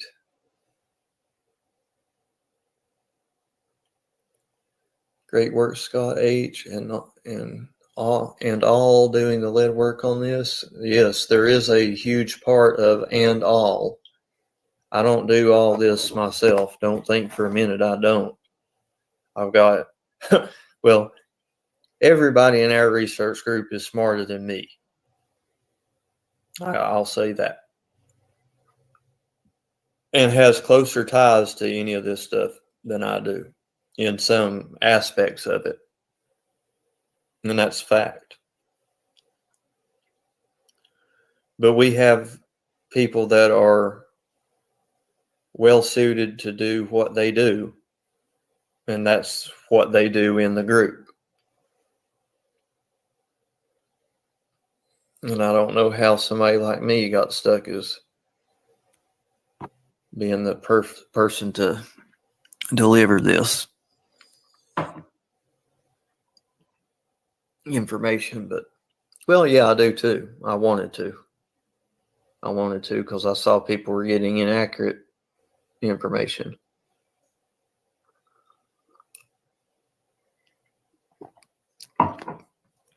Somebody left me a comment on one of our videos the other day and asked me if I would quit slurping my drink. I told them no. It's just the way I am. I'll sit here. It's my channel. You don't come into my house and tell me to stop drinking my coffee. You didn't buy my house, my computer. You don't pay for my internet service or my water or my coffee. So shut up.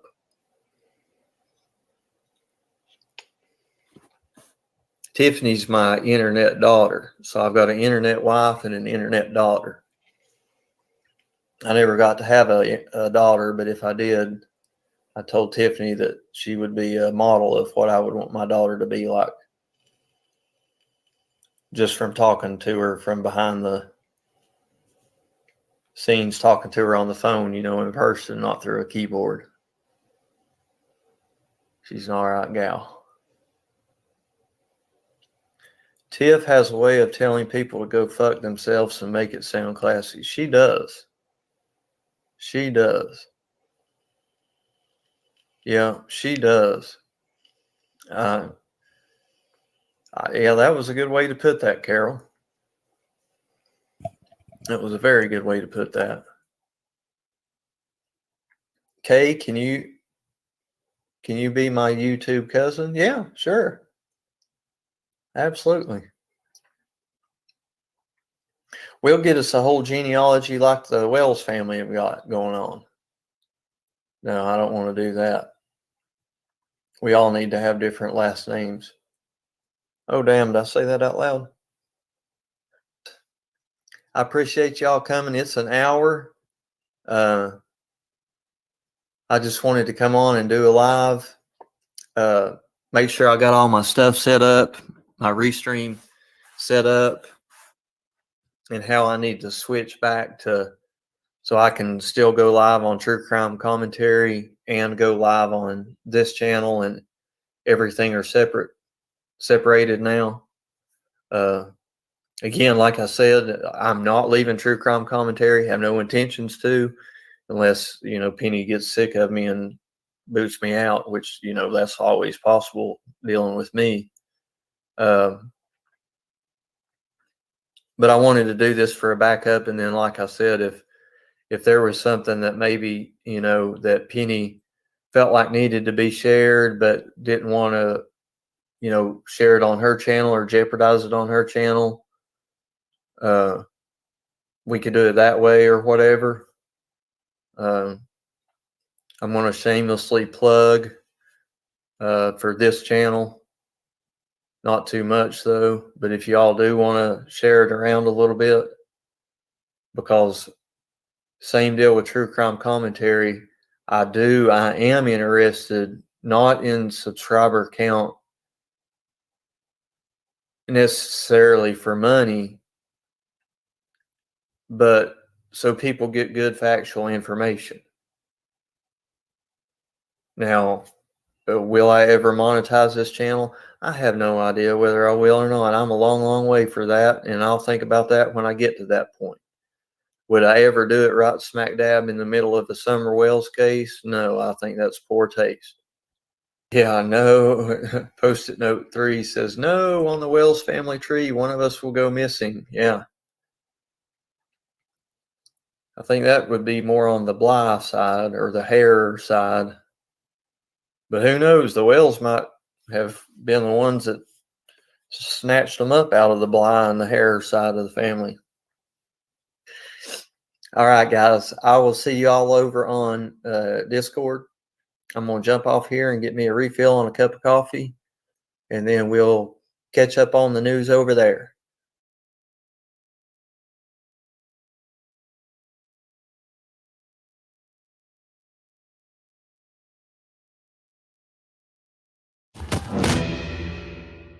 Invisalign is less painful and less drama.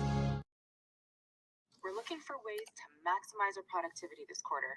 Thoughts, Martin?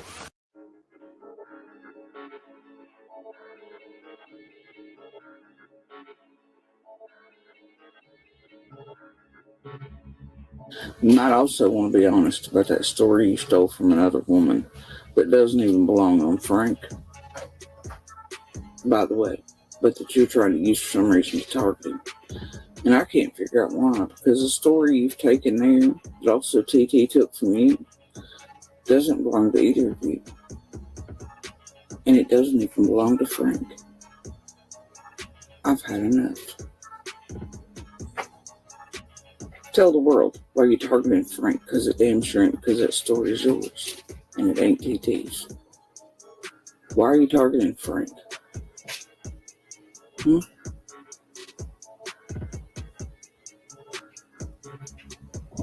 I don't know, man. But that's something I've known all along. So who was it exactly wandering around on the camera up there behind Candace? There, Squirrel, because you know and I know. So what were you doing there? And who were you making them think you were?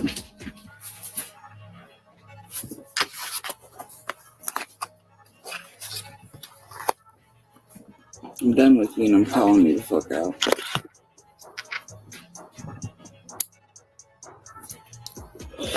That story, that very real crime belongs to another woman and a very, very dangerous motherfucker that we all know. And it damn well ain't Frank. So why did you take that story over, Squirrel? And why are you targeting Frank with it?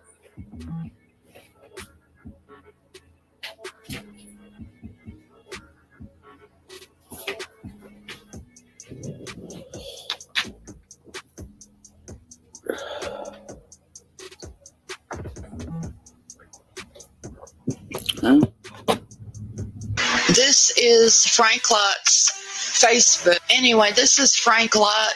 This is his Facebook page. Whenever I went to see Frank in 2013, we had reconnected on Facebook, and we had been talking for several months. And I did go over there with the intentions of having a few beers. And, the intention was that I was going to spend the night so I wouldn't have to drink and drive. I didn't go over there with the intentions of being tied to his bed. I did not go over there with the intentions of things happening the way that they happened. I feel like I was drugged, and it's hard to talk about. I never thought that it would be like really, really hard to talk about, but it is. It is super hard to talk about. I sit here and I practice saying it out loud and everything when I'm home alone, and then it's like I get on here live and my brain just starts wanting to tear me up on it. But I don't know if you can see, I believe this is like a old photo of Frank's family, his brothers and sisters, all of them. They're a big family and they're very tight knit. If I'm not mistaken, there's like 4 girls and 3 boys in all. I'm not absolutely positive. But just to show you real quick what really freaked me out on his profile right here, that made me throw up. Looking at that face that he was making just absolutely made me sick to my stomach and made me throw up. I don't know about anybody else, how they feel about it. This is his son, and right here, I don't get a good vibe from that. But at the same time that I don't get a good vibe from that, just because I don't get a good vibe, it does not mean that Frank is guilty. Everything that Frank did to me, yeah, I thought I had put it in my past. I thought I had moved on. I had not thought about it in years. I was fine. I was dandy. Nothing in my heart. It didn't bother me anymore after that. I went to a friend's house, spent a couple of days there. It was like during the holidays, and then I went back home, and my best friend, I told her about it, and like, oh my God, that was a freak, and at least you're still alive. And I think the only thing that saved me was he lived in a trailer court, and when I got loud and everything, he stopped.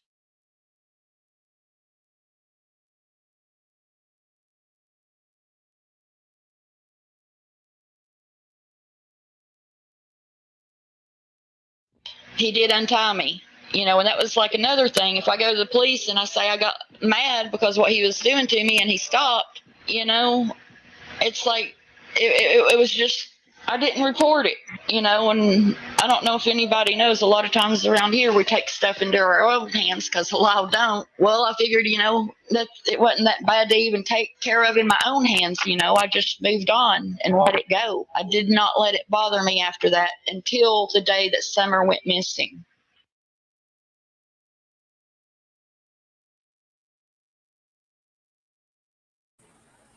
All right.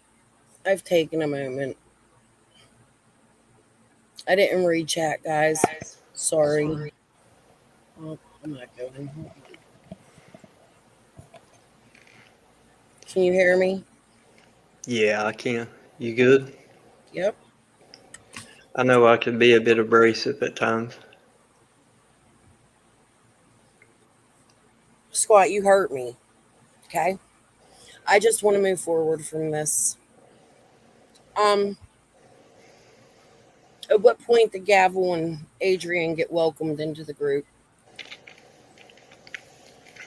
Okay. Back, well, again, I can't give you dates or anything. I'm trying to think.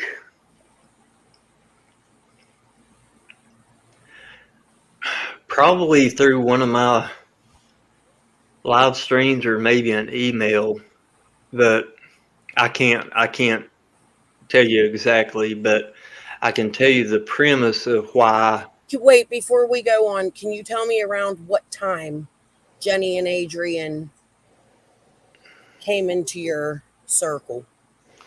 Let me go and see if one of my lackluster titles to my videos will tell me. Because I did a live stream after we had talked and they had went over with me their plan for their channel. And I was impressed with what what seemed at the time. Like I said, I can't even be sure of that now. Well, let me tell you that I never even heard of them until they came out. Yeah, they were brand new. Like I've watched them. No, but you were with them very early on. Like I feel like No. November, December Of 2021? Yeah. No way. Not this guy. But I mean, you guys had that big fight, and then you got back together. That might have been 2022. I'll have to go back and look. I'm not going to Yeah, I'm looking now to see if I can see. I don't title things very well at all that tells anything about what goes on in the live. But no, however, we ended up meeting there. I talked to them, and what their idea was is they were going to do. They had Jenny had told me about during this conversation that we had, her and Adrian and I had told me about the ever famous data bank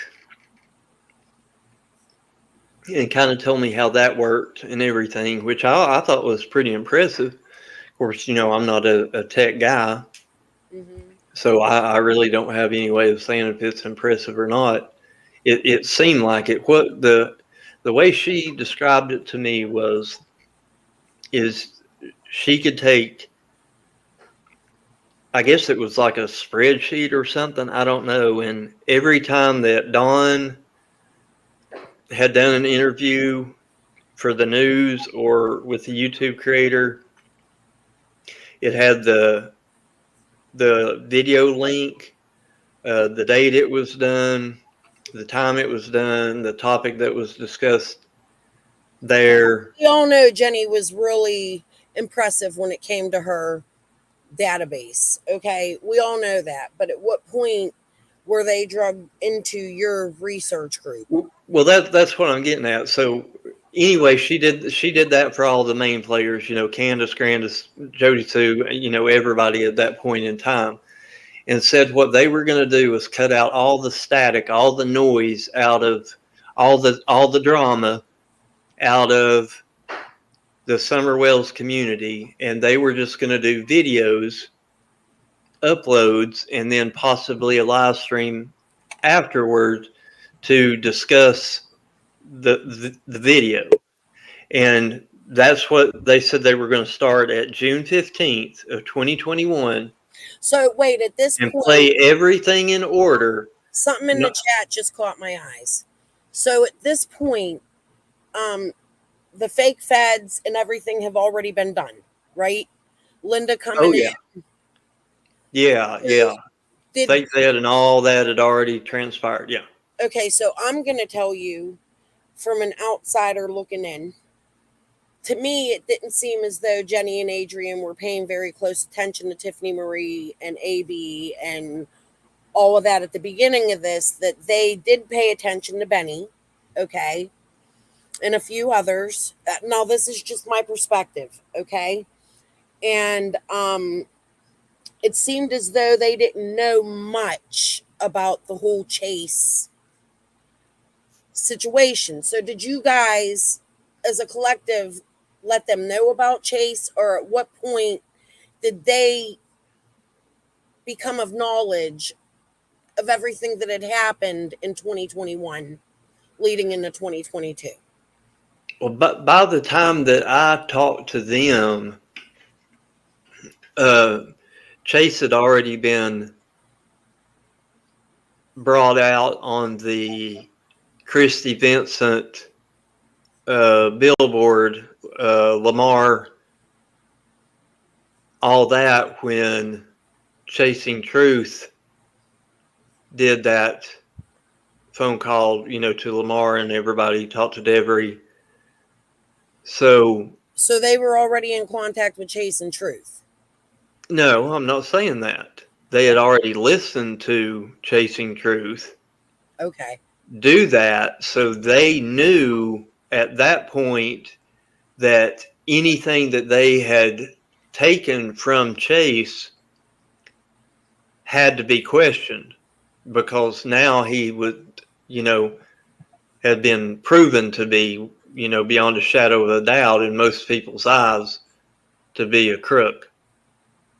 So they kind of, was like, I think the way Jeannie kind of described it was like, and this is not exact verbatim, it's just the idea, the way I understood it is like they would slide that over into the, well, we heard this, but we don't really know, because if it can be trusted because of the source, that's kind of where all of Linda's stuff ended up going after the conversation that we all had. That was going to be my next question. Was Right. So But I had posted a clip from a video making fun of Benny and them, and during that clip, this was before my channel went down. During that clip, there's a couple things that Adrian said that I would like to ask you about. The first is, you brought them a researcher, and no, they did all their research pretty it much. was I a mean, little old lady. they would ask me things. Go ahead though. Go ahead. Let me hear you out there. Okay, Sorry. so I guess my question is, we're not even going to go through the whole clip. My question is, who was the researcher that you had them in contact with? Was that Linda? Or was that Carol? Because I'm getting ready to ask you what Carol's play is in all this, because you've been with her since day one. Okay, after when Adrian, I think it was Adrian, is the one that actually made the videos for Chroma Mama. So she made a short little video that kind of gave a really damn good video too. I don't know if she's still got it up on her channel, but that kind of portrayed to me what they were planning on doing. Like I said, was just taking the facts, everything that everybody had said from a legitimate source, whether it be a YouTube interview or a news interview or whatever, and they were going to start at June 15th and just go day by day, not giving any commentary or anything like that. We were just going to listen to what everybody said in the order that they said it, when they said it, so that we could figure out when there were contradictions in the stories between, did Don say something this week and say something next week? Well, we can show right here exactly where that happened. So I was like, that's a heck of an idea. No drama. And they seem like they would be no drama people.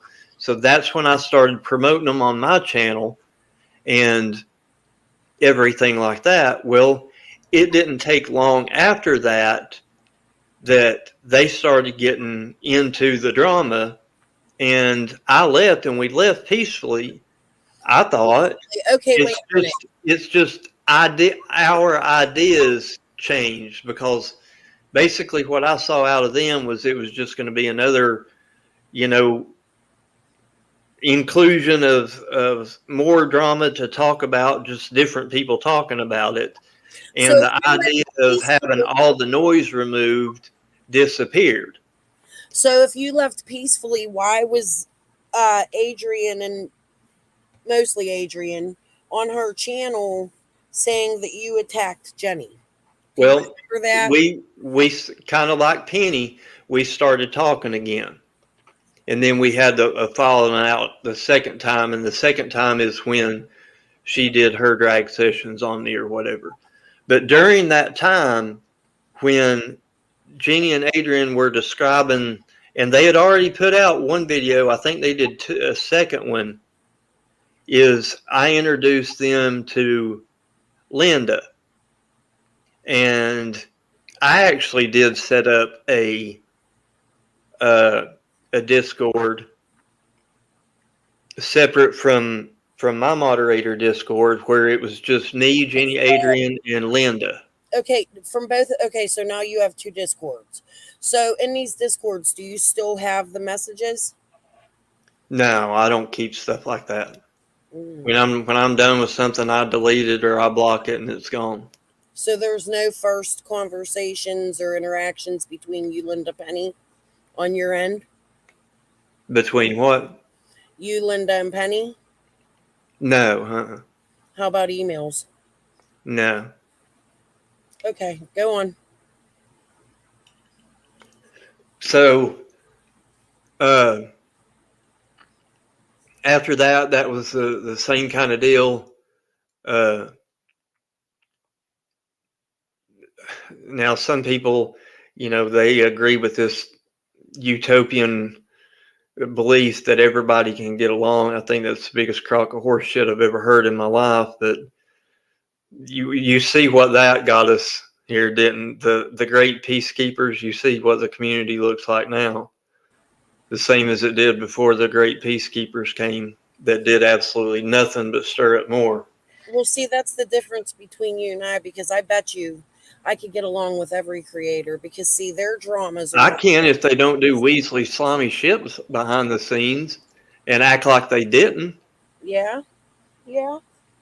I definitely could. Okay, so you bring them Linda.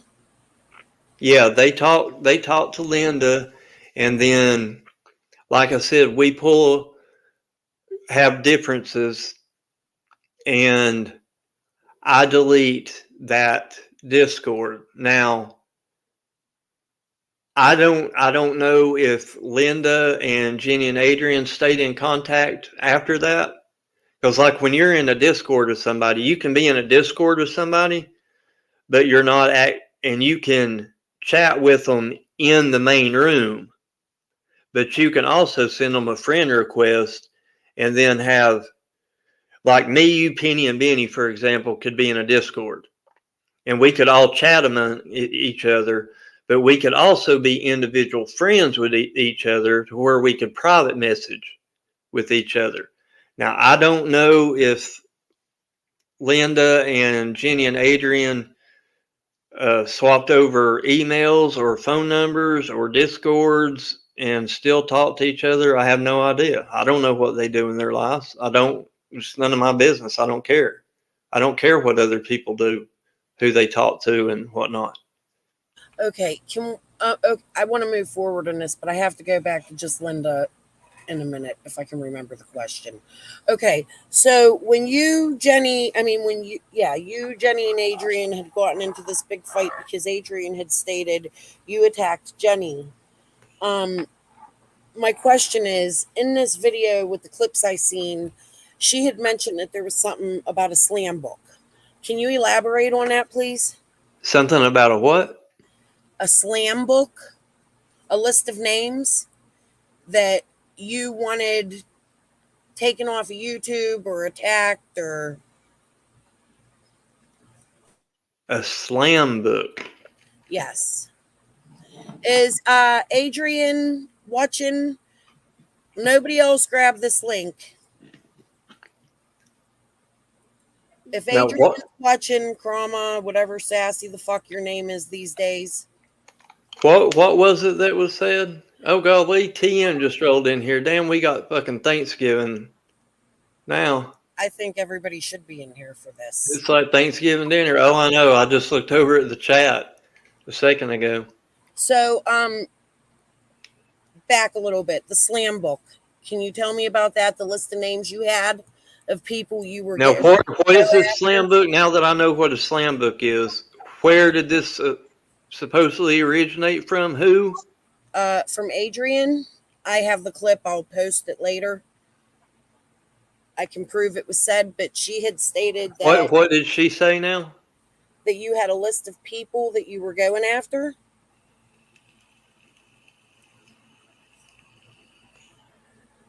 Does anybody remember that video? Unless her idea of going after and somebody in mine are drastically different, I don't know of any lists that what she could be talking about. All right, Adrian, I would like you to elaborate on the slam book. I've, to the best of my knowledge, I have never plotted to take anybody's channel or strike anybody's.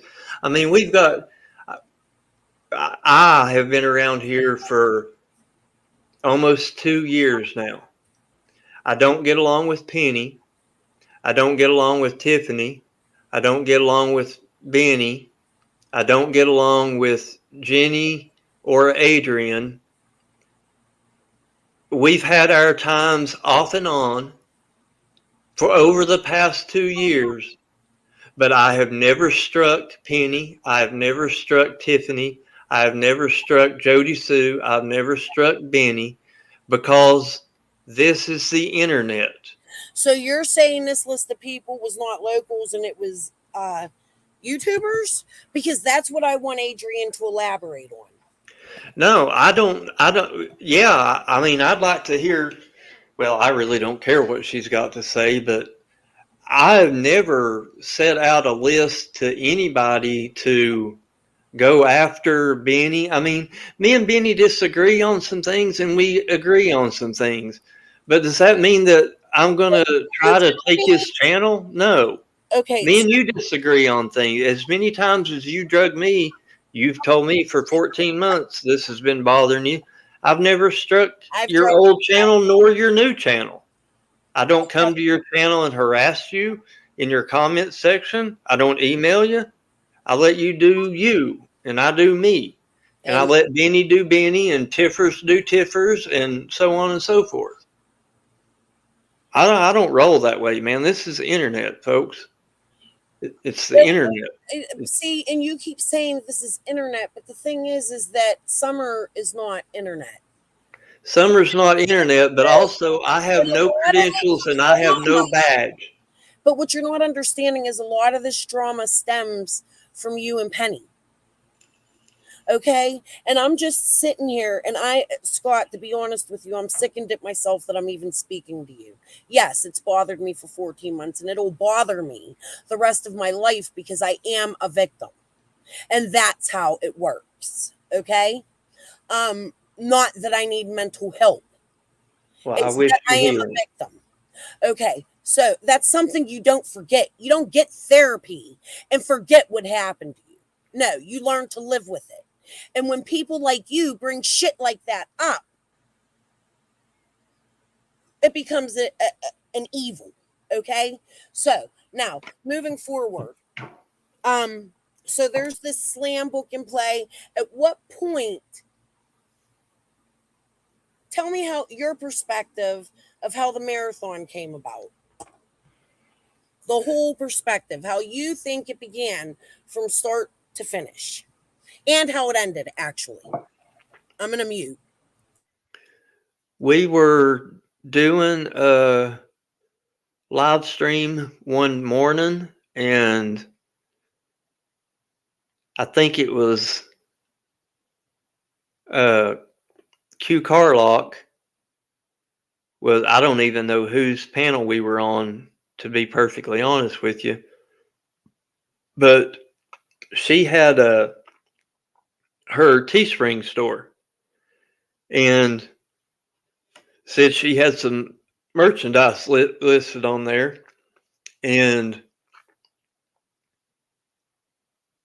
somebody bought a cup, a coffee mug.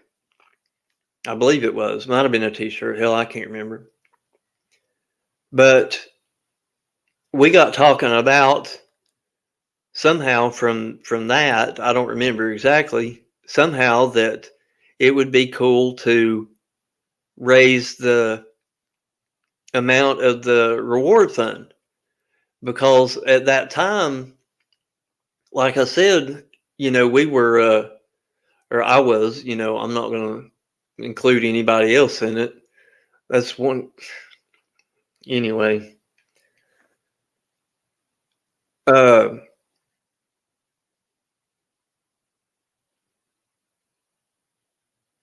I listen to Tiffany Marie a lot, and she always had the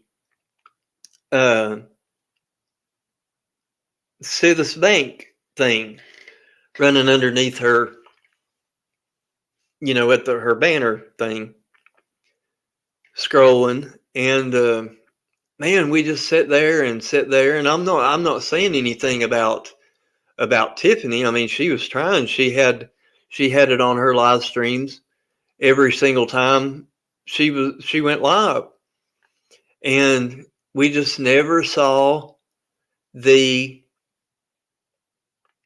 reward fund go up.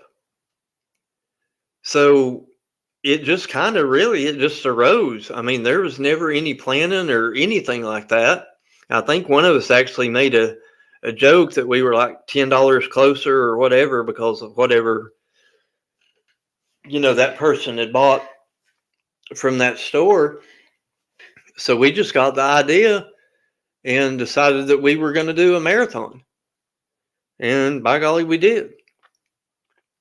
So And you decide. Wait a minute. Say that again. So Tiffany Marie was scrolling a banner, and you decided in her chat you were going to do a marathon. No, I was on a live stream with somebody one morning, and live stream.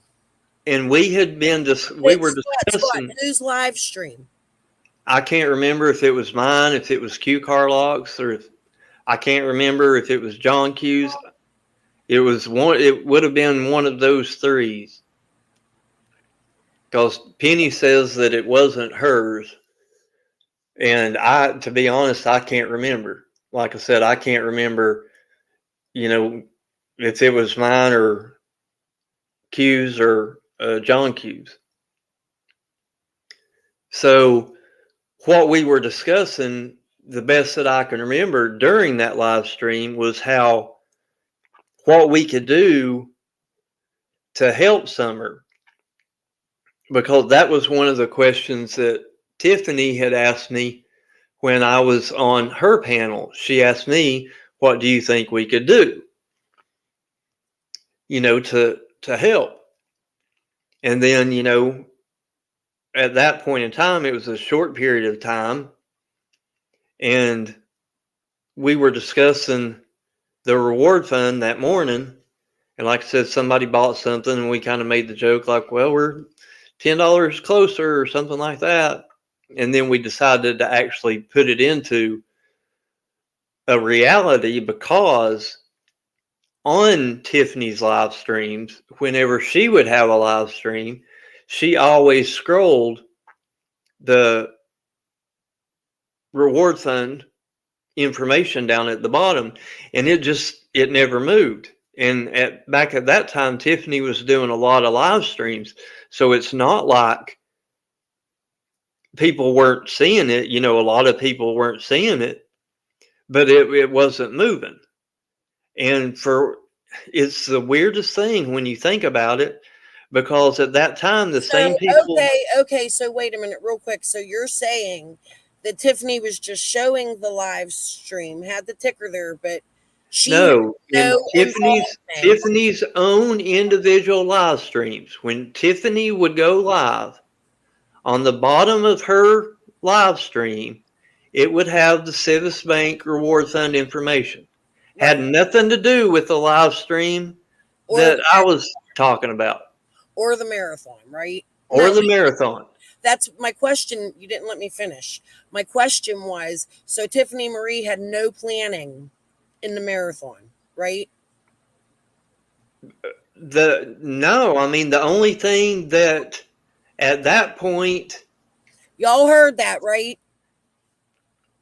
Okay. That I would have known is more than likely, because Tiffany's got a bigger audience than either of us three, we probably more than likely asked Tiffany if she would share it, which I do believe in the beginning that she did share it when she would have live streams. But as far as Tiffany Marie planning, and listen, this is me standing up for Tiffany Marie, okay? So guys, please listen to what I'm saying.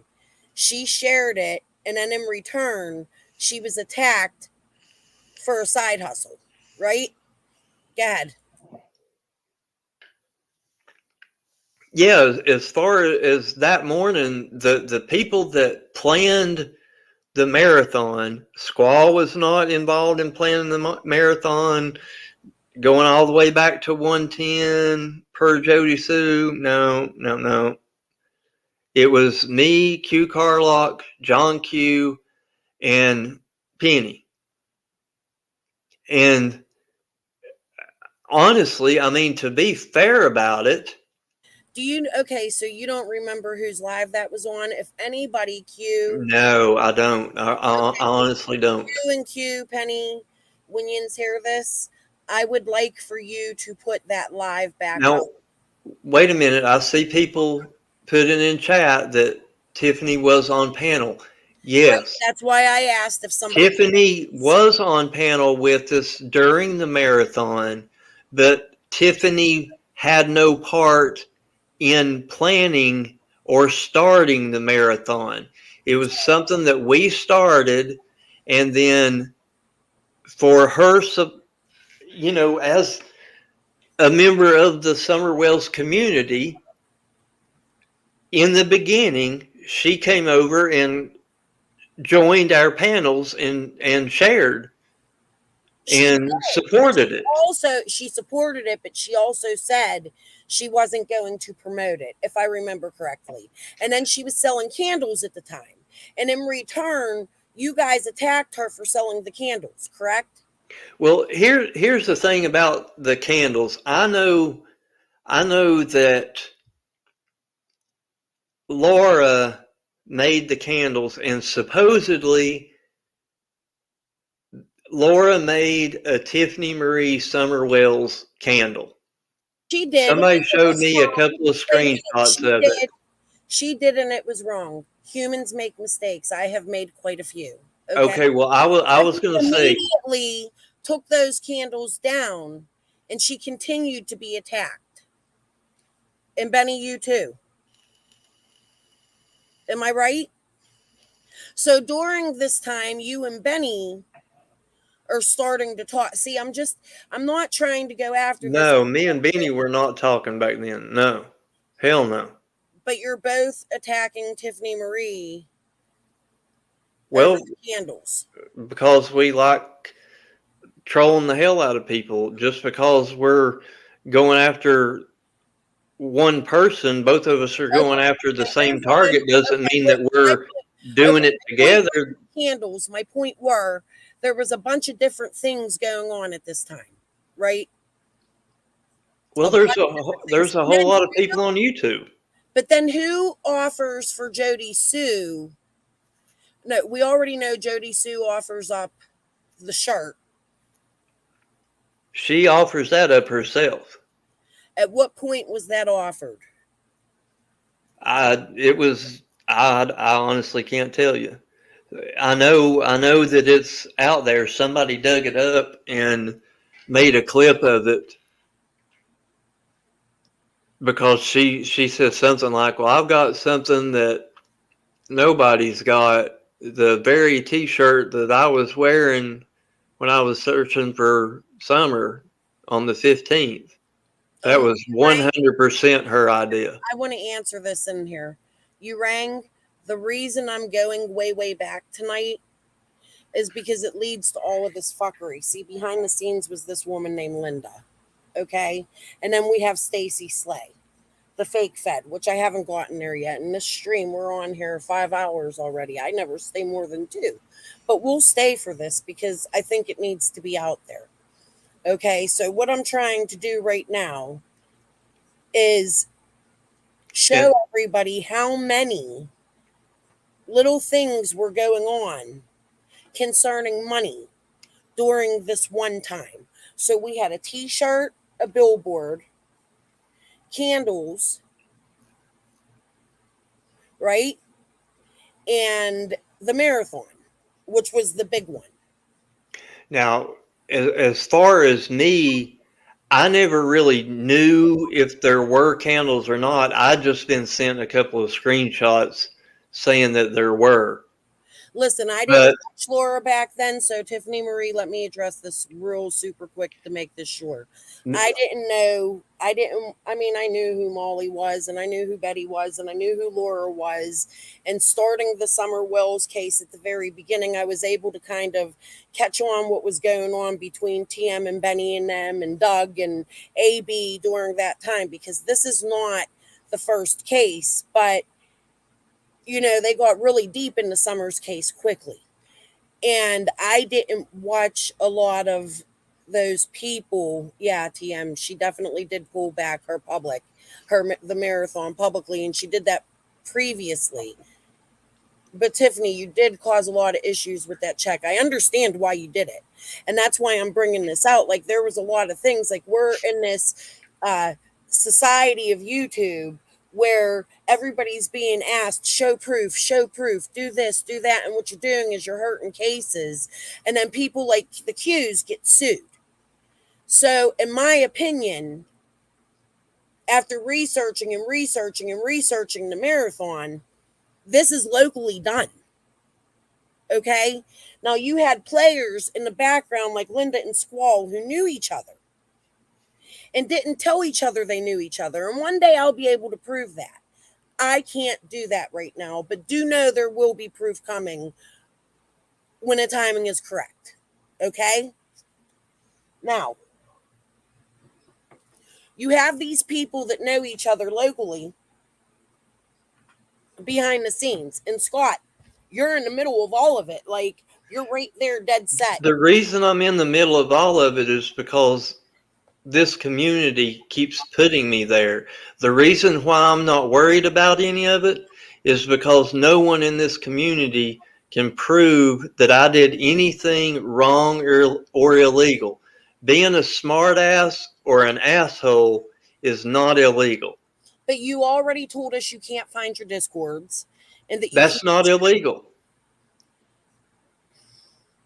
Nobody said it was illegal. It's ethical. Okay, if it ever came to the point to where FBI, TBI, or any other law enforcement agency wanted and had the reason to pull my Discords, my emails, my text messages, or my phone, or my bank records, they would never, ever be able to prove that I had any part in any illegal activity. Okay, I never so handled no money. I never did anything. Okay, we'll move on. We'll say you're free and clear from the marathon, which later, if it's okay, I might have some more questions about the marathon. But absolutely, moving on to, because you just said what you said, the fake feds. Let's hear your side beginning to end. Again, I'm going to mute. You tell us how you were introduced to the fake feds, how far you went with them. If you've met them in person, I think everybody needs to hear everything. Okay. And who you know met who and when. I'm going to tell you from the best of my recollection, Penny is the one that brought the fake fed about. Told me that she was talking to a card member through email. And I said, really? And she said, yeah. And I said, of course, what all are they saying? Well, she, starts to tell me all this stuff. And I'm like I said, I'm already fed up with her because she's grandstanding the old 423 Chase and hanging out with, the other various and sundry people. So I tell Penny before I believe anything that this Stacy Slay has to say. And if Penny is the one that says all these discourse and everything. You had access before you go forward, because we got to take a step back. You're going too far. You had access to that email. You told us that. Correct? Wait. What email? The emails for True Crime Commentary. You and Linda took turns. You had it first. Yeah, but emails, and then you went to comments. Remember a couple hours ago you told me that? Right. But I can't tell you whether I ever looked at it or not, if that was at the time that I was already taking care of the comments and Linda was taking. In the very, very first email that was sent out, you was named. I want people like you and Scott on the case when talking to Penny. Okay. So at the very start of this, the very first email, you're in contact with Linda. She's your friend. And you are doing these emails. Like, I just want to get to the bottom of it, okay? Who was the first one to intercept the email? How quickly did you see that email? How quickly did Benny tell you about that email? The very first email from Stacy Slay. As like I told you just now, I don't ever remember seeing the first one. What I learned after, when, according to Penny, is Linda starred that email to make sure Penny read it. Okay, and then did Penny... Now, did any of that happen? I have no idea, because I don't trust Penny and I don't trust Linda. At this point already, while your channel is thriving with all them people, you already don't trust Penny? Listen, I side-eye everybody. You live the kind of life I do, man. You side-eye everybody always. Okay, so you're side-eyeing Penny and Linda at this point, very early on. Not necessarily side-eyeing, but being cautious of everything, yeah. Okay, so does then Penny forward this email to you? No. So she doesn't tell you about it? If she did, well, yeah, she, like I said, she told me that somebody from the FBI, a card team member, and her were emailing. So she called this woman a card team member, even though the email said, I can't tell you what agency I work for. Well, I don't know if it was in the first time that Penny told me about it or at what point in time, but yeah, Penny did tell me that it was a card team member. How long after she was already talking to Slay did she tell you about Slay? That I don't know, because like I said, I don't know when Linda supposedly started this email for Penny. I don't know when the email was sent, when Linda started, when Penny actually opened it, when Penny actually responded to it. I have no clue. You'll have to ask Penny those questions. Okay, so all right, so you get introduced to Slay, right? At some point. I don't get introduced to her, I get told about her. Okay, and then what happens? I'm gonna mute. I don't believe she is who she is. And I tell Penny I think she's getting took for a ride. And the only way that I'm going to believe that Stacy Slay is who she says she is if she stands in Beach Creek by a landmark that I will know. I said it doesn't have to be the Ben Hill road sign. It doesn't have to be the Simpson Loop and was this road sign. I said, but it's got to be somewhere in Beach Creek that I'm going to know with the current day's newspaper in her hand and a badge.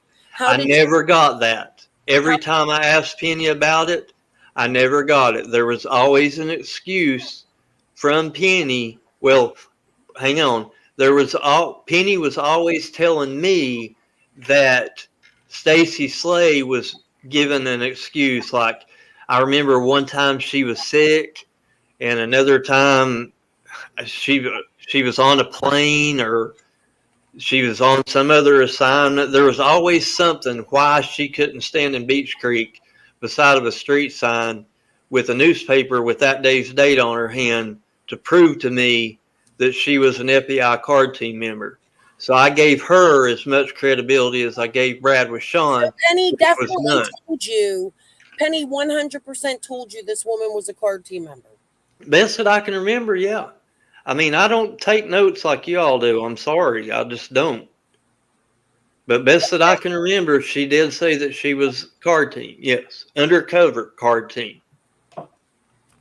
Okay, so Said she walked around with no teeth and all kinds of stuff. Wore dirty clothes and didn't take baths so that she would fit in with the people down there. And so how did the pictures of Slay, like the one to me, it looks like she got latex on her face and she's dressed up as somebody else. I don't know. How did those pictures come about? okay, the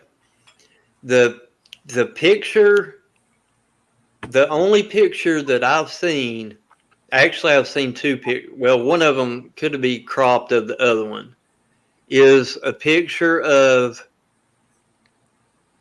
a woman that Penny, huh? I'm talking about the picture in the car where her face is all muddled up and everybody was like, oh, she looks like a crackhead. Remember I don't have that one. I was fixing to tell you the pictures of Stacy Slay that I've seen. Okay, I'll post it on my community wall and you can leave a There is a picture of who Penny told me, or who was said to be Stacy Slay. Penny didn't tell me it was her because I saw this photograph after all the fake Fed stuff started coming out. And it's that picture where Penny is on having a voice chat with this kind of brownish red-haired woman. And that woman's face is like the full screen, and then there's a little tiny picture of Penny up in the upper left ginger corner. snap? Huh? Brownish red like ginger snap? Yeah, I guess kind of like that, yeah. Good to know. Okay. I saw it. Hang on, I think somebody just posted it, had it on their community wall just recently, because I've seen it again. Okay, because ginger snap was a huge part of this, right? Like, And then I saw another. I've seen Ginger Snap. I know what she looks like. do you know her in real life? No, I don't. You seen her in person now? No, I've just seen pictures of her. Okay, so moving forward, that's a good question now that we're at this point. Who met Jody Sue at the hotel? From my understanding, we were having a live stream, and Jody Sue popped up in the chat, seeming to be very distressed. And I can't remember.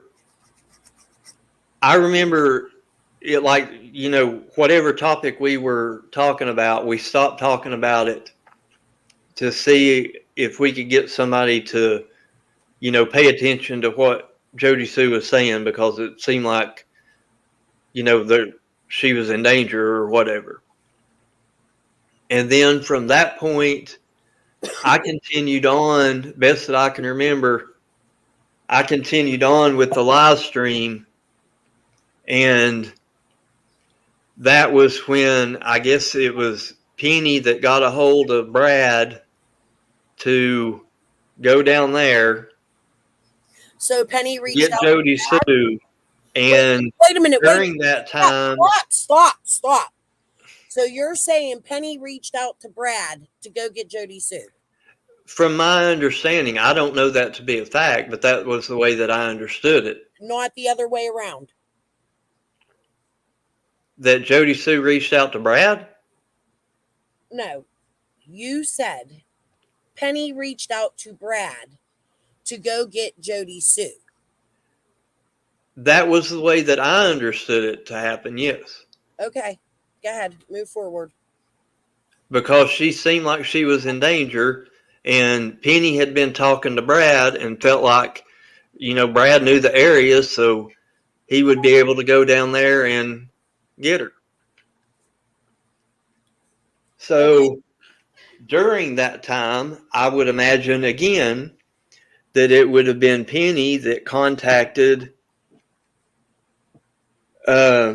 Ginger Snap and Linda to see if they could arrange. So when was Ginger Snap brought into all of this?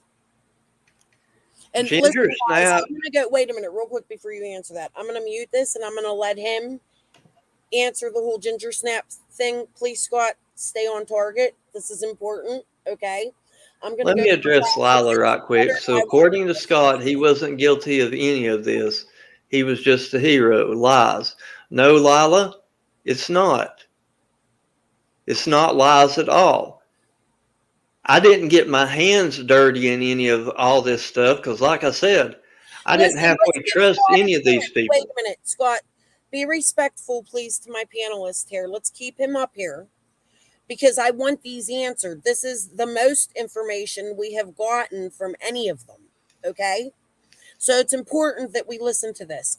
I would like to know how Penny met Ginger Snap, Linda Slay. That's what I'm trying to do. Give us the connection, Scott. I'm going to go get a glass of water. If I miss anything, I will re-listen to this later. I can clip my own shit.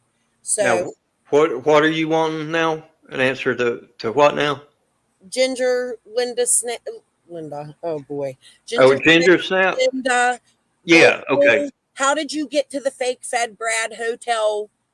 There was Jody Sue had a live on Facebook, I believe, and I might even have it, where she was saying there was somebody outside of her house watching her house, keeping her safe. And she was telling her family, it's okay. I want them here. See, these are things people didn't see on Facebook. Now, I'm not accusing Jody Sue of anything, but Jody Sue welcomed all of this at the beginning of it. And she certainly did. Yeah, she certainly did. So here's what I want to know. How did Penny, Ginger Snap, Linda connect? I'm going to go get water. I'll be back. Well, from my understanding, the way I understood it to be anyway was, like I said, I continued on with the live stream and Penny was arranging to get Brad to go down there to get Jody Sue and then Ginger Snap and Linda to get a hotel arranged so Brad would have a place to take Jody Sue to. And then, as far as I know, well, I remember that there was a whole lot of stuff going on with, it seemed like I remember the next morning I woke up and talked to Penny and asked if Brad was able to get Jody Sue out of that situation. And she said something like, he's down there right now trying to wake her up or something like that. I like I said, I can't remember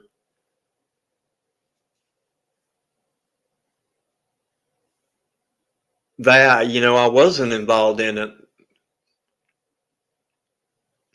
I didn't want nothing to do with none of that. Okay, I didn't hear what you said. If this would be a good time for me to ask the subs, do you have questions and just about that, because I didn't hear it, and then I'll catch on. Oh, I was just saying, from my understanding, Penny got Brad to go down to pick Jody Sue up and then got in touch with Ginger Snap and Linda to get a hotel arranged so that Brad would have somewhere to take Jody Sue. Okay, and then it seems like, at what point did Jody Sue ever meet or see the fake feds in real life, in person? No, as far as I know, nobody's ever seen them in person. Okay, so she gets to the hotel. My understanding was that Stacy Slay never was even here. If she was here, she would never take the time to prove to me that she was here, so I never believed her. And the only other dealings that I had with her was, and I don't know if this was before or after, I said, show me a picture of you in Beach Creek. But she emailed me during the marathon and said that it was a link, a hyperlink, and said that was $1,000, and she wanted $500 to go to Jody Sue and $500 to the reward fund. I did not know at that time. I had no idea what a Cash App was, a Venmo, none of that stuff. So I forwarded that email directly to Penny. Again, I didn't want no part of it. I didn't want no part of going to get Jody Sue, no part of hotels. The only thing I did for Jody Sue was the next day when I woke up. So who contacted, Penny contacted you and said Jody Sue contacted her because Brad was coming to pick. Say that one more time. I'm sorry, Scott. That's the way that I understood it was during that live stream. Jody Sue came into live chat, seeming very distressed. I stopped the topic that I was talking about. Do you still? I remember that live stream, but I don't remember. Do you still have it? I have no idea. Could you look for it, please? And I don't delete anything off of my channel. I think I've only deleted like 2 videos, and I can't even tell you what those are. Everything that I've done, to the best of my knowledge, is still there. Okay. And no, I'm not going to go look for it because I'll look for it. Go ahead. Yeah. Okay. So anyway, so Jody Sue's on your live stream. She comes into chat, seeming distressed. I stop the topic that we're talking about. From my understanding, Penny takes care of everything from that point on. I continue on with the live stream. Then come to find out that Penny had Brad go pick Jody Sue up and Linda and Ginger Snap to get a hotel. Marathon? Was this in the midst of the marathon? Yeah. Okay, go ahead. Yeah. And then, like I said, I woke up the next day and talked to Penny and to see if, Brad was able to get Jody Sue out of that situation. And I think that was the time that Penny was like, well, he's down there now, but she's just now waking up or still asleep or something. And it was like middle of the day. I was like, damn. Okay, but so I did call. While they were shuffling Jody Sue to the first motel. I didn't learn about any of that till after the fact. Yeah. And let me say this too. I think that Ginger Snap took care of 2 nights of the hotel, and then for some reason they needed 2 more nights, and then Linda paid for those, or vice versa. Linda paid for the first 2 and Ginger Snap the second 2. And I can't remember. Stay the whole 4 nights there? I don't think that she did, right? See, that was the point that I was leading up to. This is when I quit trusting Jody Sue and didn't believe her. I'll mute. Go ahead. When I talked to Penny that next day, I called sometime during that day. I can't remember. I called a friend of mine who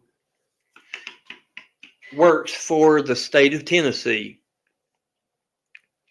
And back in the day, Jody Sue, and this is one of the things I tried to tell her on her live stream, which she still doesn't believe, but facts are facts. What are you going to do? She says everybody in town knows this cop that Scott said to mention his name. No, they don't, because he never worked in your town, Jody Sue, and he retired as a detective 20 years ago. What town back when you would have been like, can you tell me what town he worked in? huh? No, I'm not giving nobody else's information into this festival. I'm not asking for a name. I'm just saying, can you tell us what town he worked in? There's a No, reason for my own personal research. I'm asking. no. When, I call him is it because Greenville? he had a history Is it with. Greenville? No, Is it Carter County? no. Okay, go ahead. He had a history, or not a history, a career in law enforcement, and knew a lot of people around here. And then the next field that he moved into was kind of more concentrated in that type of area. So of anybody that I knew, he would be the person for me to call. So I called him and I said, do you have any resources for a women and children's shelter? Because Jody Sue had told Penny that her son, which was an adult at the time, decided that he was going to stay down there. So she only needed a shelter for a woman and a female minor. My friend, the retired detective, got me all the information, said, give her my name. They know me at this place, and they'll get her everything that she needs. Wait, but at the same time, So I gave Penny that information. Wait a minute. But at the same time, you had just got done working and driving people to places like you had to call your cop to get a phone number for. Do what now? Your job. Yeah. At the rehab. You were driving people to these same exact kind of locations. No. Okay. Okay. Just making I drove them to detoxes and emergency rooms, not to safe houses for battered women. Okay. Okay. I'm just making sure. That's all. I'm just asking, clarifying, so nobody can attack you later, right? Okay. Go ahead. So I give Penny this information to give to Jody Sue. 2 or 3 days go by, and I keep asking Penny if she's called, because the idea was, according to what we were being led on to believe by Jody Sue, and in Penny's defense, I will say this because the truth is the truth, she was in a bad spot and needed out. So Penny got her a ride out of there. Linda and Ginger Snap paid for her 4 nights of the hotel room, nice hotel room, to give her time to contact the people at the safe house for women and female children so that she could transition from the hotel into the safe house. What did Jody Sue do? She went back down to Beach Creek every day, just like you said. She never stayed in the hotel the whole 4 days, from my understanding. So I told Penny, I was like, listen, I've done all I can do. I got her the information. It's up to her whether she uses it or not. Right. I remember. Listen, Yep. I'm going to say I remember this. I was Yep. in Squatch chat when this was going on. This is why I asked. I wasn't attacking you about the county. I do have a reason for asking you that. Okay. Now the other reason, the other thing I want to state is I do remember Jody Sue being very upset. There was a live she did and she complained about Ginger Snap had wet hair and her shoes were too big. And she did a live from her hotel room that night. I have it. And not to attack Jody Sue, I'm going to find it and I'm going to post it. And my point of tonight, I'm not going to attack Scott. I like interviewing people. Am I happy with Scott? No. Y'all seen that. Okay? It is up to the subs to form an opinion of what they think. Okay? Because the reason I've seen some people come in here and say, oh, you're going over old shit and this, that, and the other. But the problem is because of all of this bullshit, Summer's name has been exploited, forgotten. We have paid more attention to this fucking drama than we have Summer Wells. Okay? And I'm going somewhere else with this. I have more questions. Like, I don't want to So anyways, Ginger, how does Ginger get introduced into this group? I met, excuse me. I met Ginger online. I've never met her in person. Not that kind of met. I met her online in, I guess. Where did Penny meet her? Oh, I don't know. You'll have to ask Penny. But I mean, Yins all see that's well. What there were hundreds. Yins were all together, and I understand there was 100 things, but you had a very close group of researchers and people that you worked with. And listen, as a creator, and you can ask TM and Benny and Crimes Have Consequences and anybody else in here, when you're researching, you know who you're researching with, right? You're passing information from one person to the other, and everybody in your research group knows what's going on. Here's the thing, though. Like you said earlier,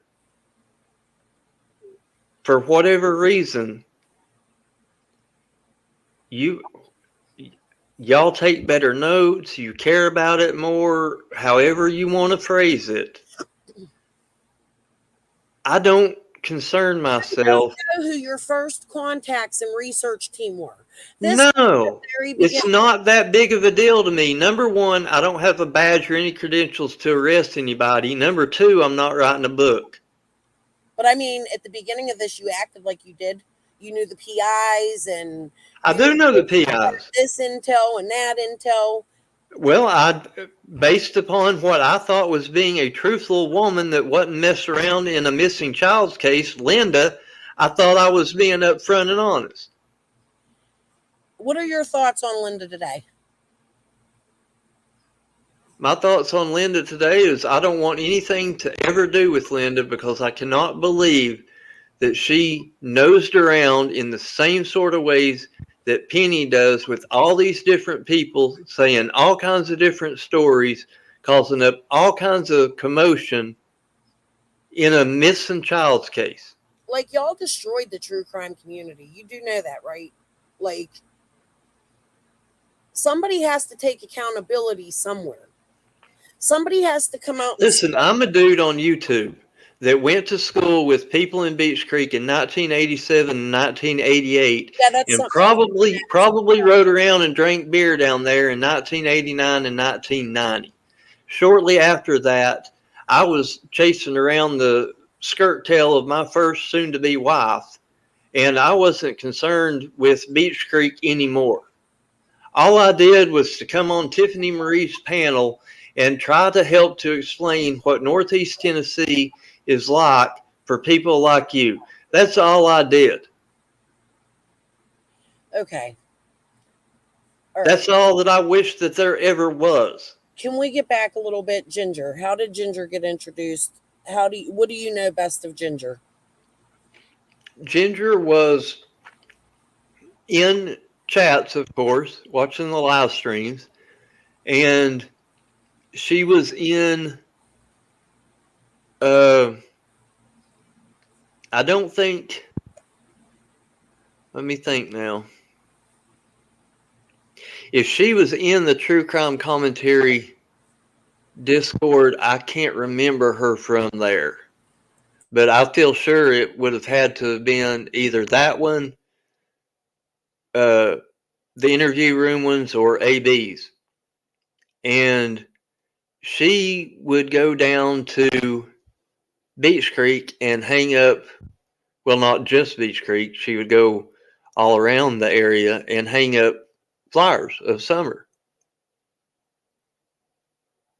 And I just thought it was a pretty cool thing for her to be doing because at that time there was so much rumors, about, Dawn and Candace ain't doing nothing. They're not searching. They're not even hanging flyers. And 423 Chase was saying that he was, going to send everybody flyers, and he had a pickup truck full of them, but yet nobody ever seemed to get them. So she was actually getting flyers and actually going and hanging them up. And she was also accessing P.O. boxes, correct? She had, from my understanding, she didn't have access to the actual P.O. box.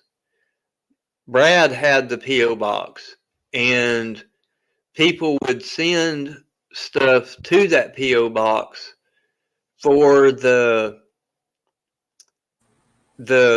decorations. The vigil that was going to be held on the October 15th. The decorations. We all know that story. Right. Okay, I don't want to get into the decoration story because that's all I know about as far as. Okay, so but wasn't there supposed to be gift cards sent to that P.O. box? I have no idea. And money, and then how does the Civis check, like the Civis bank check, is handed to who to take to the bank? Well, originally we thought about having Chase, 423 Chase, do it, but I talked to John Q and Q Carlock and said, do whatever you got to do, mail it, wire it, whatever you got to do, but don't let it get in that boy's hands. We'll never see that money again. So who came up with the idea to give it to Chase, though, to begin with? Well, I don't know exactly who came up with it originally, but that was the talk for a while because everybody thought it would be not me, but the community felt that it would be cool since, Chase was, supposedly Summer's little hero running around here. If he could, actually video himself. Do you remember whose panel that was on? No, I don't. I don't.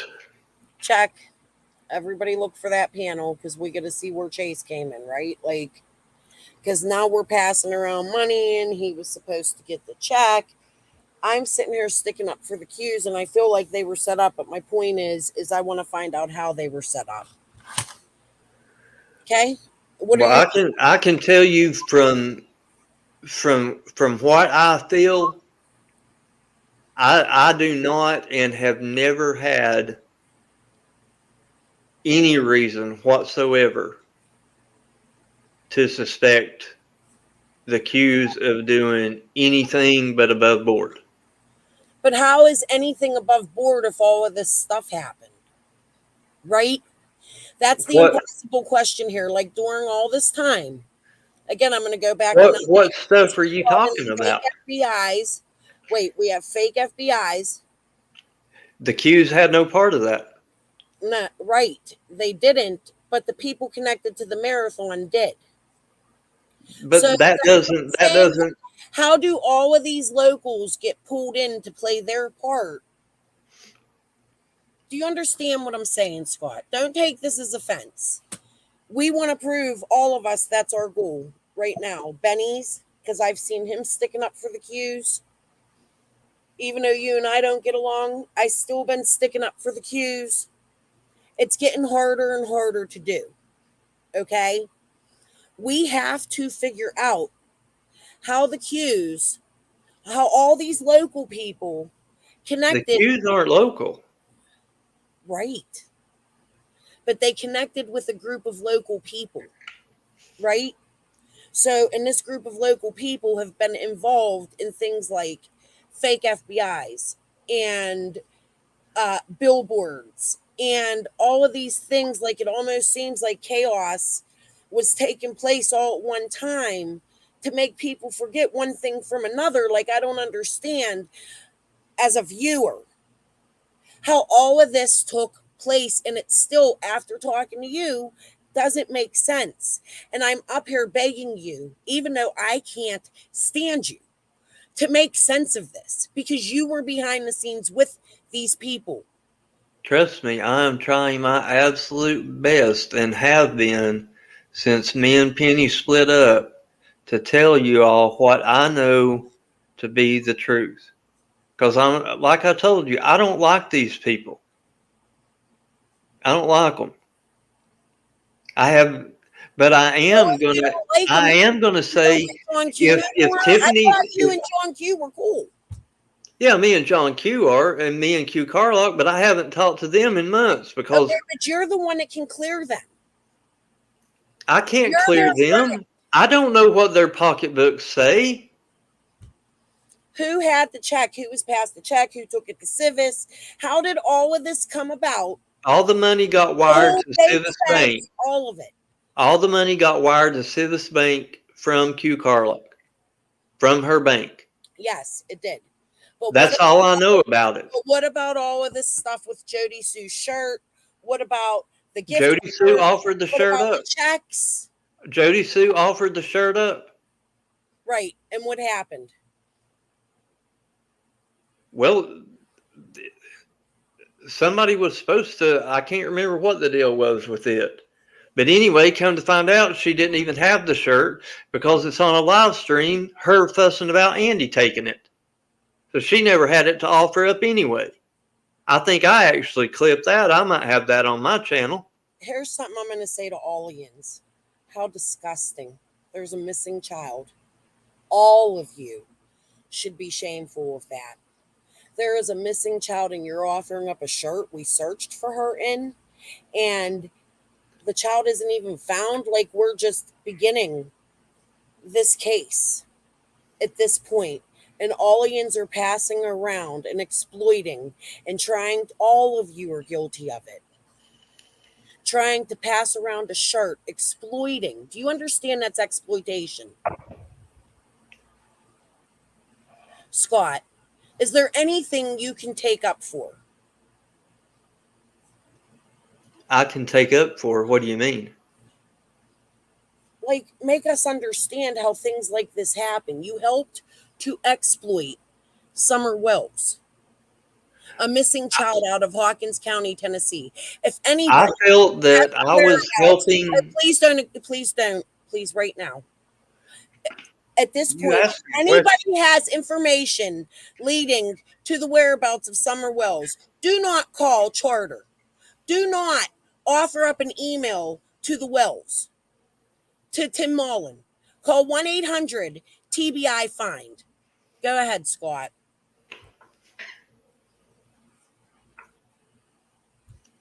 What were you wanting me to do? I don't know. Like, I don't understand your exploitation. I don't feel like that back then, as positive as hundreds of people were about the feeling. No, the marathon was not exploitation. Let me make that clear. Okay. I believe Q. How do you think that? Let me finish. How do you think I'm exploiting Summer? You agreed to go on and on about that shirt. And then you guys made such a huge deal out of whether Jody. The marathon was only 16 days. I couldn't have went on and on about it for too long. For 16 days, and then you guys fought about it till. No, because it was a few days before Jody Sue ever came into the chat. Who knows when she offered up the shirt? Jody and Sue then, night one. like I said, I don't take notes on all that stuff. Okay. All right. So I'm not out here making clickbait titles and doxing all these people and saying people are driving around vans for a place in Kingsport that people have never even been to, and calling the private detectives that the Wells would like to keep private to try to check up on a dude that he worked with. Scott, do you remember the first? I'm not the person that's making all kinds of rooster fighting videos. I'm not doing any of that stuff. I haven't made a Summer Wells video except when I dug my cistern out the other day. All right. Now, when everybody came out, was I looking at everybody? Yeah, because I've got the First Amendment right to voice my opinion on what I thought about them, whether I thought they were liars or not, and could they be guilty. Did I do that? I most certainly did. But that's not a crime. You may see it one way, I see it another. That's not up for debate.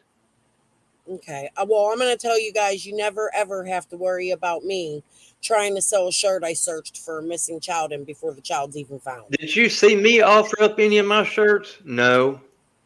Did you search for Summer? No. Weird statement. Okay. Anyways, I don't have the credentials. I'm not certified search and rescue. I don't want to destroy an evidence scene. I don't want to be anywhere near Don and Candace because I think they very well may have done something to their daughter, along with Grandis, Andy Bernard, Jody Sue Brown, Fred Hill, and a host of other people down there in Beach Creek that you all ain't even heard the names of yet, much less their stories. I don't want nothing. I don't want to be associated with Beach Creek. No way, no how. I don't want to be associated with all the damn criminals in the YouTube true crime community. And I try my best to stay the hell away from them.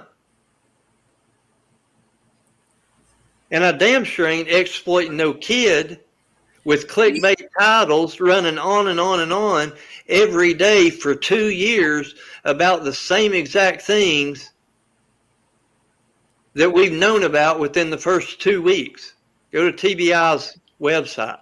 Now, another shady motherfucker rear his nasty head out of Beach Creek. If I feel like it, yeah, I'll talk about him. But I haven't went on there and talked about Cotton. I haven't talked about Ziggy and Fred Hill's recent adventures. I haven't talked about Don and Candace's.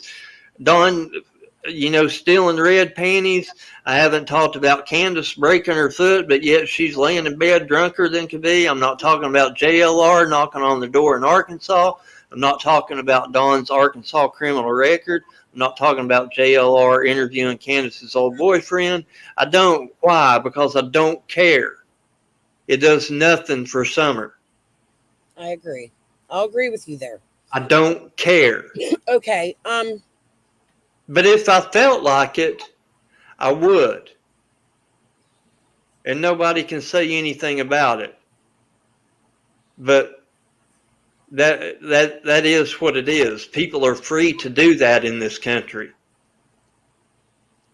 All right, back to the hotels. Remember that song, Back to the Hotel? That was my jam. Okay.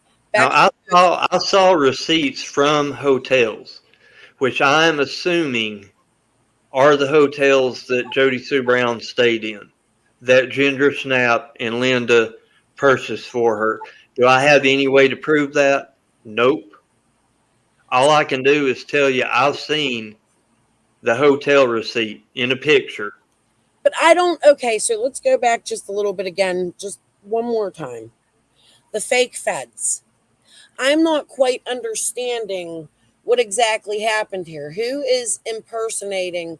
I mean, because here's what I'm saying. Everybody's saying a fake fed never met Jody Sue. I was always under the impression that Jody Sue met this fake fed in person. Okay, let's get back to that fake fed.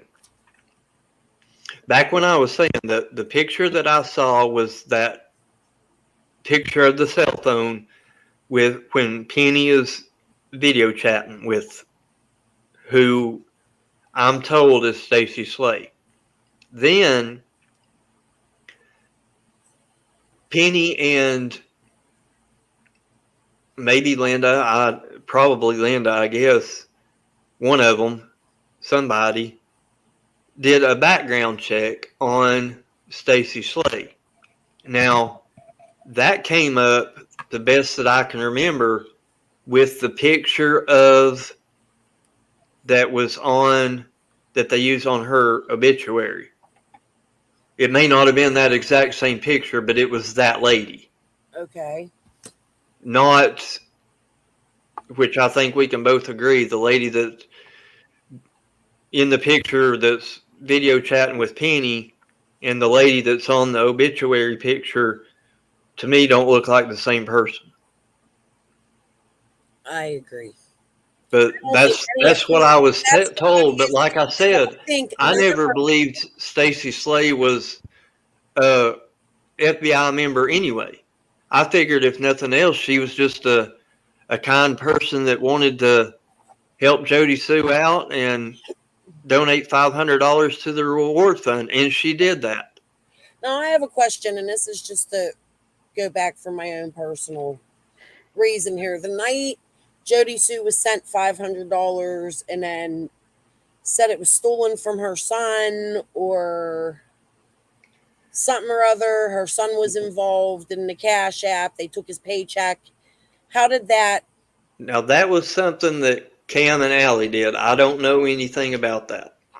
Oh, so Cam and Allie were Yeah. involved? Yeah, that was. Cam, Allie, you want to answer to that? Were they the ones sending the money?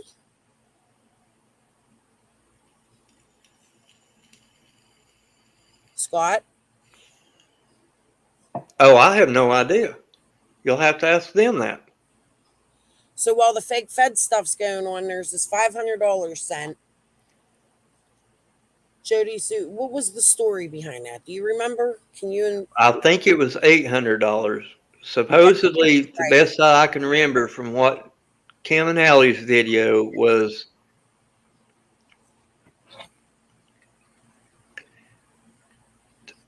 her son sent somebody by some electronic means $800, and then contacted that person and said that he accidentally sent it, if they could send it back. Or I don't, like I said, I don't, let's not go there because I don't know enough about it to. You're in the back chats and doing all this and still continuing to go live with them, and you all of a sudden don't know nothing about nothing. Okay, one more. I continue to go live with Cam and Allie? No. Okay. So I haven't been live with Cam and Allie, and I couldn't tell you how long. I haven't talked to Cam and Allie. We've only talked in real life on the phone, not real life. We've never met. So I think here's something we can take away from tonight. There was never really a fake Fed, right? I don't think there was. No. This was definitely. I didn't believe it from the get because she would never prove it to me. So who sends these emails? Like, I'm just not understanding why the fake Fed is even a big deal if they've never actually met up with Jody Sue. Because I remember Jody Sue going back, and I have the videos. Like, man, I'm going to have to go back and research a lot of stuff. I don't even know if I. People are wanting to make. But anyways, I remember when Jody Sue went to the hotels, and I remember her talking about telling her family everything's okay, just trust her because she trusts these people and they're going to help her. And then I remember her being shuffled around to me, it seems like Penny and Jody Sue connect. Sorry, that's just at the end of this is where I'm going. That Penny and Jody Sue set up the fucking fake Fed and Squall, or there's still no freaking answers, right? Listen, can I ask you something? Sure. In any of those discords that Penny has put out regarding the fake Fed and Kelly Fustos and the Chris McDonough Discord, have you ever seen me in any of them? No, but you had your own discords at the time that you're not willing to show us. I had a Discord after me and Penny split. Before that, I was in the True Crime Commentary Discord, just like everybody else. Right. When me and Penny split, some of the moderators still moderated for both of us. Until Penny put down the ultimatum that if anybody was going to talk to Scott, they had to leave. The ones that left are in my Discord right now. When was the Discord? 5 of them. A whole 5 people in my Discord, Crystal. 6 if you include me. But you just said you had 2 Discords. I set one up temporarily so that Linda and me and Jenny and Adrian could talk. All you got to do is hit delete server. I could have 10 servers in the next 10 minutes, and I could have 0 servers in the next 30 seconds. Can I ask you why on one of the panels you went on to trash me that you were telling Squall you needed to talk to her behind the scenes about the neighbor? I don't remember what that's regarding. Okay, I'll post it. I have the clip. I actually even sent it to Jody Sue at one time. Okay. You know, I just don't like. I'm not. I just wonder what your deal is posting all this stuff that you can't prove. Honey, I can't disprove it neither because you are refusing to show the receipts, right? Like you forced me. I don't have any receipts to show you. You have your Discords. I have a Discord that has 5 people in it that have moderated. Well, we talked probably when we were in Chris McDonough's Discord and AB's Discord in the very beginning of this case, and they went on to help with True Crime Commentary, and then they went on to help and support my channel. I mean, I don't know, Squat. Over 2 years, and it still seems to me that you're more involved behind the scenes with Linda. It seems that way, but it's not. Conversation, it seems that way.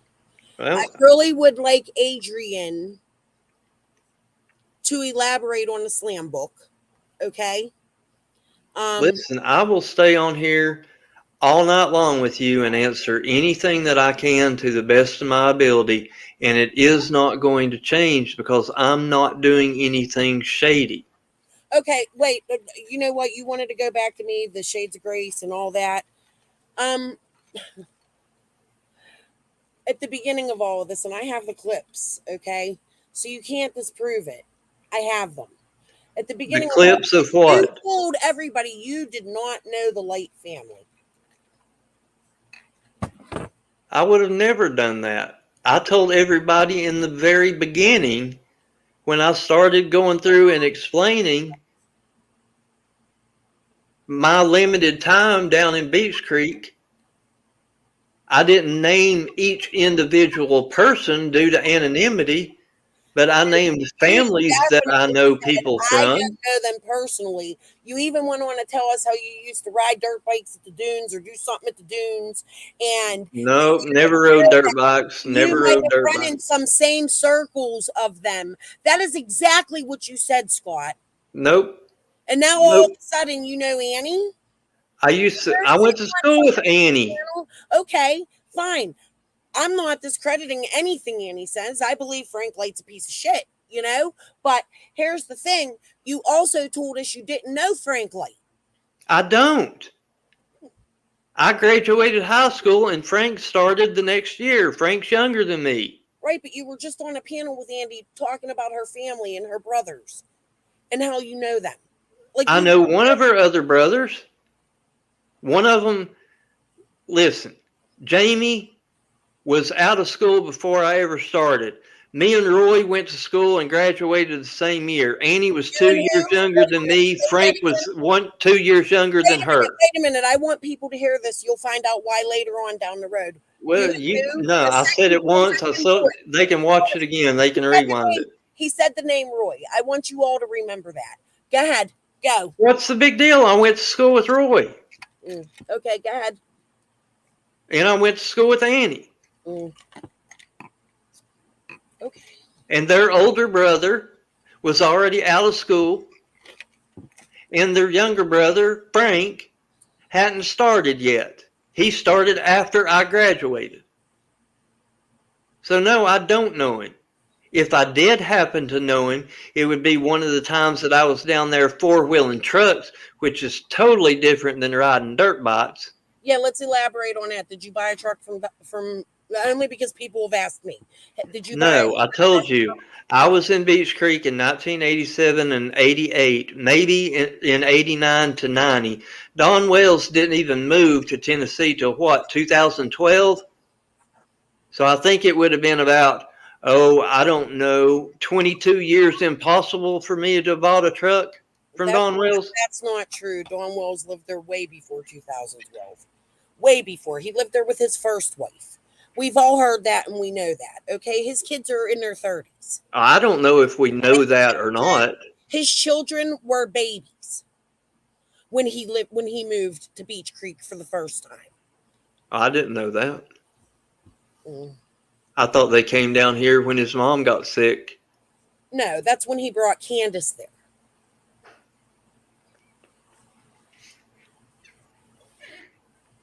I mean, Still, if you want to go with that, if Don's been down here 20 years, I'm 53 years old, so that means I would have been down there when I was 33, which is impossible because that would have been 2003, and I was already married with my kid by then, and I hadn't been down in Beach Creek since 1990.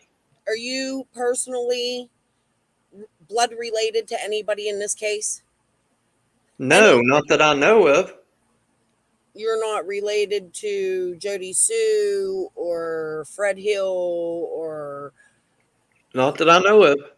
Are you related to TT or the Sherfies?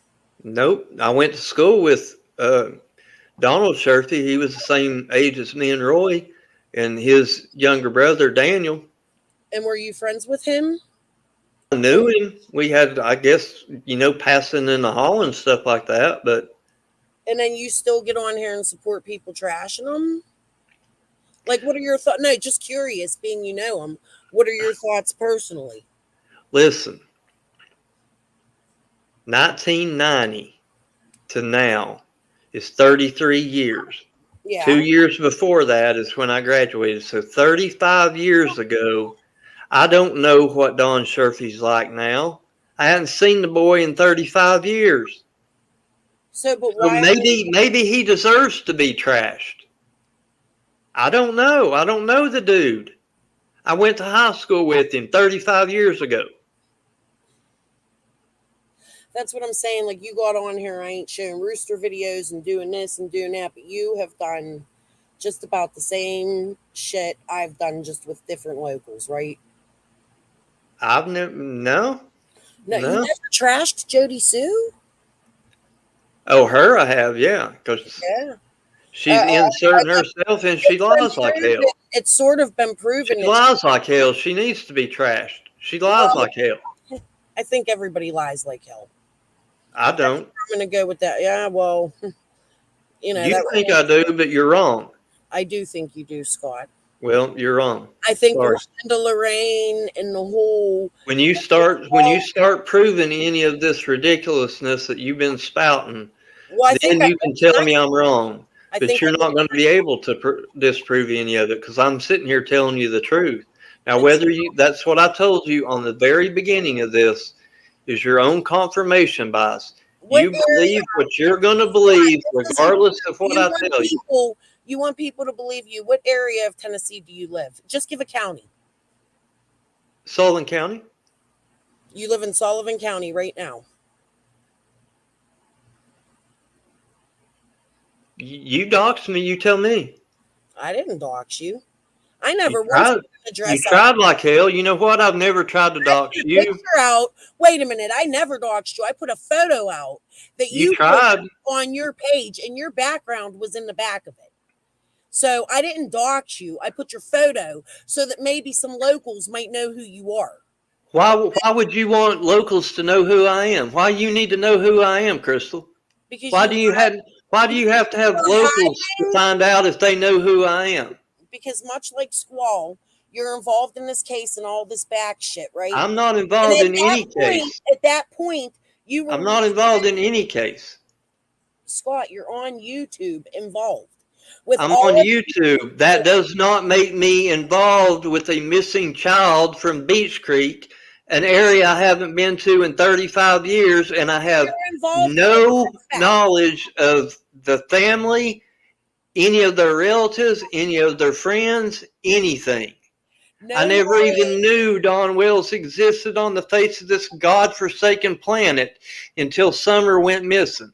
And I wish to God never knew it now. And I hope to God he picks his sorry ass up and moves the fuck out of the state of Tennessee. You know what? He can come up there to damn. You're saying I wasn't connected, but you're I'm not connected. I'm a dude on YouTube talking about a case of a missing girl. That's not connected, Crystal. And you're not named in any of them emails between Stacy, Slay, and Penny.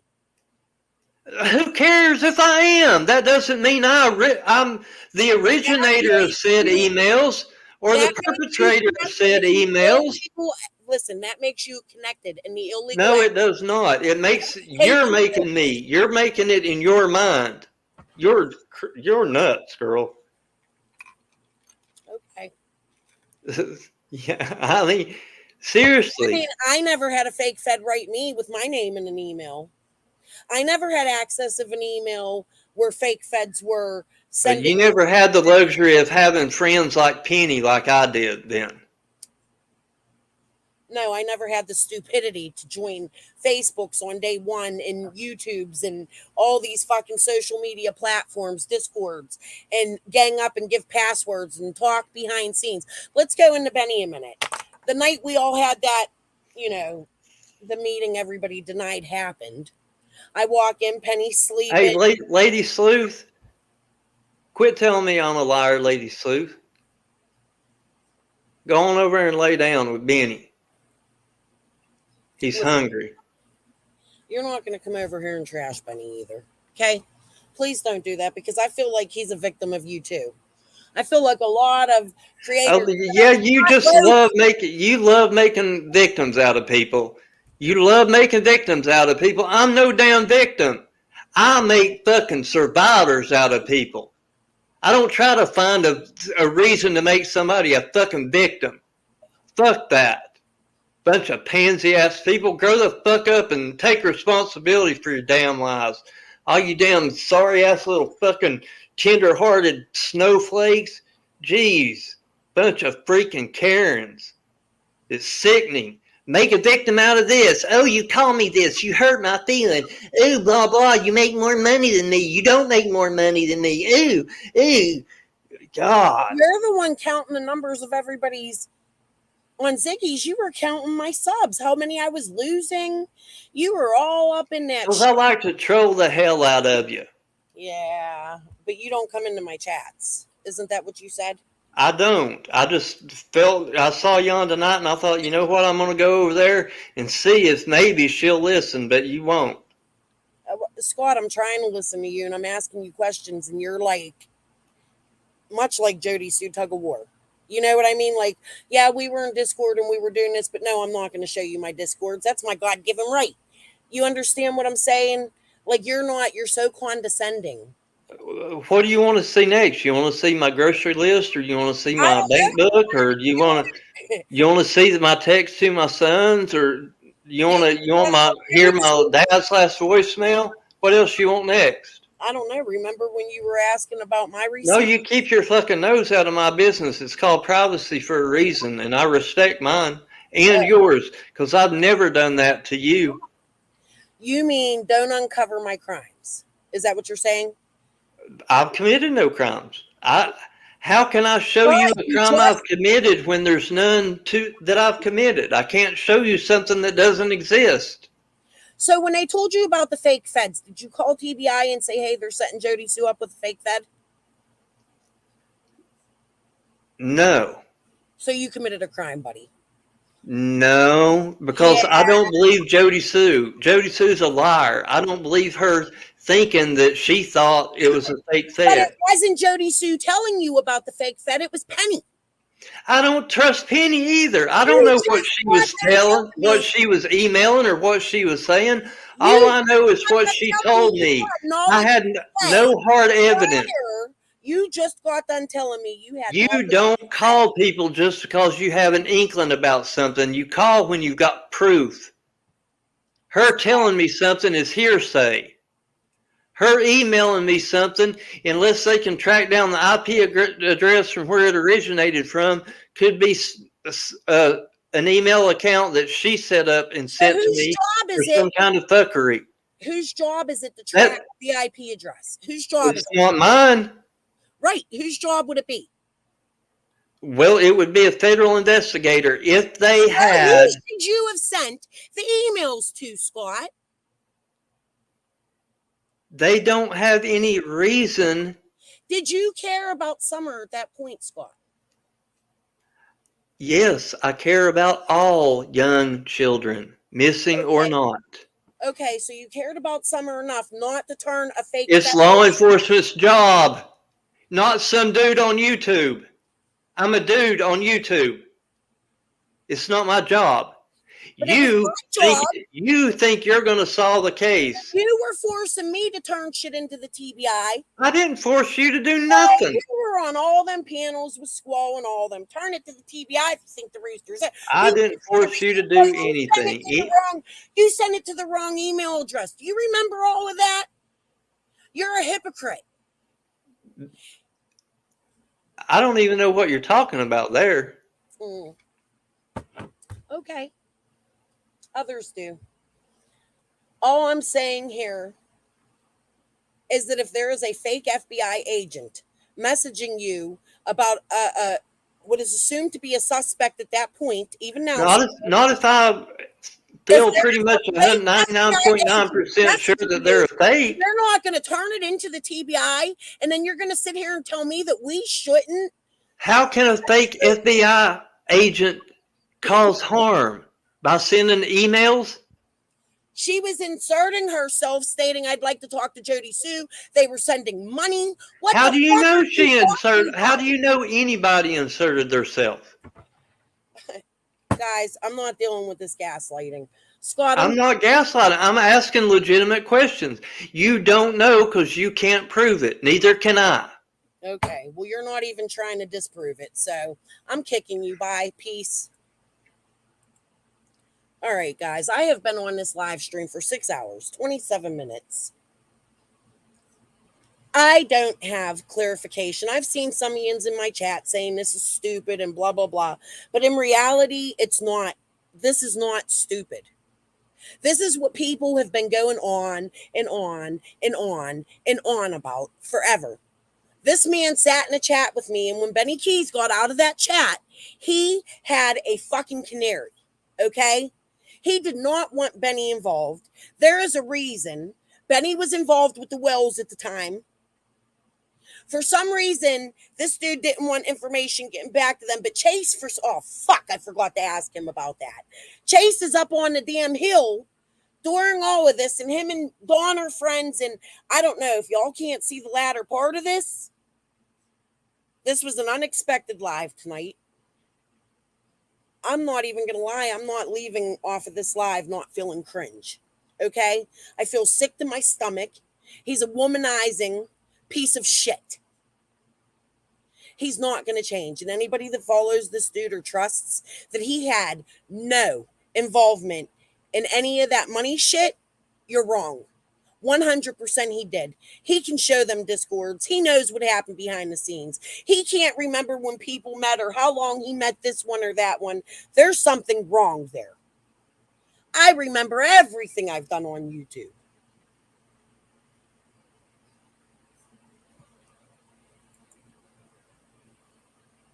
Thank you, J Jax. I do want to thank all Ians for being here tonight. I am so... Yeah, impersonating law enforcement is a crime.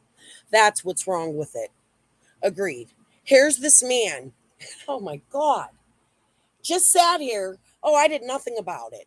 I didn't turn it into TBI. I did nothing. That tells me he had involvement. You know what? I'm sorry. Maybe I took this a little too far tonight.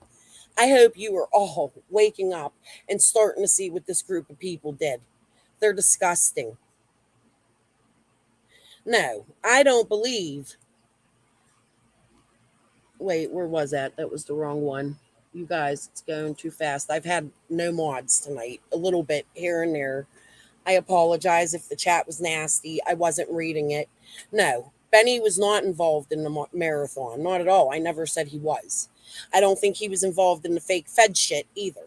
I think he was set up. I think Tiffany Marie was set up. I think the Qs were set up. Scott's sitting here. He's John Q's friend, but he can't even tell us or be honest about these emails and who was passing money. And he was involved in all of it. You heard him say he had access to those emails. He helped in this 100%. Yeah, him and Linda and Squall. I'm going to let you guys go. My stomach's hurting. Like, I hope I accomplished something here tonight. Thank you all for watching. We'll chat about it later. I might just get off of here and cry my eyes out. I'm very grateful for all of you.